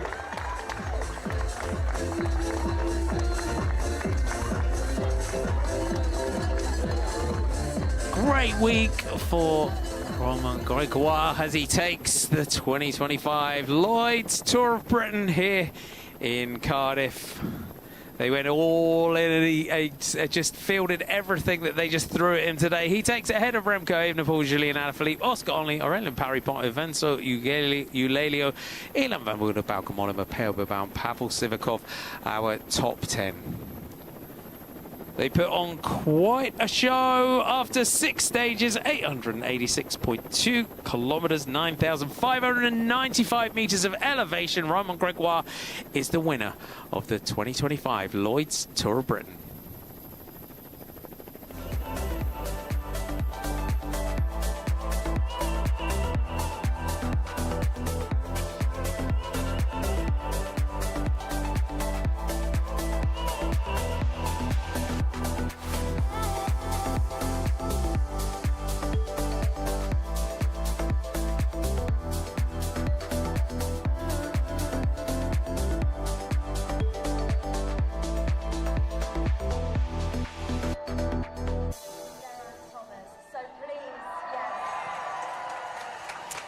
Well, few bike races around the world this year will attract crowds as big as those ones that have assembled here in Cardiff. It's been building all day. They've been fending off the drizzle and the damp conditions. The sun's almost out, though, and there's high levels of enthusiasm for what we've just witnessed. It was a terrific way for the bike race to end, wasn't it? And more to come, because we're all waiting to see Geraint Thomas on the podium fairly soon. Yeah, it was right down to the wire. They gave us a really exciting race to watch. There were so many different dynamics going on within the race, and Fred Wright almost capitalised on it, but not quite. Yeah, it's almost hard to know where to start, but Fred Wright's not a bad point, is it? I mean, what does he have to do to get that big road win? His only victory to date has been the British National Championships a couple of years ago, and that's it, which for a rider of his calibre, and bear in mind how close he's been, is extraordinary. Yeah, that's cycling though, isn't it? It is. It's incredibly difficult to win, especially in the generation of riders that he's in. He's a brilliant classics rider, but he's up against the likes of Van der Poel, Pogacar, etc. So I think he's had a very respectable palmarès, and Absolutely. a big win is on its way, I'm sure. In terms of the stage win and whether or not that group of three were actually going to make it to the line, the absolute pivotal moment was when the helicopter picked out that big train of riders, including half of the Ineos Grenadiers, and from that moment on you kind of thought the writing's on the wall here, I think. Yeah, I was waiting for that rush of the peloton to come back. I'm sure that there was some sort of controlled riding going on in the peloton on Caerphilly Mountain. There was no way that they were going to match an acceleration of Remco, but they were never going to give up. It was only 9k from the top of that climb, and if they could stick together as a unit like Visma Lease Bike and Ineos did, then it was going to come back. Visma Lease Bike, to some extent, had us guessing, I think, because we weren't sure which of their two ace sprinters they might deploy today. But in the end, I suppose with Coy having sort of flipped to support Brennan, it did make sense that of the two, on a bunch sprint, he's probably is he the fast? I don't know. I mean, they're both as fast as one another. I would say Coy is more of a pure sprinter if we're looking at it like that. And Coy did a brilliant ride today. He was just sitting in at the back and surfing the wheels. It looked to me like Brennan was more up for it. He was more up at the front, but they probably had an honest conversation after Caerphilly Mountain about who had better legs, and Coy clearly did. And in terms of the general classification, those big contenders, I mean, Oscar Onley, most assuredly, Julien Alaphilippe with his Tudor Pro Cycling team, supported by Trentin, and Soudal Quickstep, slightly diminished. They did what they could, but they're up against a very good rider in Gregoire, and he was not going to be knocked off his perch. No, he rode an incredibly smart race. His team were exceptional today as well. They controlled the race, and all he had to do was follow. He had enough seconds in the bag, and he pulled it off really impressively. Ultimately, the climb of Caerphilly Mountain is short and sharp, not quite long enough, is it? And that you can't, well, I don't know. It was hung in the balance a couple of times, but maybe if they'd done it twice, it might make more of a difference. Yeah, it perhaps would have done. But we saw on Burton Dasset, that climb was very similar. They rode it 3 times. It really depends on how the peloton wants to race. Sure. And the majority of them were punchers. They were defensive. The GC was wrapped up for Gregoire, and he eventually dictated the way the race went. Evenepoel, his last throw of the dice was an attack on the descent, wasn't it? And very briefly, I thought you were looking over my shoulder. I had no idea why. There's a big deal behind you there, Ned. Bonjour, et merci et félicitations. Bonjour. Romain Gregoire, let me give you a microphone, monsieur. There you are, sir. Many congratulations, Romain. You're smiling from ear to ear. Lizzie and I were looking at the podium, and to your left was Julien Alaphilippe, to your right was Remco Evenepoel. they're two world champions. That is a fantastic podium, and you on the top step. Yeah, it's incredible. To win a stage races like this is something rare in the career. And when you win ahead the riders like Geraint and Remco, it may make it even bigger. So yeah, I'm just so happy. Yeah, you rode really intelligently and impressively today. Did you feel good on that final climb? Were you under pressure? Yeah, I was under pressure. It was really close this morning. I didn't sleep well, to be honest. But yeah, after the final climb, I was pretty confident because I feel the leg was still good. And after when the big group come back for the sprint, it was the best situation for me. The breakaway takes the bonus second before the climb. So yeah, it was the perfect day for us. The team did an amazing job, and they did. They were very strong. Yeah, I think we deserve this win. So yeah, I'm really happy for me and for the team. The real difficulty for you was that it wasn't just Remco Evenepoel. It was Oscar Onley and Julian Alaphilippe, and you had to keep an eye on all of them. It's got very loud now. There's Geraint Thomas on the podium, but yeah, you had so many rivals in the general classification. That was the real difficulty. Yeah, for sure Remco, Julian, and Oscar, but it was like 20 guys under 30 seconds, so there are many things to be looking forward today. So yeah, it wasn't something easy to do, but yeah, with the team and this final, it was okay, and now I did it, so I can enjoy it.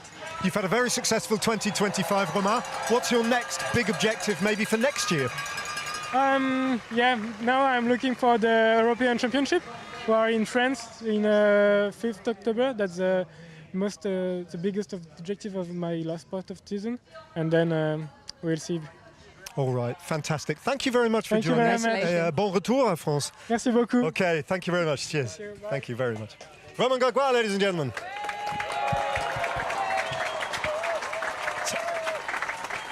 It's hard to know where to look at the moment. Lizzie, there's so much going on. We've got Geraint Thomas on the podium now. I think he's about to address the waiting crowd. So it's all kicking off. But we have got an interview that we can play you now that we recorded just a few moments ago with Geraint Thomas. Gee, a question that I don't know how many times you must have been asked. I mean, how are you feeling? Before I was emotional crossing the line. It was I was riding through Birch Grove and all the fans. I was just like almost like choking up riding my bike, which was weird. And then yeah, to cross the line, I'm with Swifty, who I've raced with since we were 12. So yeah, it all came out then. And then speaking to S4C, I was just like, I couldn't even speak, you know. So I had to, but it's definitely emotional, super special though. As I've been saying since it was announced, the route really, that, you know, to finish here is just unbelievable really, and the fans and everything is just like the support I've had over the years is incredible. So to finish here is like full circle, and you know, ride past Maindy with about a K to go, where it all started, is no better way. And just listening to those fans, I mean, that must mean such a tremendous amount to you personally. Yeah, it's unreal, the atmosphere riding in, and you know, up Caffini Mountain, and all week, well, a lot of the years I've been racing, but especially today and yesterday was just insane. And you know, just riding through here then, and the amount of people, and you know, just going nuts. It was, as I say, it's just mad that people care that much about seeing me do well as what I do really. So it was just meant so much, and yeah, what can I say? It's what a way to finish. And of course, the Welsh weather did its expected thing for you today, but I guess that didn't really bother you. No, we were lucky, to be fair. It kind of stopped. I don't think it rained too much during the race, and it was just wet roads, and it was just, well, yeah, it's got to be at least wet at some point, haven't it? So what's next for you? Oh, well, I'll go to the castle next, and then go to Tiny Rebel in Cardiff, have a good night with the boys, and then I'll just switch off for a bit, go to take this lad to school on Tuesday. So, yeah, back to normality. Got my brother's stag do in Portugal as well, actually, so, but yeah, just be a bit, switch off for a bit really, do stuff that I don't really ever get to do, so it'll be nice. Well, congratulations, and I'm sure there's a very well-deserved break coming up. Cheers. Thank you. Thanks a lot. Tomorrow's Monday morning, isn't it? Take the kid to school. That's what you'll be doing as well, Lizzie. I mean, real life comes at you fast, doesn't it? It does, yeah, but I think it's also a huge advantage when you have what G has. He's a real family man. He's going to step into his family and his life that's waiting for him. There's not going to be that cliff edge. You know, he's well set up for a brilliant life ahead of him, a much-deserved retirement. Great end to the race, and it's been a real privilege and an honour to be here in Cardiff on this day, because this day will be remembered for a long time, won't it? Yeah, absolutely. I think Romain Gregoire will be incredibly impressed. Bewildered? Yeah, bewildered. You know, he's won a lot of races, but he's never probably won in front of a crowd like this. So he's benefiting as well from all these incredible G fans. Yeah, absolutely. It is a mutual love story, really. It's a love and marriage, horse and carriage, Wales and Geraint Thomas. And this is a message from Geraint Thomas to his supporters. Yeah, I just want to say thanks for all the support. It's just been unbelievable throughout the whole of my career, really. And yeah, the amount of Welsh, British flags out there on the road supporting me wherever it is. You know, people back home watching on the telly or on social media or out on the side of the road. Really do appreciate all the support. So I just want to say massive thanks and diolch, and